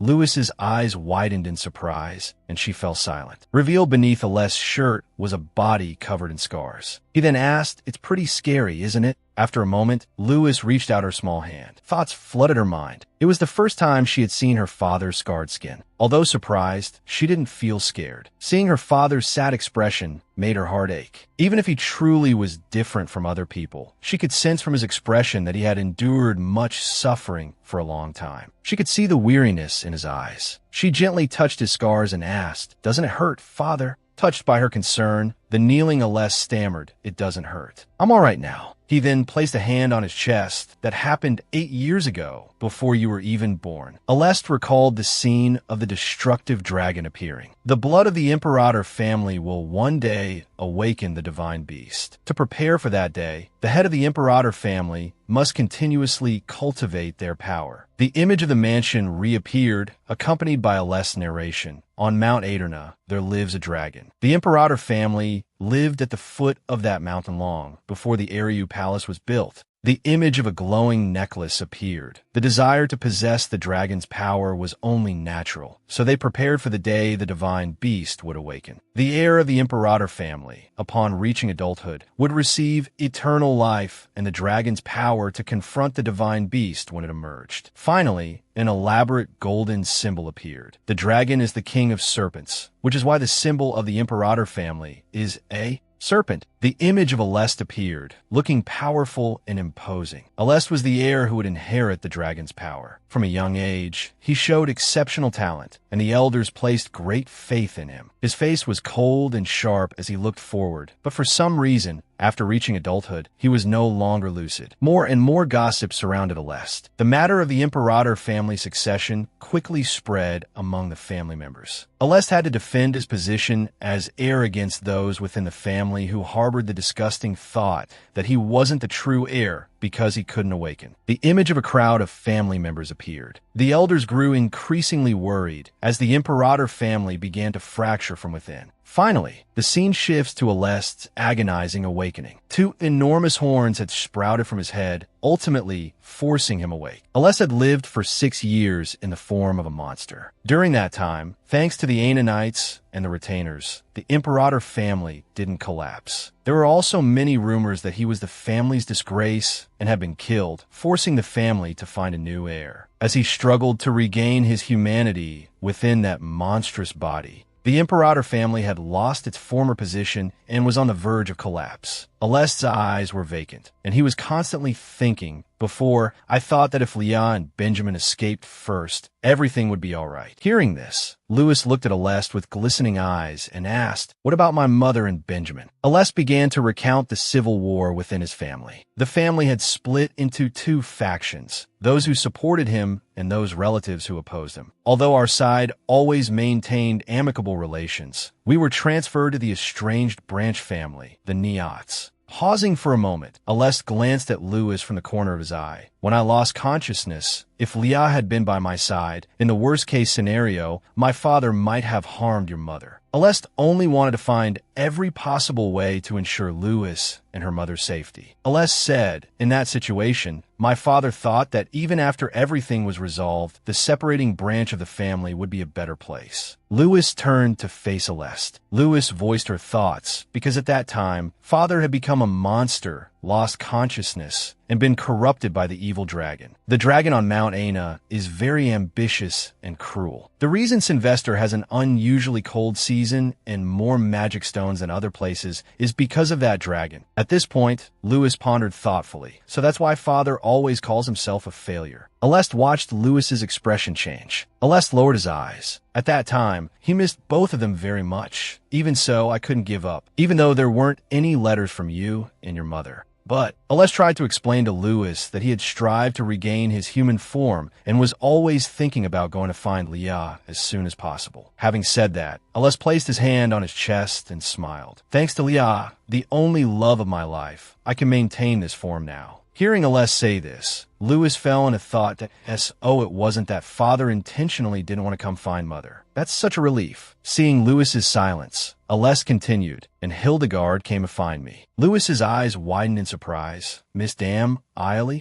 Aless remembered the magic stones that Dame Eiley had mentioned earlier and recounted. She proposed a deal with me. She wanted the magic stones on Mount Aina. Pausing for a moment, Aless imagined the desolate state of the Imperator family. He spoke with determination, and I have a responsibility to do something to restore the Imperator family. Hearing this, Lewis looked up with a hint of curiosity and asked, if it was a deal, what did father have to exchange in return? Aless gently replied, if, within 2 years, she helps me successfully become the Duke of Imperator, gain everyone's recognition, and restore the family to its former glory. Aless didn't refuse any conditions. I have to give her a certain portion of the magic stone minerals and the title of Duchess. Saying this, Aless sighed and looked up at the sky, his voice filled with regret. But more than anything, I wanted to find Leah. Lewis sat beside him, her gaze fixed thoughtfully on Aless. Aless blamed himself, thinking he was so useless at that time. But he had arrived too late, and he truly felt deep regret. Aless thought back to the beginning of the story. He had been bound, living with a terrifyingly altered appearance. Aless, with faint, snake-like scales appearing on his face, stood in the tower, his eyes cold as he looked back. What is it? Every action he took was met with expectant and suspicious gazes. Behind him, a group of people stood before Aless. The man in front spoke as he spread his arms. Until the day you restore the Imperator Duchy, I will serve you with all my heart. If this ends, I will go find Leah. Aless remembered Leah's gentle face and sun-filled smile, making him feel even more useless. But in a room, the deafening sound of shattering objects echoed. Aless, with his disfigured face, slumped in a chair, his hands covering his face as his subordinates watched. Aless lifted his face, his golden eyes flashing. He raised a hand in front of him, staring at it as he thought, do I even have the right to look for Leah, a failure like me? At the same time, the Imperator also had a duty to reassure the attendants and citizens of the duchy who were feeling uneasy due to the 6-year-long family feud. The easiest and surest way was to find someone to fill the vacant position of Duchess. The woman named Dame, a tycoon in the financial world, was the most suitable for the position. As someone of high social standing, this was a deal she had no reason to refuse. 2 years passed, and now the Imperator had been revived as the ruler of the North, a figure no one dared to underestimate. He had become an outstanding leader and successfully revived his declining family. Hildegard became the certain successor to the position of Duchess, with the love of the people in the duchy. Aless seemed to have poured out all the feelings he had held inside for all those years. Aless' final words, filled with longing, were spoken to Lewis. But Lewis, for me, the only person I love is your mother, Leah. Aless looked at Lewis with a determined gaze. Even though I'm no longer human, every night,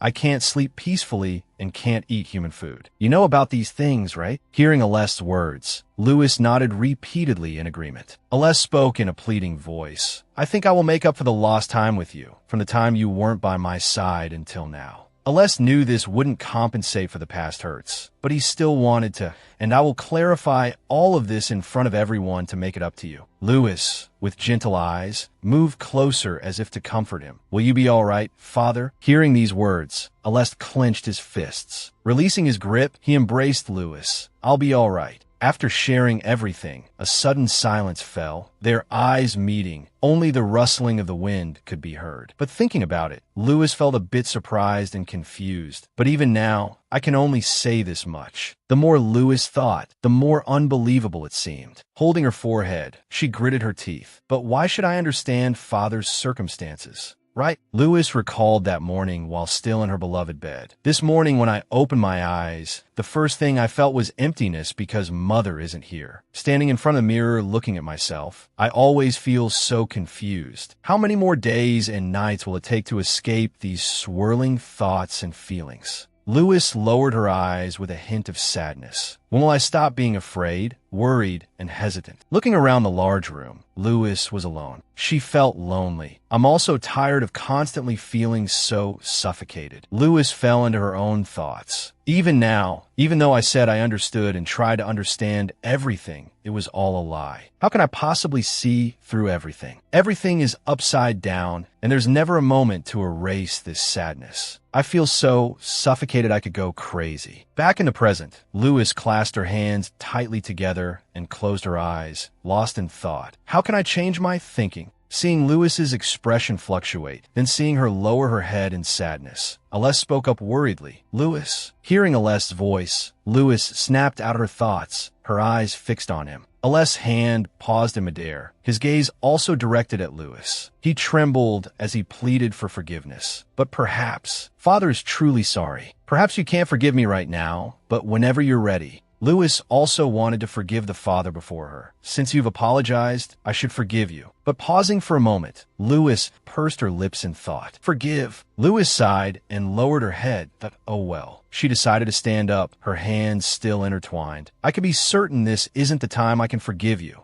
Lewis didn't say anything, just stood there staring at Aless, thinking, I have to say something now. I can't hesitate forever because I can't tell him the truth. Aless looked up, confused. Lewis? Before he could finish, Lewis interrupted. About forgiving you. Lewis, with a youthful face but a mature tone, said, I'll decide based on what you do from now on. And the day of Benjamin's child abuse trial arrived. The scene shifted to another location. Lewis placed her hand on Aless's, holding it tightly as if to give him strength. Aless knelt on one knee before Lewis, looking at his beloved daughter and saying, If you feel there's any problem, I'll arrange for a representative for you. It's all right. Lewis quickly shook her head. No, Father. I have to see his pathetic state with my own eyes. Lewis looked at Aless with determination. I deserve that right, don't I? Aless stood up, took Lewis's hand, and smiled gently. Then let's go. Benjamin's appearance couldn't be more pathetic. His hands were tied tightly, his mouth gagged with a white cloth, unable to make any sound. His eyes widened in disbelief. Benjamin groaned in frustration. MMM.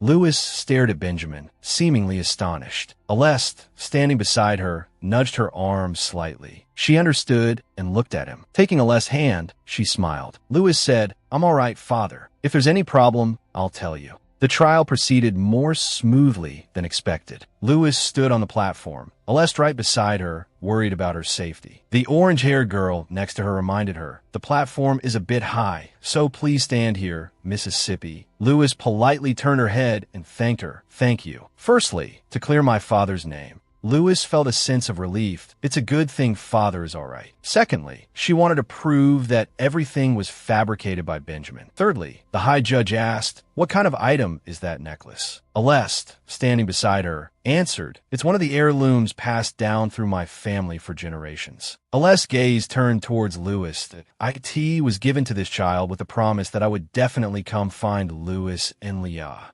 Cardinal Hitchich looked coldly at Aless and Lewis. But after Miss Lewis was born, you never once visited Neos. And there's no record of Miss Lewis's birth mother exchanging letters with Count Neos. Did you intend to abandon this child? Hearing Hitchich's question, Aless raised an eyebrow, but didn't answer. Aless closed his eyes in thought, his lips pressed tightly together. Before he could speak, Hitchich continued to question him. Isn't Duke Imperator someone who, once determined, would disregard the opinions of countless people to find them? Lewis squeezed Aless's hand reassuringly, signaling that it was all right. Aless thought to himself, if I were to confess my failures here and now, the honor and prestige of the Imperator family would be affected. Aleste looked away, disagreeing. But I cannot fulfill my duties as a duke right now. His heart filled with resolve. He looked at Louis's gentle smile, that I must fulfill my duties as a father. This is not up for debate. Thinking this, Aleste removed his outer garment, revealing his six-pack abs and faint scales. Seeing Aleste's body, the crowd below began to murmur and gossip. A man, unable to contain himself, pointed at Aleste and exclaimed, "Isn't that a monster?" Hearing the unkind words about Aleste, Louis pursed her lips and glared coldly at the man. Then, turning to Aleste, she tightly grasped his large hand. Louis comforted him. "Father, don't mind those words. You don't need to worry about it." Although Aleste felt a pang of hurt from the gossip, having someone by his side brought him comfort. "Thank you," he said, "that I'll begin to tell my story." As Aleste's story concluded, the crowd became restless, and Cardinal Hitchich began to question Louis. Louis listened to the whole story with her eyes closed. "Miss Louis, aside from that, did Count Neos ever harm you?" Taking a deep breath, Louis opened her eyes with determination and nodded. "Yes, I would like to tell the truth about the wrongdoings he committed." The haunting memories that had plagued Louis finally resurfaced. Being cornered by Benjamin, being molested, being beaten. As she recounted the events, tears streamed down her face. Aleste, heartbroken, gently patted her back.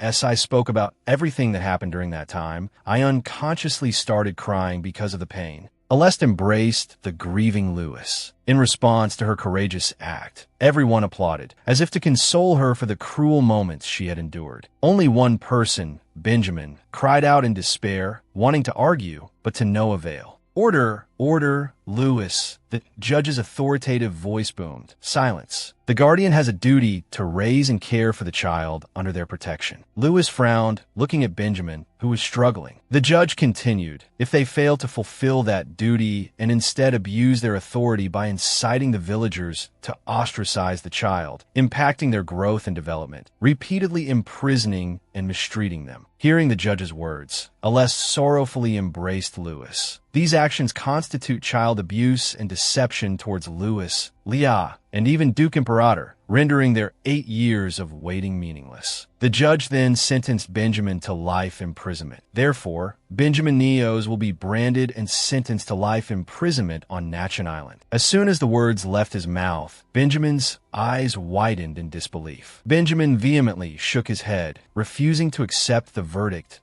Oh, no way. He turned, his eyes filled with rage, and ran towards Louis, screaming his name, "Louis, Louis." Before he could touch a hair on Louis's head, the 2 guards beside her restrained him. Benjamin growled, "Louis." Aleste and Louis stared at Benjamin as he struggled against the guards. Louis frowned, murmuring to herself, "Benjamin." Her small hand gripped Aleste's large one as she thought, "I'm not afraid of you anymore." In a luxurious mansion, the 2 blonde-haired sisters whispered in Louis's ear, "A middle name? Huh? Let us think about it." Louis, wearing a red princess dress, her hair in 2 braids, and holding a book, walked over. Eric, watching Louis sit down beside him, couldn't help but ask curiously, "Are you serious?" Both sisters nodded in unison. "Of course." Aleste, approaching from the doorway, said, "Since ancient times, it's been said that names hold power." The 2 sisters looked at Aleste simultaneously. "Power?" Aleste smiled, explaining, "Every time we call someone's name, it's like a magic spell, praying for their health and happiness." Eric spoke up, "What about finding a name in history, like the name of a goddess?" The blonde-haired girl looked at Louis. "Louis is a princess, so we have to choose a name worthy of the most beautiful princess in the world." The blonde-haired young man suggested, "There's a name in legends, Titania. How about that?" Eric smiled, turning to ask, "Louis, what kind of name do you like?" Louis, a little embarrassed because she didn't understand the meaning of the name, shook her head politely, "I don't know." Suddenly, Aleste suggested a name, Aurelia. Louis was startled. Aleste smiled, explaining, "It's a name derived from ancient gold, meaning precious as gold. It also expresses the wish that wherever you are, your presence will shine." Louis murmured, "Aurelia." Before she could finish, Aleste interjected, saying the full name, "Louis Aurelia Imperator. Do you like it?" Louis, her cheeks flushed with excitement, clasped her hands together, her eyes sparkling, and nodded, "Yes, I do." That evening, to celebrate the successful resolution of everything, they held a small party. A waiter brought out a glass of wine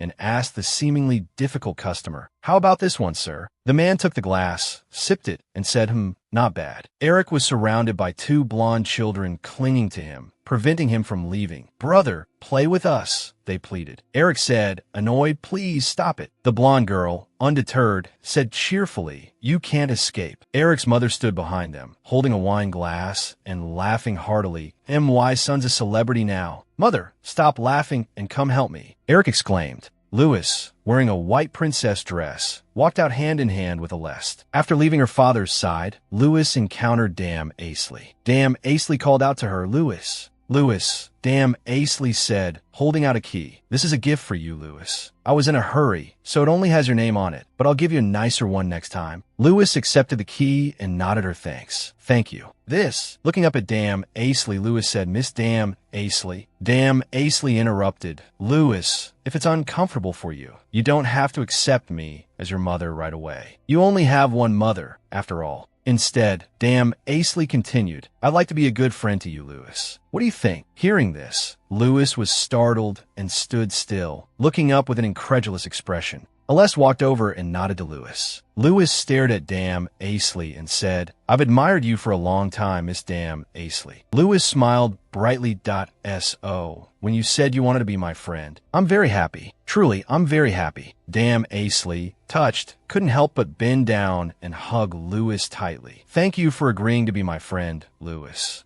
Dame Aisley released Lewis, standing at a distance. The two blonde siblings witnessed this scene and sighed. "I miss father," the boy said. Karina nodded. "Me too. It's been so long since we've seen him." Eric, sitting nearby, glanced up and said, "Yeah, Count Andrian has been gone for a long time, hasn't he?" Karina leaned against Eric and shook her head. "I don't know." She put on a sad expression and hugged Eric's arm tightly. "Father said he would buy us presents." The boy, Kak, hearing his sister's lament, chimed in. "That's right. Father also said he'd be back soon." Lewis, approaching, saw their sad faces and asked curiously, "What's wrong? Why does everyone look so sad?" Seeing Lewis, Karina let go of Eric and ran to hug her, wailing, "Lewis, what's wrong, Karina?" Lewis asked, then looked towards Kak. Kak startled. Seeing him remain silent, Lewis asked, "What's wrong with you?" Karina released Lewis and looked at Kak. "Come here too," she said. "He says he won't come over here because of something." Kak then approached, and the three huddled together, whispering. Kak said sadly, "Now, our bedtime wishes changed." Karina nodded. "That's right. I'll pray for father to come back to us soon." She closed her eyes and sighed heavily. "But if we change it halfway, it won't come true, will it?" Eric, standing nearby, spoke up. "Hey, you guys haven't been to the St. Nicholas Day decorating festival, have you?" Karina, confused, turned and asked, "What's that? A decorating festival? Do people usually pray at that festival?" St. Nicholas Day is a day to honor St. Nicholas, and people celebrate it by decorating trees, praying, and giving each other gifts. According to Eric, we decided to go out and celebrate St. Nicholas Day together. With that said, the four of them got into the carriage and went into the city to see the festival. Dame Eiley helped Lewis down. "Come on, get down." Lewis bowed politely. "Thank you." Dame Eiley clicked her tongue, confusing Lewis. "Well, it seems no one has told you yet." Dame Eiley pointed her finger towards a distant building. "That building over there, everything inside belongs to Lewis." Dame Eiley covered her mouth and laughed. She had originally intended to give them to Eric, but he already owned one, so she felt it was most appropriate to give them to Lewis. Lewis stammered, Oh, if that's the case then." Dame Eiley leaned down and asked, "Shall we go?" As they walked, Dame Eiley remembered something. Right, Lewis, from now on. While we're here, pay attention to everyone's reactions to my actions. Dame Eiley led Lewis into a shop. This one is nice too. Dame Eiley's actions astonished the people in the shop. "Give me the one that girl was looking at." Dame Eiley asked, "Do you know why everyone wants to buy the item I looked at?" After thinking for a while, Lewis replied, "I think it's because you're a great person. They think that the things great people use are naturally good things, right?" Hearing this, Dame Eiley laughed. "That's right. The same item I looked at earlier, if it were just an ordinary person choosing it, it would simply be renowned. But if it's chosen by me, then naturally that item will be chosen because it creates a more special and unique feeling." Dame Eiley sat down and held Lewis's hand. "Even your breathing will be envied, so don't worry. So I will help you so that no matter what Lewis Lewis does, there will definitely be people who will notice and care. Lewis smiled inwardly. Really, she's probably doing this because she feels guilty for making me uneasy. Lost in thought, Kak's voice rang out. Lewis, we've finished choosing our gifts. Have you finished choosing yet? Lewis gave a strained smile. I don't know what to choose anymore. Kak and Karina spoke over each other. Then let us help you. Lewis was slightly surprised, then smiled happily and nodded. Yes, Ariu Imperial Palace. The guards bustled about, searching for Idris. Prince Idris, where are you? After searching for a while and still not finding Idris, the guard sighed. Really, today Her Majesty's mood isn't very good. He's not over there. Let's go. Just as they were about to leave, Idris's voice echoed, startling one of the guards that I'm right in front of you. So why can't you see me? Idris floated in midair, an inch above the ground, laughing cheerfully. The guard shouted, Prince Idris. Idris said, I don't know where I'm going, but I'll be back soon. With that, Idris disappeared outside, and the guards panicked. Oh dear, please come back. Idris laughed cheerfully and shook his head. I don't want to. The Empress, seeing Idris's mischievous look, sighed. Then she ordered her subordinates, follow him and bring him back. Absolutely do not let him go towards the Imperator. The subordinate bowed respectfully. Yes, I will inform the escort knights immediately. Idris sat in the back of the carriage, looking around and muttering, why is the owner of that letter someone from the Imperator? Having regained consciousness, Idris felt curious. Where is this carriage going? He shrugged, rubbing his neck and leaning back. Whatever, anywhere is fine. Idris smiled, as long as I can rest comfortably. At the festival, Lewis pondered that a gift for father, the priest, Miss Anna, Lord Hast, Ilda, Eric, Karina, Kak, and Steward Philip. Lewis sighed, looking up at the sky. What should I get each of them? Eric approached and said, Lewis, are you still unsure? Lewis nodded. Yes. Do you and Karina want to buy anything? Eric replied, I want to buy new ink. I heard there's a new type being sold in limited quantities in Montino. Karina popped her head out from behind Eric. I want to buy a sword, not some cheap thing, but a really sharp one. Lewis looked up at Kak and asked, what about you, Kak? Kak said, I really like magic books, but they're hard to find here. Kak looked shyly at Lewis, but as long as it's a gift from Lewis, I'll like it. Lewis smiled and nodded. Okay, then I'll try to find one for you. Suddenly, whispers reached Lewis's ears. Who is that? That's right, it's him. A spiteful voice rang out. Hey, you bastard. The whispers grew louder. Look who it is. Oh, that's right, it's him. Well, the bastard. Two men standing in front of him were looking at Lewis with contempt. How can he be so shameless? Aren't normal children aggressive? Even so, people still try to raise them properly. He's clearly trying to get close to steal his father's fortune. Lewis, not understanding what was happening, stood frozen, watching the two men in front of him talking and laughing. Is he really his son? He doesn't look anything like his father. Who knows? Maybe he's the child of that uncle, not his real father. At the mention of his father, Lewis's face darkened, his blue eyes turning cold as he looked at the two men. One of them sneered. Speaking of which, the Duke wasn't exactly human for a while. Maybe that shock is what turned him into a monster. Lewis gritted his teeth. How could they speak so carelessly without knowing anything? He stepped forward and shouted, I heard that. Lewis yelled defensively. Do you even know my father? Have you met him in person? Do you know how much he's been through? One of the men said irritably, Hey, what are you babbling about? Do you have any proof? Lewis frowned, refusing to back down that I heard everything you said. Don't pretend. Seeing Lewis about to lunge forward, Dame Eiley appeared and grabbed his shoulder. Lewis. Dame Eiley frowned at the two men. These aren't people worth your attention. Dame Eiley continued. Not to mention, after the trial, there have been many false rumors about the man who is about to become my husband. Kak and Eric asked worriedly, Are you all right, Lewis? Yes, I'm fine. Dame Eiley stepped forward, forcing the two men to retreat. Anyway, I'll have to hold the party a little earlier. Gentlemen, despite just meeting, you've already been so rude. So surely you can spare some of your free time to attend? Looking at Lewis, surrounded by his protective family, Dame Eiley said, Although I haven't decided on the dress code yet, since the party I'm inviting you to is a trial, I really do hope to see you gentlemen in attire befitting the occasion. By the carriage, Dame Eiley took Lewis's hand. Dame Eiley comforted her. Lewis, you did well. Dame Eiley, beloved by everyone, also lessened the frustration. Lewis, Aleste's only daughter and a member of the Imperator family, sat down and said, It's true that what just happened was upsetting, but don't pay too much attention to what they said. Others gritted their teeth in agreement with damn Eiley. That's right, if it were us, we would have punched them in the face. Karina nodded, giving him a kick too. How dare they insult someone like that? Eric, standing behind damn Eiley, spoke up, Mother, I'll be home a little late today. Damn Eiley understand and nodded. Make sure everything is taken care of. Lewis looked at Eric with a worried expression. Eric smiled, hugging Lewis that it's okay, Lewis. No matter what anyone says, you're still my little sister. Hearing this, Lewis brightened. Thank you, brother. Seeing Lewis's bright smile, Eric felt reassured. The two men who had been bad-mouthing her earlier were strolling down the street, still gossiping. Why was damn Eiley there? Things almost got serious. But would she really report us? Eric appeared in front of them and then stopped. He brushed past them, deliberately bumping into one of the unsuspecting men. The man, annoyed, yelled, Hey kid, watch where you're going. Eric, undeterred, raised an eyebrow challengingly. What about it? Got a problem? This cheeky brat. Eric formally introduced himself.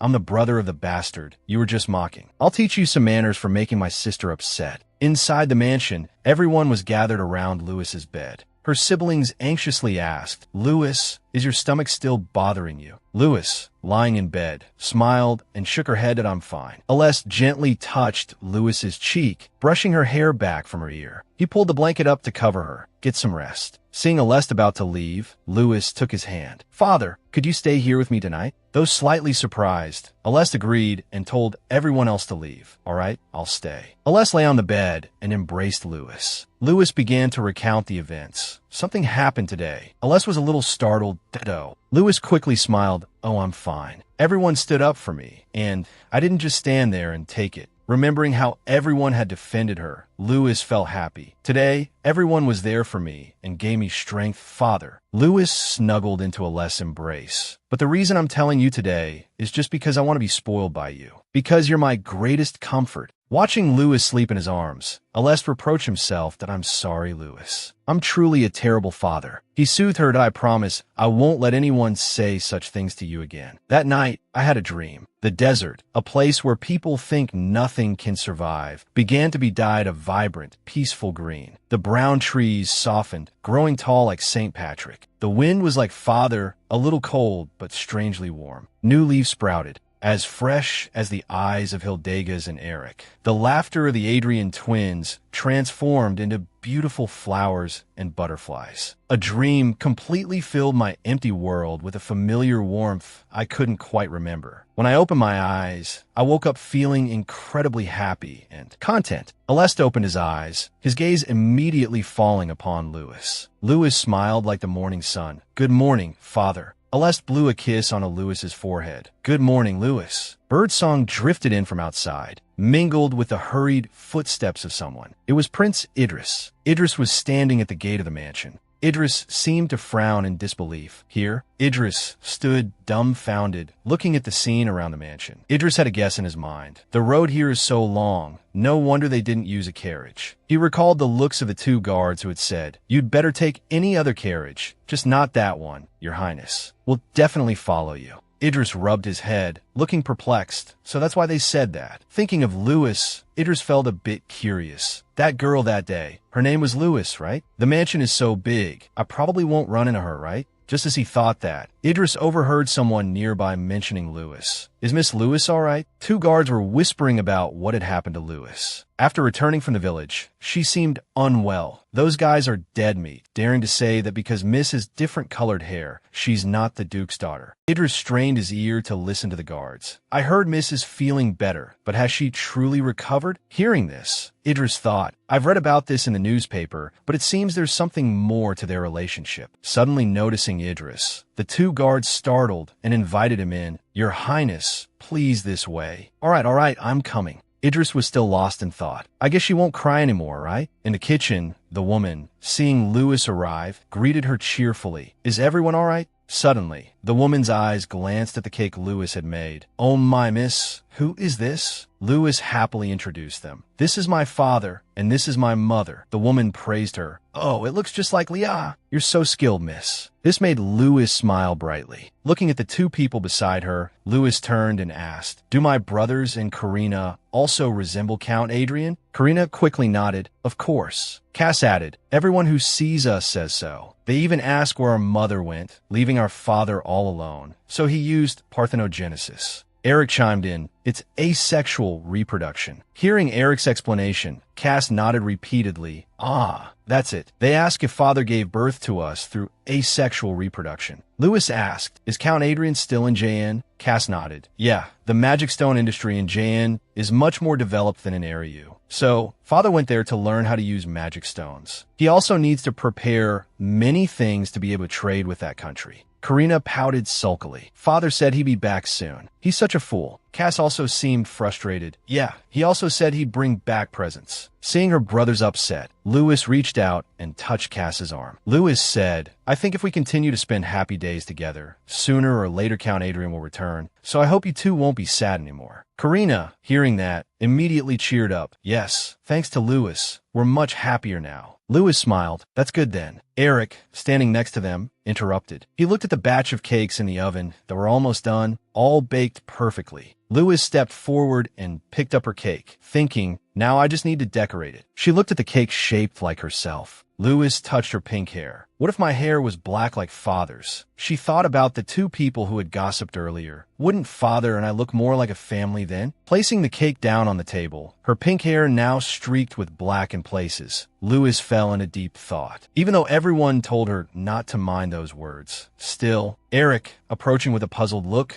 startled Lewis by asking, Lewis, why did you put chocolate frosting on there? You should have used strawberry. It matches your hair color. Lewis looked bewildered when she heard Eric's question. Huh. Eric, seeing Lewis's expression, became worried. Right, because you're the only one different from everyone else. Lewis, not hearing a reply, Eric pressed on anxiously. Lewis, what's wrong? Did I do something wrong? Lewis stared blankly at the cake, now smeared with chocolate, and remained silent. Lewis quickly collected herself and spoke up. I think I smelled the chocolate too much and feel a little nauseous, so I have a bit of a headache. Lewis said this and quickly turned away. I'll go outside and rest for a bit, then come back. Eric, not understanding what was happening, watched Lewis leave in bewilderment, then turned and asked, did I do something wrong? The others nodded in agreement. The door closed. Lewis walked, thinking, I should go to the garden for a bit. Just as she reached the garden, she saw paper and ink already set out on the table. Lewis wondered, ink?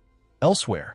Lewis hurried off. Not paying attention to what was in front of her, she bumped into Idris. Both of them tumbled to the ground, crying out, oh my goodness. Oh dear. Lewis landed squarely on Idris's chest, murmuring, that hurt. Lewis, now realizing she was lying on top of someone, lifted her head in a fluster. Are you all right? Lewis, flustered, regained her composure and looked bewildered. Oh, seeing clearly who was in front of her, Lewis said, you're... Idris cut her off, standing up. Let me help you up first. Lewis took Idris's hand. I'm sorry. Lewis gave a nervous laugh and asked, What are you doing here? Idris honestly replied, I was following a carriage. It stopped here, so I got off. Idris noticed the ink pot in Lewis's hand with surprise. So, where are you going with that ink? Lewis made up an excuse. I need it for some personal business. Personal business? The two sat down, and Lewis told Idris, well, the thing is I don't know if this black ink can dye my hair. Idris was astonished. Dye your hair? Idris stroked his chin thoughtfully. Could it be? Idris finished thinking and turned to say, give me that ink pot, okay? This confused Lewis. Lewis, bewildered, handed it over. Idris said, I'm going to confiscate this for now. Lewis snapped back to reality and grabbed for the ink pot. What? Give it back. Idris asked, you're not dyeing your hair because you want to, are you? Idris's words hit a nerve with Lewis, echoing what others had said. Because they said her hair color was different from her father's, did she want to dye it? Lewis recoiled, stammering, did she have? She glared at Idris. Have you been following me since that day? Lewis looked down, muttering, I think you should just go and leave me alone. Lewis lifted her head, speaking firmly. Idris, you know who I am and thought my hair was unusual, so you wanted to get close to me, didn't you? Idris thought to himself, Asterisk, the first time I met her, it was indeed unusual. Could it be that I was truly just curious about her? She's the daughter of Grand Duke Imperator. Even so, it's strange, but asterisk.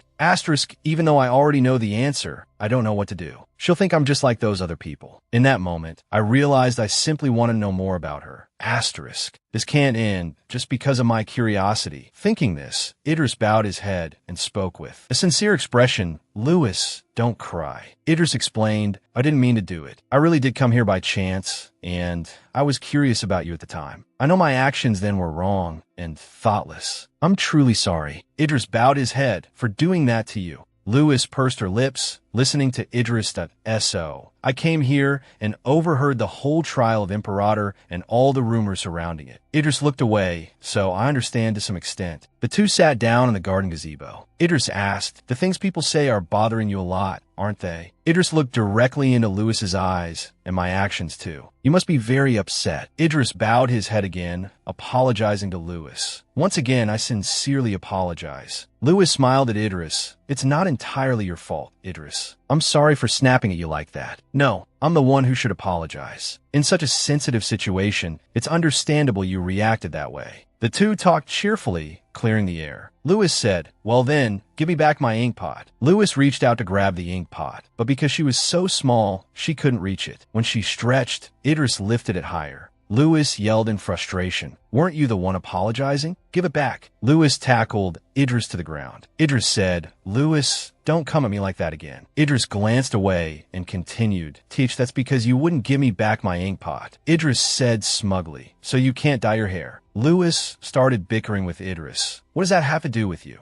Idris uttered a compliment that stopped Lewis's attempts to grab the ink pot. Because your hair is beautiful. Idris gently stroked Lewis's hair. Your hair is the color of roses blooming in early May. Lewis pinned Idris's shoulders to the ground. Saying that, Lewis said loudly, her voice laced with annoyance, doesn't make me feel any better. Her voice softened, I don't feel happy at all. Then, only Lewis's soft sobs could be heard. Hick!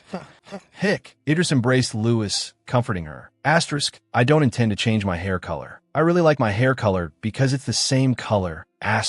My mother's hair. But the moment I saw the black ink, I thought if my hair was black, wouldn't I have to hear those words? Wouldn't I have to feel sad when I hear them? Idris reminded Lewis, you'd have to dye your hair every day, you know. Idris tried to persuade Lewis, if you change yourself just because of what one or two people say by the time you've changed everything, they still won't be satisfied. Idris tapped into Lewis's wavering resolve. Who knows, you might have to keep changing until you completely lose yourself. Idris posed a question to Lewis. Even then, would you be okay? Lewis, lost in thought, was helped up by Idris. She quickly shook her head. That of course not. That wouldn't be okay. Lewis said with a firm voice, I'll try not to feel sad. Suddenly, Lewis realized she was leaning on Idris.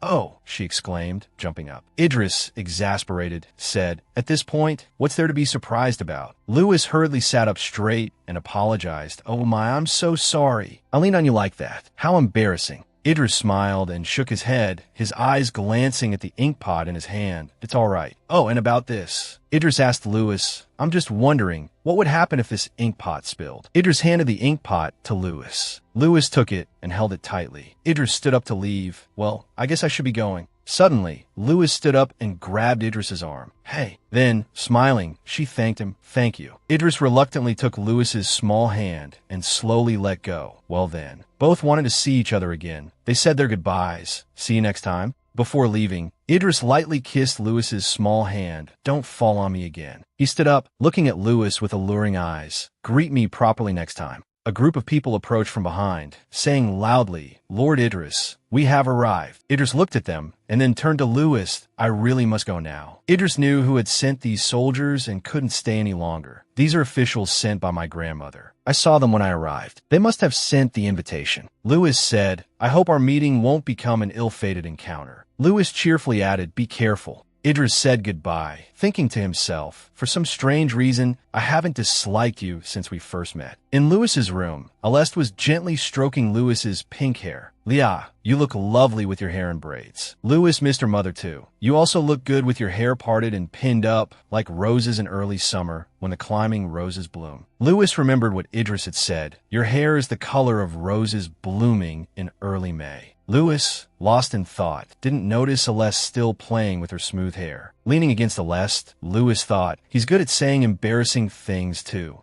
Scoffing slightly to herself, she thought, it seems that even though I know his name, I don't know anything else about him. And who were those knights just now? Lewis wondered. I wonder if I'll be able to see him again. Lost in thought, she was tickled by Aleste. Ha ha, father, that tickles. Aleste, grinning, tickled her more. Oh, really? How about this? In Aleste's office, Philip said, you just keep waiting like this, sir? Shouldn't you just accept it? Aleste turned around and replied, I'm not just waiting, I'll wait a few more days. Philip reminded him, they are the Queen's people. Philip continued, they were sent by the Queen. Aleste's face darkened for a moment before he said, after the trial, I thought the Queen would contact me eventually, but I didn't think it would be this soon. Aleste looked into the distance and sighed. I hope things won't turn out as I predicted. Philip asked doubtfully, what did you predict, sir? Meanwhile, at Queen Eriu's side, a subordinate entered and announced, Your Majesty, requesting an audience. She directly ordered, keep Idris confined for the next few days. The subordinate bowed and left, saying, Yes, Your Majesty. The Queen stood by the window, arms crossed, lost in thought. She walked to her desk, muttering, that foolish boy, but it's not like there's no other way, whether he accepts it or not. She thought, my beloved son and daughter-in-law have been gone for 4 years now. Looking at the document on her desk, a picture of Aleste and Louis, she thought about Louis Aurelia Imperator, a child living a peaceful, everyday life, alone in an unknown place, in a time of widespread suffering. The Queen sighed inwardly. I know that girl also has her own sorrows. She was being swayed by emotions she shouldn't be concerned with. Even though I've been reading a lot to avoid reacting emotionally, still. The Queen looked up. If I could meet her soon.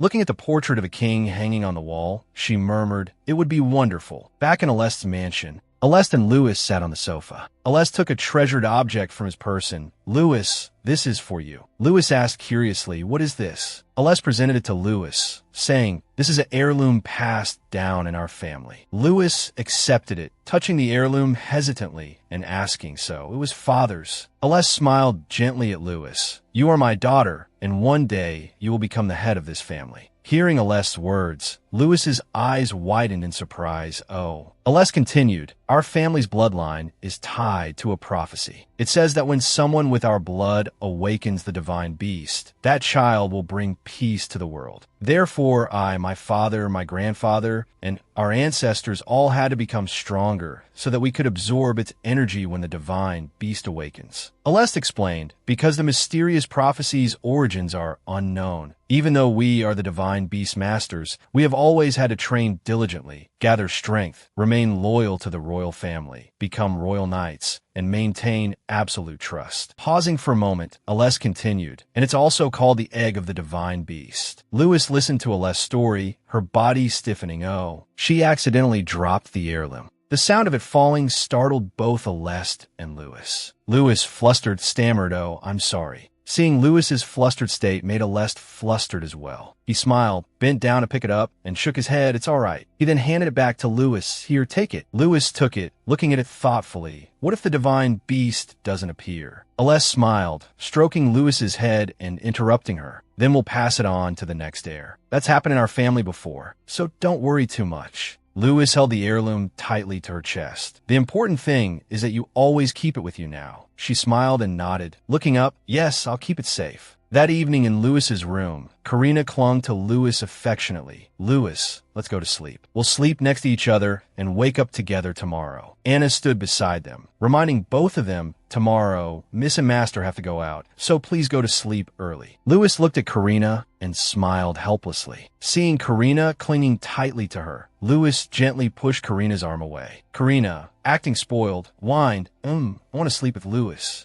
Louis, giving in, soothed and comforted Karina like a child. All right, Anna, I'll sleep with them. Anna looked at Karina and sighed. Honestly, miss, why are you being so spoiled? Anna also compromised and left Karina to sleep with Louis. Seeing their plan succeed, Karina and the other girls, one on each side, happily hugged Louis. The three of them closed their eyes happily, imagining their outing the next day. Tomorrow, we'll go up the mountain. Let's bring back the biggest tree. If we do, I'll decorate some cookies too. Karina turned to the other girl and asked, or should we ask the Aina Knights to help? Lewis asked doubtfully, ask the Knights? Karina nodded. Yeah, we'll ask them to bring the tree back. Lewis seemed apprehensive and asked hesitantly, were the Knights like? The other girl smiled and made up a description of the Knights. They're like older brothers and uncles who are always sweating. Hearing this, Lewis thought, asterisk, I've never visited them before. I'm quite curious about what they're like. I'll find out tomorrow. Asterisk, seeing Lewis silent. Both of them poked her sides. That tickles. I have to hug Lewis to sleep. The next morning, all three of them woke up very early to go up the mountain. There were many nights ahead. Lewis saw two people hugging each other in front, wrestling. Lewis, surprised by this novel sight, gasped woe. The Knights, noticing someone approaching, all stopped. Frank, seeing his subordinates stop and their gazes focused on one spot, became annoyed. Hey, you guys, why have you all stopped? One Knight looked at Lewis blankly. Dada, miss. Lewis held her skirt with both hands and curtsied like a princess, introducing herself that I am Lewis Aurelia Imperator. It's a pleasure to meet you all. Lewis raised her head and gave a beautiful smile. It's a pleasure to meet you, Aina Knights. Everyone was stunned by Lewis's smile, and the whole area became silent. Seeing everyone's eyes on her, Lewis became a little frightened. Hello, everyone. Lewis's voice brought the Knights back to reality, and they began to whisper praises.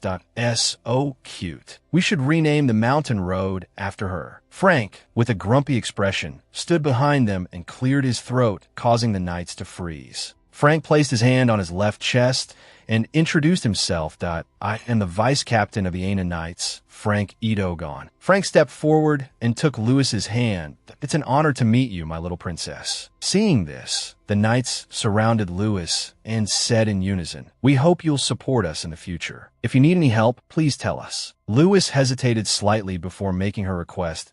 So, could you all come with us to find a fir tree to celebrate St. Nicholas Day? The scene changes to a snowy land where Lewis has traveled to celebrate St. Nicholas Day. People ask Lewis with concern, are you cold, miss? Lewis is petting Lena. Lewis pointed at her cloak and said, I'm already wearing something warm, so I'm not cold. As soon as she finished speaking, the Knights simultaneously took off their shirts, revealing their six-pack abs. If Miss is cold, please tell us. We could take off her shirts for you to wear. Seeing everyone's actions, Lewis was startled that, oh, my goodness. Lewis blushed and covered her eyes. Karina quickly exclaimed, you perverts. Behind them, Eric covered Karina's eyes with his hand. You two, come over here. On the contrary, Karina was excited to watch. Why? I've seen it many times before. It's no big deal. The Knights escorted Lewis and Eric's group. Deeper inside, Lewis turned and said, thank you for leading us here, Vice Captain Frank. Frank sincerely replied, if we can help, miss, it is certainly an honor for our Knight squadron. Eric, on the other hand, cheerfully swung his arms. Sister, if you're tired, tell me. I'll carry you. Karina, standing next to him, spoke up, my feet hurt. Eric immediately treated her differently. You should improve your physical strength a bit. Karina felt their sibling affection might not last. Lewis was touched by everyone's affection for her. Suddenly, something appeared that dazzled her. Before her eyes was an empty path. She asked Frank, why is this place so empty, unlike the other forests? He walked forward to observe, but didn't say anything. Seeing him silent, she looked up at him questioningly. Lewis turned and saw Frank was lost in thought, so she called out, making him startled at Mr. Frank. Lewis's voice brought Frank back to reality. He quickly bowed and apologized. I apologize, miss, but this place, there's nothing here. This is the place we use for guarding and as a winter training ground. Lewis looked around in admiration, but it's really beautiful here. The forest with the falling snow gives a very novel feeling. I'm not sure if this is the Sylvester people's road or our training ground. Mount Aina isn't easy to traverse. You need the mountain's permission to pass. Frank smiled and explained, that's why Madame Isley also found it difficult to establish the magic stone mining point here for the first time. Lewis stroked Lena's fur and asked, really? Frank nodded. Yes, this mountain is the Dragon's Mountain, the dragon related to the Grand Duke. Lewis froze at his words, turning her head mechanically and replying, I'd really like to say hello to that dragon. Frank chuckled, if I were miss, I wouldn't do that. Frank led Lewis forward, saying, besides that dragon, there are many other creatures on Mount Aina. If any dangerous animals approach, Lena will let us know. Lewis looked at Lena, then turned to Frank and asked, so, will Lena be all right?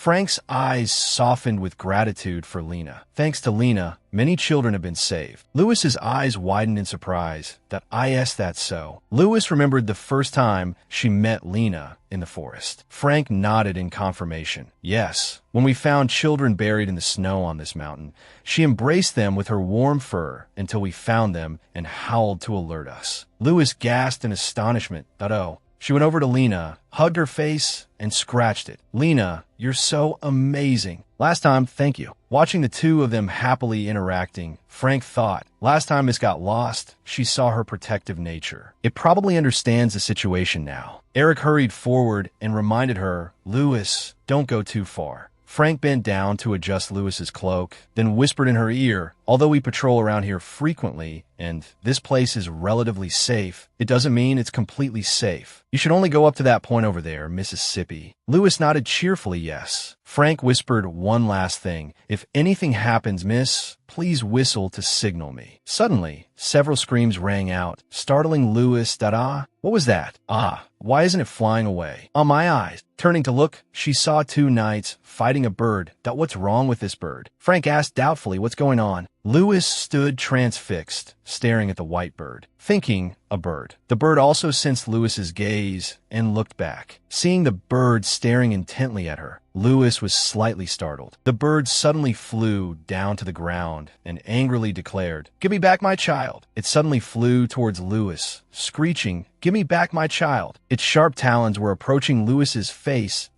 My child. Lewis, unable to react, remained frozen in place. Seeing this, Frank reacted quickly and reached out to block the bird's beak as it tried to attack Lewis. Miss, Lewis, still shaken, stammered, that bird just spoke. The bird immediately turned to attack someone else. Yes, don't come over here. It just said to give it back its child. Didn't you hear it? Frank frowned and shook his head. Just now, I only heard its chirping and cawing. Ignoring Frank, Lewis ran towards the bird. Frank cried out, miss, be careful. Lewis knew no one else had heard it except her. She spoke to the bird. You said to give you back your child, right? What's that about? Staring at the object Aleste had given Lewis earlier, the bird said, the thing you're wearing around your neck, is my child. Hearing this, Lewis thought back to when she had asked, but this necklace has always looked like this, hasn't it? Its shape was a snake coiled around a yellow gem. Aleste had replied, it's shaped like that because it contains magic. Lewis had asked doubtfully, what? Aleste had smiled and explained, there are those who would covet our family's treasures. So to prevent theft, we have to disguise it. Understanding dawned on Lewis, I see. Back in the present, Lewis took off the necklace and held it out to the bird, asking, is this your egg? The bird flew up and chirped joyfully, my child. It's my child. Frank looked puzzled. What about this necklace? Look at how the bird is pecking at it. What kind of magic was used on this? Lewis said, my father gave it to me. He said it was a divine beast's egg. If it's that bird's egg, does that mean the bird is a divine beast? Lena suddenly appeared behind the bird, sniffing with her nose. Sensing Lena's breath, the bird startled. Without hesitation, Lena opened her large mouth and growled, causing the bird's face to turn pale as it shrieked, ah. It quickly flew up. Lewis shouted at Lena, no, don't eat it.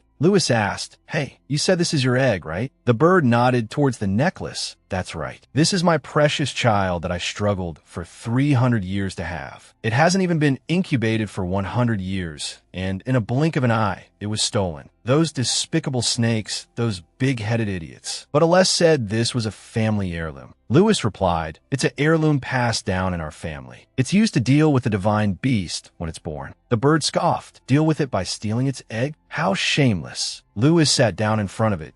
I didn't know it was stolen. Lewis tentatively asked, this egg, can you give it back to me? The bird readily agreed, of course. As long as it's not those snakes, I'll come looking for it right away. Lewis was slightly puzzled. Snakes? The bird explained, snake stole my egg. That terrifyingly huge snake is the master of this mountain. It paused, its eyes flashing with anger.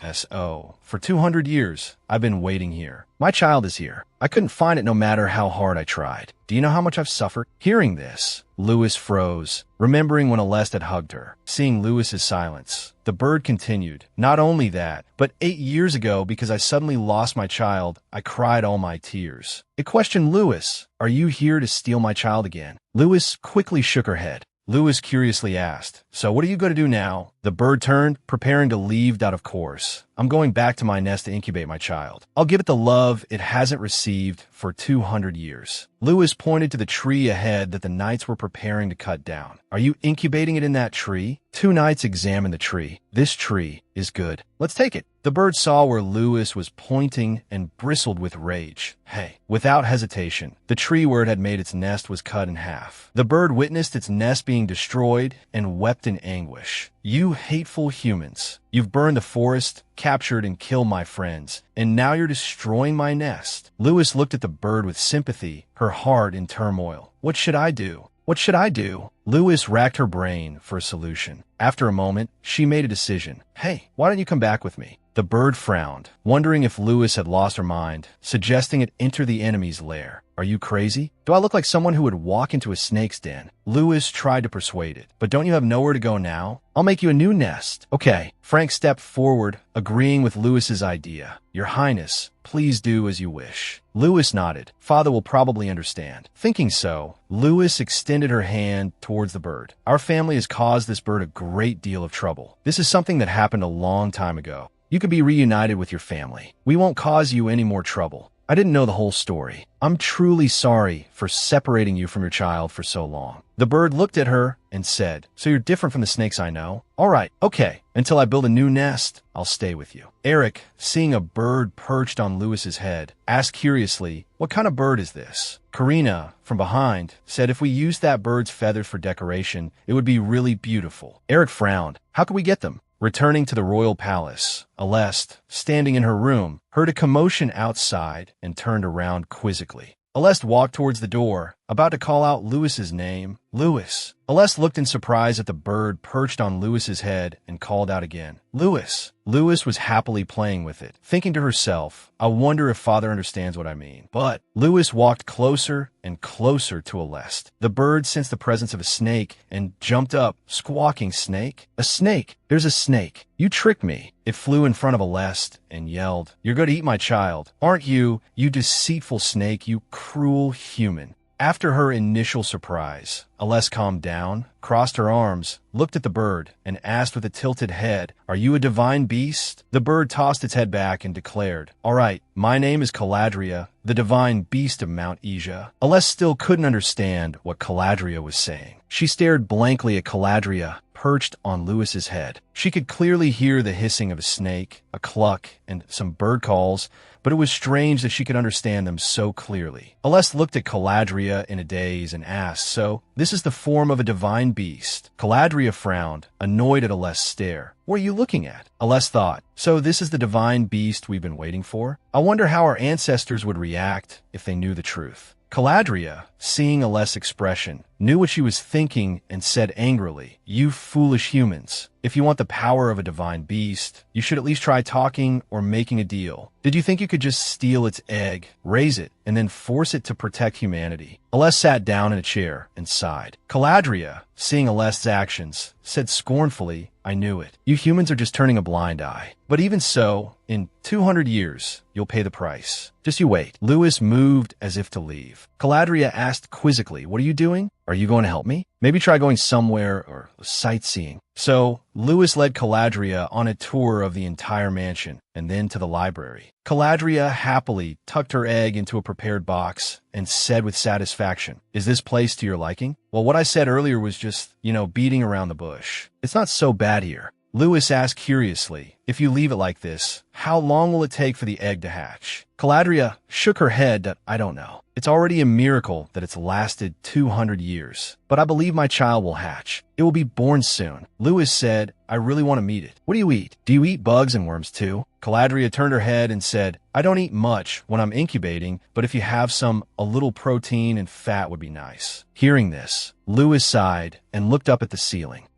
That's difficult. Caladria looked intently at Lewis and exclaimed, You are indeed very different from other humans, you lovely daughter of snakes. Lewis gave a wry smile. Well, I'm not a snake yet. Caladria turned back to her egg and said, I have to incubate now, so don't be too loud. With a blush on her cheeks, Caladria shyly added, Thank you, human. Lewis smiled happily. You're welcome. The room fell silent. Suddenly, a voice from the doorway startled Lewis. Lewis! It was her siblings, along with Eric, who was wrapped up like a Christmas tree. Lewis was surprised to see Eric's decorated state. What have you done to him? Karina shrugged. Well, we waited for you to decorate the tree with us. The others chimed in. That's right. All the adults praised us for being so well-behaved. Karina turned as she walked away and called back. Lewis, let's go. I asked Mr. Frank to order the tree topper for us. Lewis was busy removing the decorations from Eric. Eric smiled. Thank you. Karina urged. Let's get ready and go. Lewis glanced over and said, Yes, I'm coming. Eric said affectionately to Karina and her sibling, Goodness, you two are causing trouble again. I'm sorry, Lewis.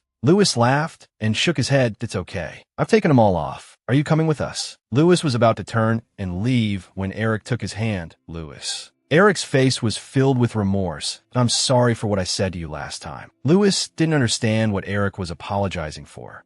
Lewis searched his memory and remembered when they were baking. Eric had said, Lewis, why aren't you using strawberries instead of chocolate? It doesn't match your hair color. Lewis asked, Oh, you're still worried about that? Eric sadly nodded, upset that he had made Lewis sad. Yes, because you went outside for a long time and didn't come back, so I thought it was my fault, wasn't it? Eric sighed, ate tea that time. I couldn't apologize to you. Lewis laughed and shook his head. He didn't blame Eric, that it's okay. I'm not upset by what you said. Lewis hugged Eric and explained, I acted like that only because I cared about what those nobodies were saying. Lewis looked up and smiled. I'm sorry. You must have been worried, right? Eric buried his face in Lewis's shoulder and replied, No, let's never fight again, Lewis. Lewis said, Okay, we've never fought before. Lewis chuckled, teasing Eric that you're the most sentimental brother. Then, Lewis urged Eric to go. We're going to be late. Let's go. Eric, now in good mood, nodded. Okay, back in the Christmas tree decorating room. The four of them were busy decorating the Christmas tree with the servants. After several hours of struggling, they finally finished. Done. They looked around and said, Now all we need is St. Nicholas, right? Galadriel wondered, but where could he be? Eric shook his head, arms crossed, standing behind Lewis. Who knows? Eric said, glancing at Lewis, thinking something everyone knows, but seeing Lewis's smile, Eric shook his head that it's better to keep a secret. He then looked at the Christmas tree and prayed that I hope the holiday comes soon. Back in the room with Galadriel perched on Lewis's paper and asked suspiciously, Hey, little human girl, what are you doing? Lewis explained, on St. Nicholas Day, everyone writes a list of gifts they want to receive. Galadriel, is there anything you want? Galadriel lay in her nest, tilting her head. Gifts. Galadriel shook her head and sighed. After a while, she said, I want to go back to my life in the mountains. But then again, all my friends died that day. Turning to Lewis, she said, well, think positive. Galadriel began her explanation. Little human girl, human lives are very short. So I won't change my true form for long, so I don't forget you. You can give me gems, or just plant a tree and name it after me. Galadriel remembered the forest she once lived in. This forest used to be incredibly vast, and every tree had a name. She remembered the sight of people leading their families. The people who lived on this mountain, if they had a child, they would plant a tree and name it after that child. The children gradually grew up over time. When they were no longer children, they grew up, matured, then grew old, and then returned to dust. So when they died, they were cremated with wood cut from the tree bearing their name. The image of the entire forest burning appeared. But now the forest is gone. The forest has been completely burned. Galadriel pensively recalled past events. Even now, I still vividly remember those names. They were the children of the mountain, Sinvin, Sylvia, Sinventin, Sinvetus, and Sylvester. Well, it's only natural. Who told your kind to have such short lifespans? Galadriel hopped out of her nest and went over to Lewis's paper. Be by the way, little Lewis. Galadriel turned to give Lewis some advice. Even if you're lacking in love, don't spend your short life hating someone, even if that person is yourself. Galadriel paced back and forth, saying, And little human, will you give me the first tree in the forest? Lewis had been listening to Galadriel's words. Lewis nodded out, of course. St. Nicholas Day. Inside the hall, it was crowded, noisy, and bustling. With excitement, Lewis stood by the window, observing the surroundings. Normally, it would be dinner time now, but today was a little different. Father had allowed Karina and Kark to hold a celebratory party for St. Nicholas Day, and everyone in the city was allowed to attend. Galadriel flew down from above, looking into the hall. Hey, little human, Looks fun. Lewis offered to invite Galadriel to the party. Galadriel, do you want to come along? Today is the St. Nicholas Day celebration. Galadriel landed and asked, why should I go there? Lewis began her enticing tactics. There would be a lot of delicious food there. Galadriel perched on Lewis's shoulder and snorted. Well then, I suppose it would be all right to let the humans know I've appeared, wouldn't it? Despite her words, Galadriel still wanted to go. Let's go, little human. The door opened. The person who arrived was Alest. Honestly, I was planning to come and get you. Seeing Alest, Lewis happily called out, Father. Alest cast a dubious glance at Galadriel. That bird is going too. Lewis nodded. Yes, I want to introduce Galadriel to everyone. Alest started to criticize Galadriel's weight again. That IT looks heavy. It has wings. You don't have to carry it like that. Lewis shook her head and giggled that I'm fine. Hearing Alest insult her like that, Galadriel gritted her teeth. That snakehead, Lewis, I don't like him. Alest casually grabbed Galadriel. No, I don't feel okay about this at all. You have two choices, divine beast. One, you come with me, or two, you prove your gluttonous bird status with that plump body of yours. Galadriel struggled to break free from Alest's claws. You damn snakehead, what the hell are you doing? Let me go. Seeing Galadriel about to suffocate, Lewis said, Hey, Father. Alest released Galadriel, and she immediately flew up and cursed that I've been completely tainted by that guy. Alest went over and picked Lewis up. All right, let's go, my princess. The door was opened by a servant, and Alest and Lewis entered. As soon as Lewis stepped inside, a voice called her name. Lewis, Lewis. Alest said, taking Lewis's hand. Come here, Lewis. These are Karina and Eric. Lewis, you look like a princess. Kark, dressed as Santa Claus, complimented her. Indeed, you look beautiful, Lewis. Lewis smiled teasingly. Thank you, but Kark, your face is very red. Lewis's words startled Kark. Kark, embarrassed, made up an excuse. It's because I'm hot. The clothes are a bit thick, so I'm sweating. Hilda approached Lewis from behind. Lewis, you're so pretty. You look like a princess. Lewis turned around in surprise. Lady Hilda, you look beautiful today, too. Hilda noticed the bird flying above Lewis's head. Is this bird a divine beast? Lewis nodded and introduced it. Yes, its name is Galadriel. Hilda asked, does it have any special abilities? Hearing Hilda's question, Galadriel frowned. My abilities? While not particularly grand, a single tear of mine can grant a dying person another year of life. Lewis relayed Galadriel's words to Hilda. That's what it said. Hilda continued to ask questions. So, it's a healing ability? That's special. I wonder if I could have one of its tears. Does it require any special magic to preserve them? Lewis shook her head. I don't know if Galadriel would want to work with you. Galadriel flew up into the air, annoyed. What did that human say? Lewis, watching Galadriel, could only exclaim, oh dear. The entire hall was bustling with children running and playing. Lewis turned to ask Alest, Father, is Father Patrick coming? Alest smiled and replied, he's on his way. As soon as he finished speaking, Patrick descended the stairs. Am I late? Seeing Patrick, Lewis called out excitedly, Father Patrick. Lewis ran to Patrick's side and asked, are you well? Patrick smiled and nodded that I'm fine. I was just wearing this outfit to give presents to the children, so I haven't had time to change. Lewis nodded. IT suits you. Patrick nodded in agreement. That's good then. I hope you have a wonderful time, Lewis. Lewis replied, yes, I will. Seeing them chatting happily, Alest decided not to interrupt and left. Lewis, I'm going to talk to some people and we'll be back soon. Alest bent down and kissed Lewis's hand. Have fun, my daughter. Alest looked at Lewis with gentle eyes. Lewis smiled back, their eyes reflecting only each other. Today, at this party, everyone she wanted to see was here. Karina and Eric were teasing each other again. Patrick was chatting cheerfully with everyone around him. Alest and Hilda were greeting the guests. Lena and the knights were talking amongst themselves, except for one person. Lewis's thoughts were with her mother. Leah's image appeared behind Lewis. My daughter, don't be sad. Leah gently stroked Lewis's pink hair. I want to see my daughter's strong side. Lewis was momentarily stunned, then smiled gently, knowing her mother was still with her. Everyone watching Lewis from below called out, Lewis, let's raise a toast. Lewis looked towards her familiar faces. Yes, it's such a happy time. Let's not be sad. Thinking so, Lewis strode down the stairs. I'm coming. Karina, with her hands clasped behind her back, said, this is the first time the city has held a party since we were born, isn't it? Lewis asked incredulously. Really? Karina nodded. Yes, it seems like thanks to Luis being here, we're having such a wonderful day. Karina noticed Kark's wine glass. Kark, you spilled your wine. Seeing this, Luis reached out to wipe Kark's chin.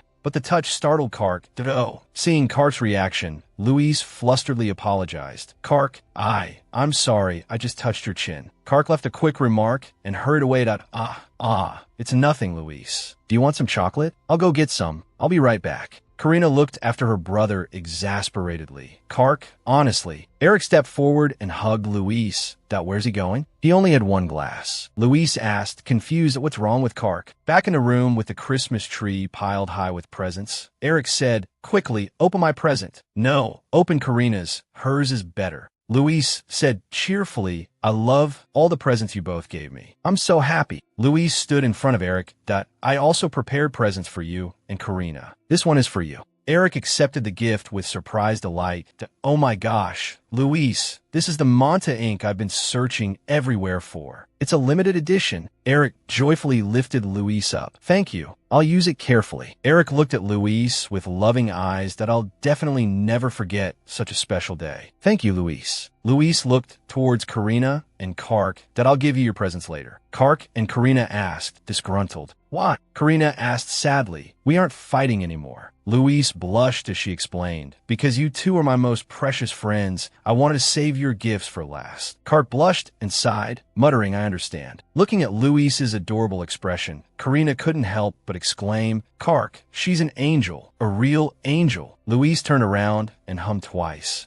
And this is for Lady Hilda. Karina and Kark were still entranced. An angel. Hilda gasped and took the gift box to, oh my, is this for me? Louise smiled and said, I feel very reassured knowing Father has you by his side. If it weren't you, I wouldn't want anyone else beside him. Louise confided in Hilda, of all the people I know, you're the most wonderful, so I'm very relieved you're with my father. Her eyes sparkled as she looked directly at Hilda, and I'm very grateful for you always caring for us. After she finished speaking, the atmosphere became silent. Louise panicked, thinking, did I say something wrong? Looking at Louise, Hilda was moved to tears and speechless. Hilda placed her hand on her chest and spoke from the bottom of her heart. Thank you, truly. Thank you, Louise. With that, Hilda hugged Louise tightly in gratitude. Louise pulled out a scepter. Oh, right? And this is for Father. Aleste accepted it, saying, thank you, my daughter. Aleste's words made Louise curious. I also have a gift for you, Louise. Seeing Louise's questioning expression, Aleste continued, come with me to the southern villa. Louise stood there, motionless. Aleste gently touched Louise's cheek. When spring arrives, we'll go on a vacation together. Aleste said, we'll go camping and hunting, and we'll fish together. We'll rest and relax there. Hearing this, Louise's heart bloomed with joy. Yes, ma'am. The mansion servants all presented gifts to Louise. Miss, we also have a gift we'd like to give you. Louise, surprised, quickly thanked them that, oh, thank you, everyone. Louise looked at the box in Frank's hand suspiciously. What is this? Frank, having finished assembling it, explained, this is a camera that Miss Hilda gave you, Mississippi. Hilda spoke up. This will record the moments you want to remember. Louise, puzzled, asked, moments I want to remember.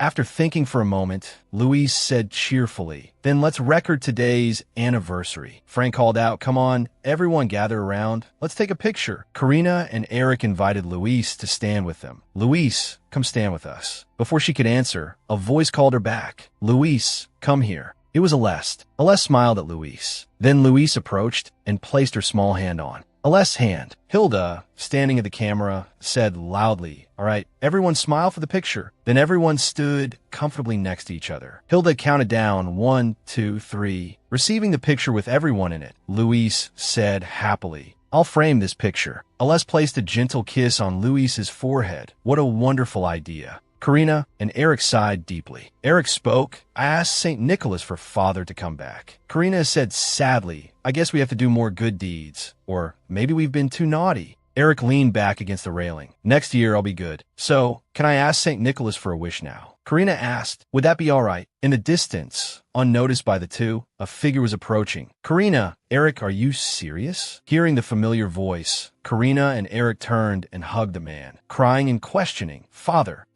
is it you? Is it really you? Why are you so late? Didn't you say you'd be back after 300 days? Adrian hugged them tightly, kissed them lightly, and smiled, my little rascals, I've missed you so much too. Seeing this scene, Luis asked, "Father, who is that?" Aleste explained, "That's Cesare Diego Adrian, one of the Imperator family's close aides, Count Adrian." He added, "The father of the Adrian twins." Karina playfully bid her father, "Why are you so late?" Adrian played along, "Ouch, that hurts, princess." Adrian put the two children down and walked over to your Luis, aren't you? I've heard about you in Lady Dam Isles letters. Adrian said, "Taking care of my two children must have been hard work." Adrian extended his hand. Luis hesitated slightly, but gently touched Adrian's hand. Adrian smiled and said, "This is a handshake. We grasp each other's hands. It's like a promise with good intentions, that there's no malice, hostility, or intention to raise a weapon against each other." Adrian chuckled and asked, "Playing with my two little rascals must have been tough, huh?" Luis shook her head and, "Oh, I've learned a lot from them." Adrian was slightly surprised. "From my two kids?"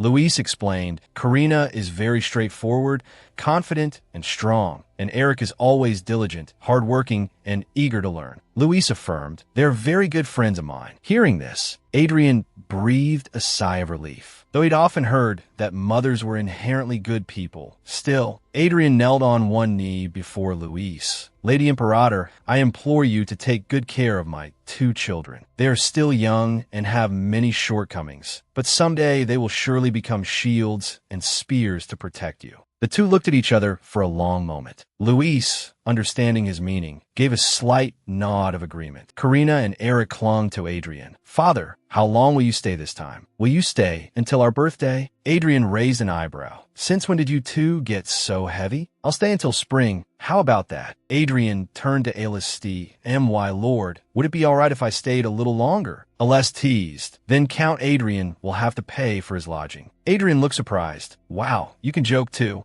Then he said, "Well then, I have something to give to Lady Luis." She looked surprised. "Give to me?" "I happened to meet someone from Fordham. They asked me to deliver this to you. It's a letter from the Queen." Hearing this, Aleste was startled. Luis, also surprised, accepted the letter from the Queen. Back at the mansion, an old woman sat alone in a wheelchair. Hearing a knock, she called out, "Come in." Idris opened the door and entered, asking, "Are you feeling better?" Idris placed a kiss on the old woman's hand. She replied, "Not too bad." The old woman, puzzled to see Idris still there, asked, "Wasn't there a party you were invited to? Why are you here? You know how it is." Idris replied, "I'm not good at socializing like the previous emperors." The old woman said, "Idris, dear, you're still young, and besides, you're doing a fine job." She didn't try to stop him. "Don't just stay here. Do what you want." Idris smiled and nodded. "Yes, thank you for your advice." Back in his room, Idris lay on his bed. Lost in thought, Idris overheard some chatter outside. Well, it seems the Queen has summoned the Grand Duchess of the Imperator family. Idris sat up abruptly, thinking, meeting the Queen directly? I hope nothing happens. Luis's image appeared in Idris's mind. Luis must be enjoying the party right now. Idris thought, if she knew the truth about me, she'd be surprised. Would she be hurt? I wonder. Meanwhile, Luis received a letter. It read, "Dear Lady Luis, I will be delighted if you would join me for tea. I eagerly await our meeting and hope you will come in your finest attire. I wish you a joyous and happy St. Nicholas Day." Signed, Auntie Anna Marie Ariel. Luis, after reading it, was a little stunned. Every word was sharp and pointed.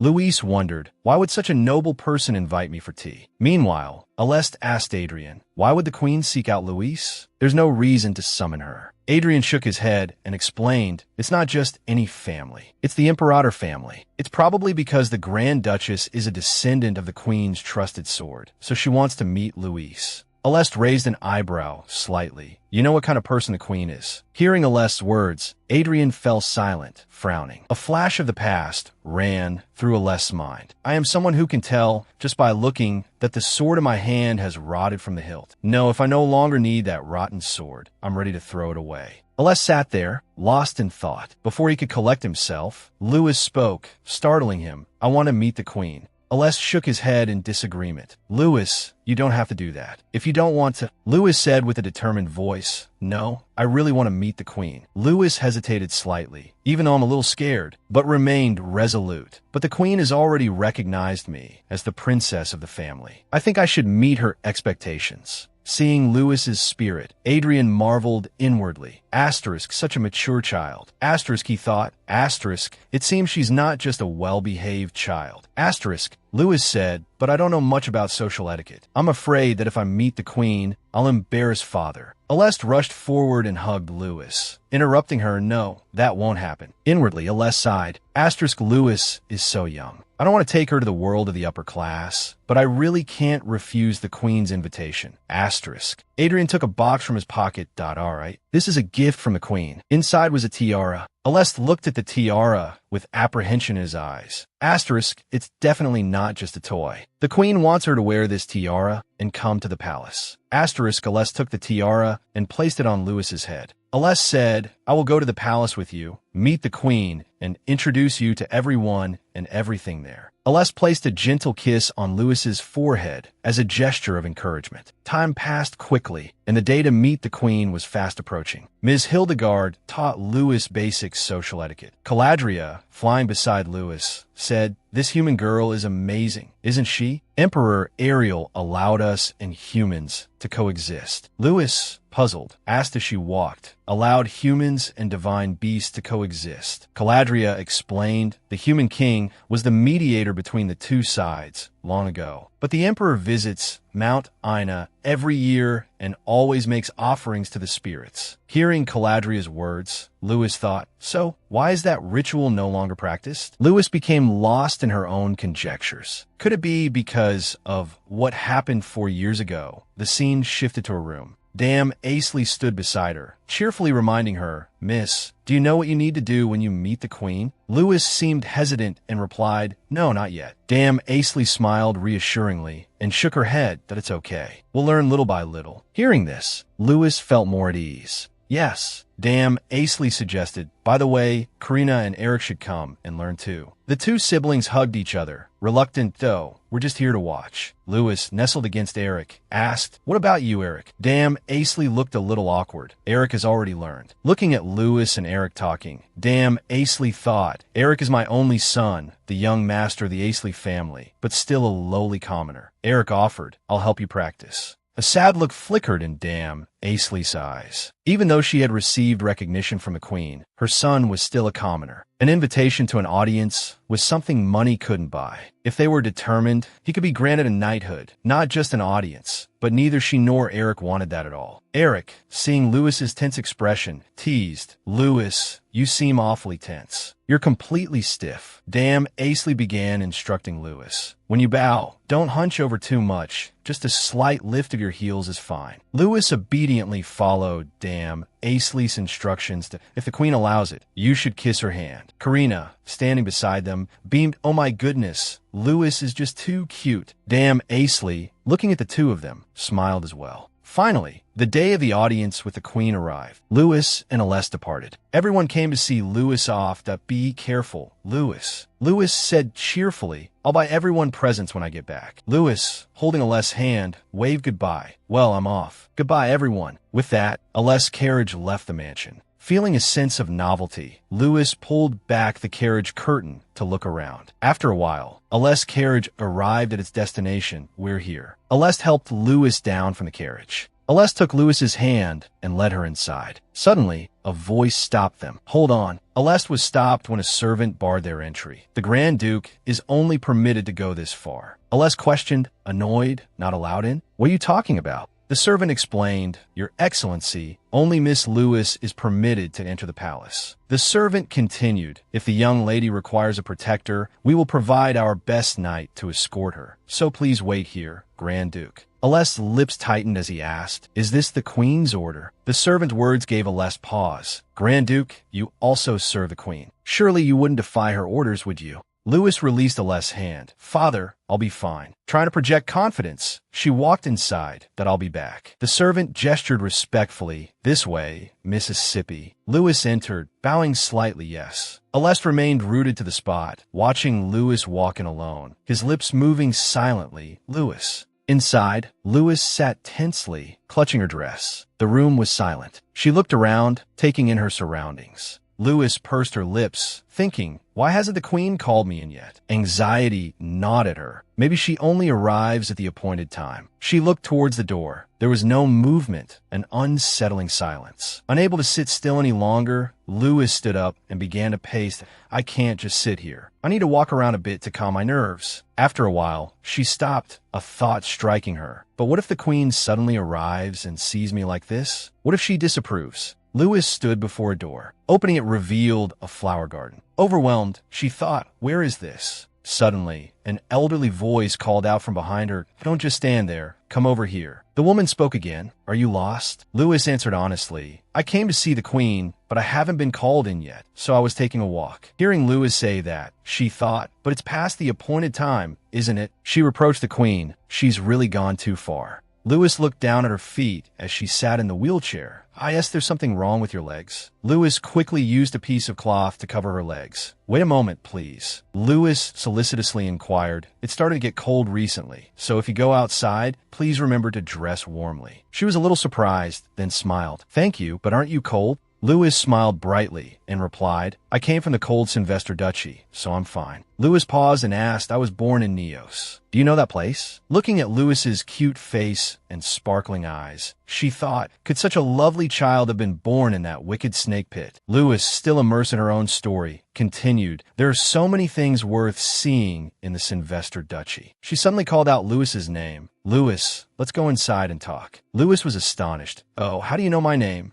She smiled and explained, is there anyone in Ariel who doesn't know you? Lewis stammered, oh, I apologize. So that's how it is. She introduced herself. My name is Penelope Marius Ariel Uaranda. Lewis only now paid attention to her. Silver hair, blue eyes. These are the characteristics of the Ariel royal family. And the name also includes Ariel. So she must be related to the queen. Lewis exclaimed, Are you a member of the queen's family? She smiled and nodded. That's right. The person you came to meet today is my older sister. Lewis said formally, Then may I greet you properly? Seeing Lewis frozen, she was a little bewildered. Am I that scary? Lewis bowed. Yes, it's an honor to meet you. This is truly a privilege. Lewis stood up, Lady Penelope. She chuckled, ha. You could just call me grandmother. It makes me happy to be called that. Suddenly, a voice called from behind, Grandmother. The person approaching was Idris. Idris stopped mid-sentence that it's cold outside. You should go inside. Lewis was surprised that the person was Idris. Lewis's head was full of question marks. Idris froze for 5 seconds. Lewis stammered, then finally exclaimed, Idris. Lewis's eyes narrowed. Liar. Idris retorted, It seems you've tricked me twice now, haven't you? Hearing Idris's words, Lewis was a little embarrassed. Idris, realizing he had spoken out of turn, fell silent. Idris stepped forward. I apologize. I didn't want Lewis to know who I was. Lewis asked curiously, but why? Idris looked away and said, Because you're the first person I could comfortably share things with. Looking directly into Lewis's eyes, he said, What matters is a sincere heart, right? Idris's words made Lewis feel awkward, and no one here shares their true feelings with me. Lewis clutched her dress. Idris continued, but Lewis stepped closer and looked into Idris's eyes. I hate lies, Idris. Idris nodded in response. Yes, I won't lie to you anymore. Penelope, from behind, interrupted them. Lady Lewis, don't you need to meet the queen? Turning to Idris, she said, Idris, the way is a bit difficult. Please guide Lewis. Yes. Lewis only now remembered the main reason she was there. Right. Over here, the queen arrived, but didn't see anyone, so she ordered her subordinates to search, but they couldn't find her. What? The child has disappeared. The butler nodded. Yes, your majesty. Currently, we are searching for the young lady in the surrounding areas. She snapped. Find her and bring her back here immediately. The butler bowed his head. Yes, your majesty. The subordinates and the butler left. The queen paced back and forth, muttering, where could she have gone? Meanwhile, Idris placed his hand on Lewis's hand. Lewis looked a little worried. If I arrive late, I'll probably be scolded a lot, won't I? Idris smiled reassuringly. It's okay. I'll say I asked you to do too many things, so you were late. Lewis shook her head. No, that won't do. Then, Idris, you'll be scolded. Idris led Lewis back to the queen's reception room. Well then, let's go quickly. Outside, Aleste, worried about his daughter, paced back and forth. The queen looked outside, thinking to herself, calm down, Aleste. She'll be all right. She looked outside, muttering to herself. As the queen, I naturally have to witness the Grand Duke's joy, but to have something unpleasant like this happen is unacceptable. Just then, someone ran in from outside and announced loudly, Your Majesty. A Upon seeing him, the queen asked, "Have you found Lady Imperator?" He immediately replied, "Yes, your majesty. Lady Imperator is coming here with Crown Prince Idris." At the same time, Louis and Idris were running at full speed towards the audience chamber.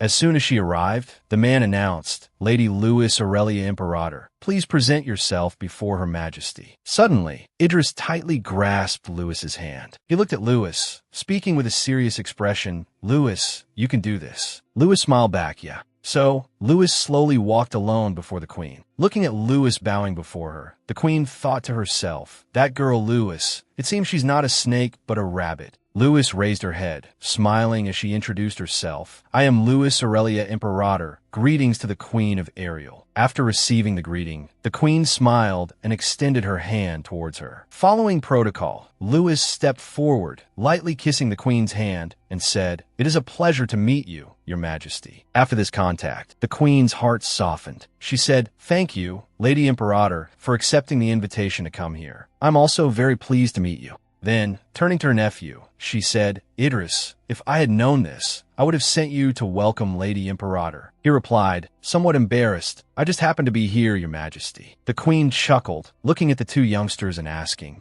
"Happened to be here?" Idris could only give a forced laugh, replying, "Really?" The queen stood up and walked towards Louis, saying, "I sincerely apologize for keeping you waiting, Lady Imperator." Louis politely replied, "No, it's quite all right, your majesty." Then the queen asked her nephew, "Idris, will you join us?" Though surprised, Idris immediately replied, "Yes, your majesty." Louis also turned and called out, "Kid, come along." Idris replied with a yes, his face unconsciously flushing red. Then the queen asked, "Idris, have you introduced yourself to Lady Imperator?" Idris stammered a yes, then said, "Please forgive me, Lady Imperator." He stepped forward, kissed Louis's hand lightly, and said, "I greet Lady Imperator. I am Idris Nocturne Ariel. It is a pleasure to meet you." The queen added, "Idris is my nephew. Now that we're all here, let's have some tea." Hearing this, Louis glanced at Idris, thinking, "Wow, so he's a prince?" Idris also turned to her and whispered, "Shall we go?" Soon, they arrived at the tea table. Tea and various pastries were already prepared. They sat at the table, laughing and talking cheerfully. Idris spoke first. "It's been a while since I've seen you this happy, Aunt." The queen chimed in. "She's been in her room all day, or maybe it's because she met Lady Louis." Louis was a little flustered, feigning surprise. "I was so surprised to learn she's your majesty's sister." Idris glanced over and unconsciously said, "Louis is so adorable. Even my aunt likes her." Louis blushed at his words, letting out an embarrassed gasp.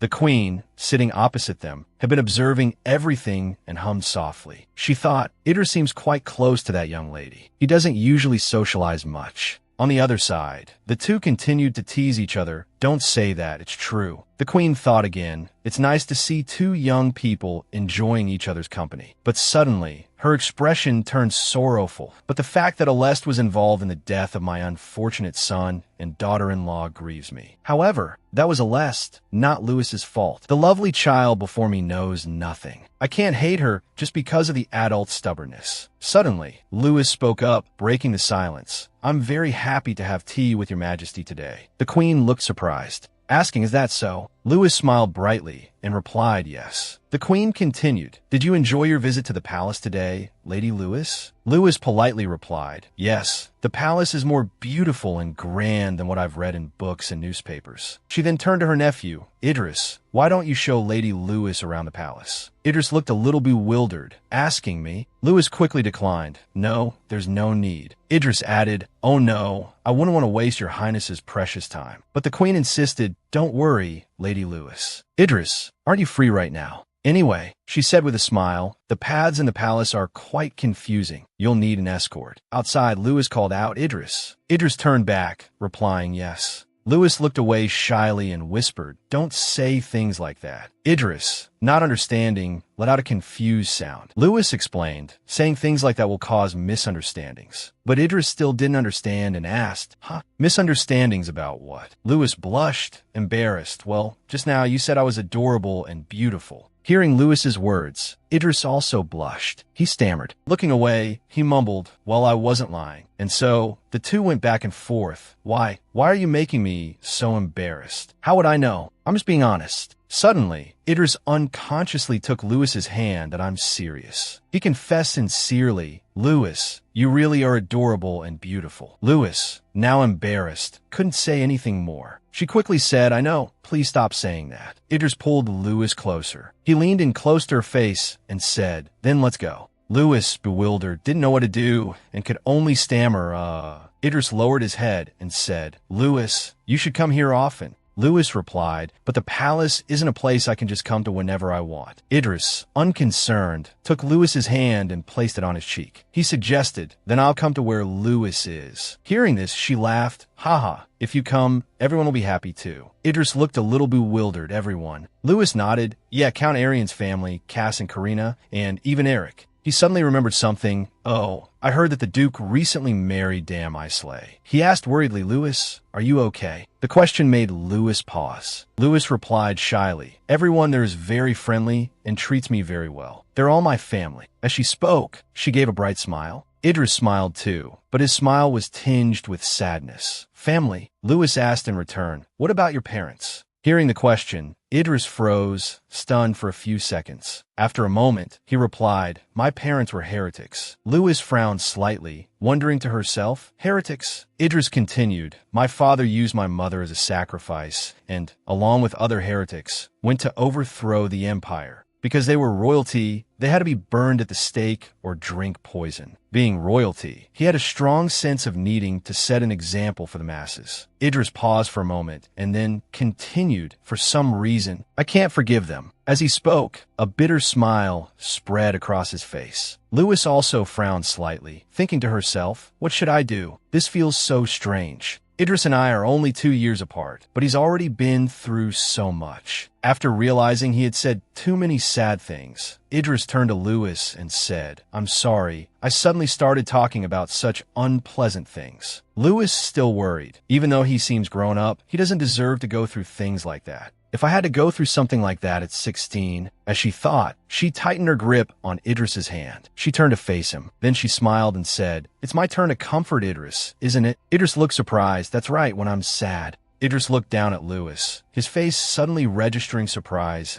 And oh wait, he stammered. Then Louis suddenly hugged him tightly. Idris was so embarrassed that he stuttered. He unconsciously called out, Louis. Louis didn't let go of him, saying, Crown Prince Idris, please come to Sylvester. Come play with me and ice skate with me. Louis continued, you have to come, promise me. Hesitating for a moment, Idris hugged Louis back tightly and replied, yes, yes, I promise. Soon, evening arrived. Idris escorted Louis to the palace gates, then hesitantly called out, Louis? Louis replied yes. Idris asked anxiously, if it's all right with you, could I send you letters? Louis looked a little surprised. Letters? Louis asked, I can only leave the palace for short periods. Idris explained, so we can't meet often. If you'd like, we could exchange letters. I want to be the first person you tell about your joys and sorrows. Louis was so surprised by this she thought, oh my. Idris took Louis's hand and asked, would you like that? He smiled, kissed her hand lightly, and said, so Louis, promise me. If anything happy or sad happens, you have to tell me first, he instructed. Louis happily replied, okay. Then, Louis boarded the carriage and returned to Sylvester with her father. In the carriage, Aleste gently brushed his daughter's hair aside. He asked with concern, did you have fun today? Louis immediately replied, yes, I had a lot of fun. If you had come along, it would have been even more fun. Hearing this, Aleste felt incredibly reassured. She smiled slightly, thinking to herself, though a little embarrassed, that she had befriended the royal family. Aleste said, the road back to Sylvester is still long. Why don't you get some rest? Louis replied, okay. Leaning against her father, she sleepily recounted, today, I met the Queen's younger sister. She was very kind. It seemed like her leg was injured. It would be good if Caladria could help her. After a while, she fell fast asleep. Aleste softly whispered, good night, my daughter. The next morning, they arrived back at the castle in Sylvester. As soon as they saw Louis, the twins rushed to hug her, chattering, Louis, we miss you so much. Come here, Louis. Louis said in surprise, Karina, Cass, you're wearing such nice clothes. The twins beamed at this. Karina said, Father brought them back from Zane in the Far East. Louis has one too. Try it on quickly. Louis's outfit was brought out. It was a pink dress. A maid bowed and said to Louis, Miss, you've just returned from a long journey, so you must be tired. Please just try it on this once. Louis cheerfully replied, all right. A short while later, Lewis's hair was neatly styled, and her clothes were perfectly arranged. Dressed in a new outfit, she looked just like a fairy. Blushing, Lewis said excitedly, "This is the first time I've seen clothes that use only ribbons and no buttons." Count Arian, seeing her, asked cheerfully, "Is that the moon goddess descending? I just estimated and bought the clothes. I'm so glad they fit you, Lewis." He then followed Aleste into a room, saying to the children beforehand, "All right then, I have something to discuss with Sir Aleste. It looks lovely on you, Lewis." As they walked, they joked with each other. "Were you kicked out by the queen? Don't be ridiculous."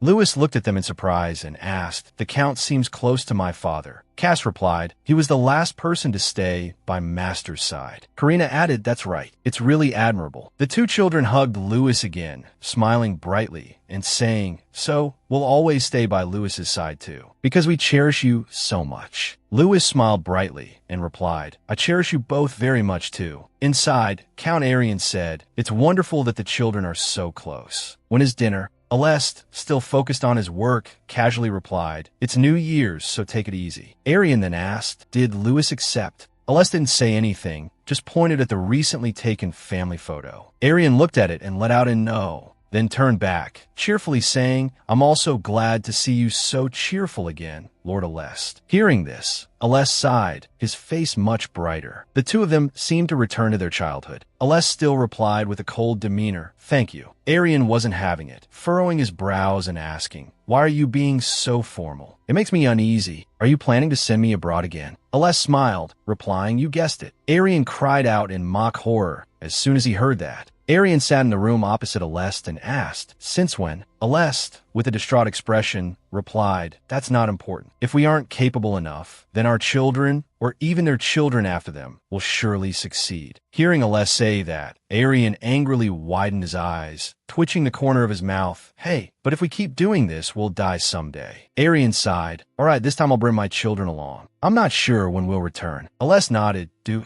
as you please," but Lewis was bombarded with questions by Karina and Cass. "How's the palace? Is it bigger than here?" Arian thought about his two children. Would they be willing to leave without Lewis? Lewis cheerfully said, "Slow down. I'll tell you all about it later." Time passed, and soon it was Dam and Aleste's wedding day. The news quickly spread throughout Sylvester and Irium. In particular, Lewis's story also received a lot of attention. The story of a girl born in a poor village who suddenly became the Grand Duchess of a kingdom, with a stepmother who was a successful businesswoman and a strong woman. Many people looked at the wedding photos, claiming that the wedding was just for show. How harsh the gossip of those present was. Lewis pondered, now we really are a family. The wedding was held on a small scale to commemorate Leah. Looking around, there were very few people at the reception. Lewis thought, so that's why there are so few people. Thinking so, Lewis turned and went outside, that I should get some fresh air. Halfway there, Lewis suddenly ran into Idris. Idris tilted his head in greeting Lewis. Lewis asked in surprise, "Idris, how did you get here?" Idris, while approaching, said, "Oh, I'm here on behalf of the queen to attend the wedding." Idris thought, after our last meeting, I wasn't forbidden from coming here anymore, but why was I stopped before? Lewis linked arms with Idris and asked, "Are you doing all right?" Idris nodded, "Of course. How about you, Lewis?" Lewis recounted, "I've been busy choosing dresses, choosing gifts, practicing etiquette. I've been so busy." Hearing that, Idris took Lewis's hand. Idris said, "A happy day like this is bound to be a little busy, but are you okay?" A look of worry appeared in Idris's eyes. Idris looked directly into Lewis's emerald green eyes. "Because I'm worried about you." Lewis paused for a moment, then cheerfully replied, "I'm fine. I'm very happy." Lewis said awkwardly, "But, my feelings are a bit mixed right now." Idris listened attentively to Lewis, just not responding. Suddenly, Idris hugged Lewis tightly, making Lewis startled and confused.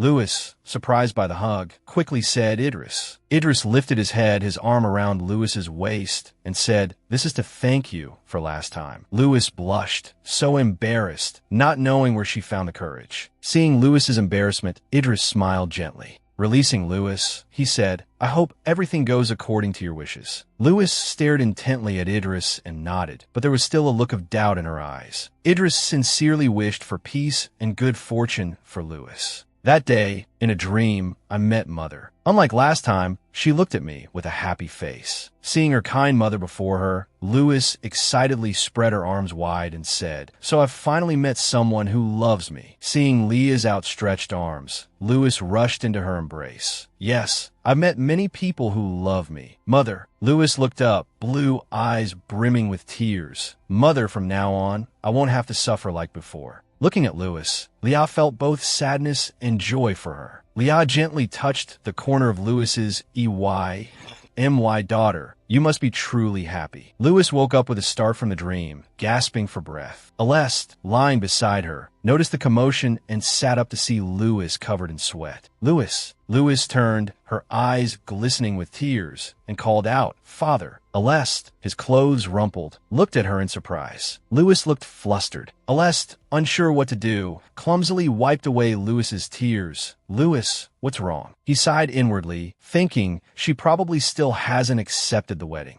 Lewis spoke, her words surprising Aleste. "I saw Mother in my dream." Lewis smiled. It was the first time she smiled at me. Seeing Lewis's happy smile, Aleste remained silent. He reached out and gently touched a lock of her hair. "That's good then." He then helped Lewis back into bed, where she quickly fell asleep. Aleste stood by the window, murmuring, "If only she would appear in my dreams too. Even just once would be enough." Aleste imagined holding and kissing Lit's pink hair. He longed to embrace her once more. Aleste remained still by the window, gazing into the distance, lost in memories of Lit. Calandria looked at her egg, which was starting to crack, and cried out joyfully, "The chick is about to hatch." A white chick with large, round blue eyes and long feathers emerged. Lewis's eyes widened as she looked at the small chick chirping. She turned to Calandria and asked, "What should we name the chick?" Calandria replied, "Calandria is for a male, and Calandria for a female." Lewis looked dubious. "They sound the same, don't they?" Calandria stepped in front of her offspring and said, "It's easier for people to call them that way." Lewis asked, "So what should we name it now?" Calandria began to scratch her head, thinking, "What should we name it?" Lewis stroked her chin, trying to think of a name.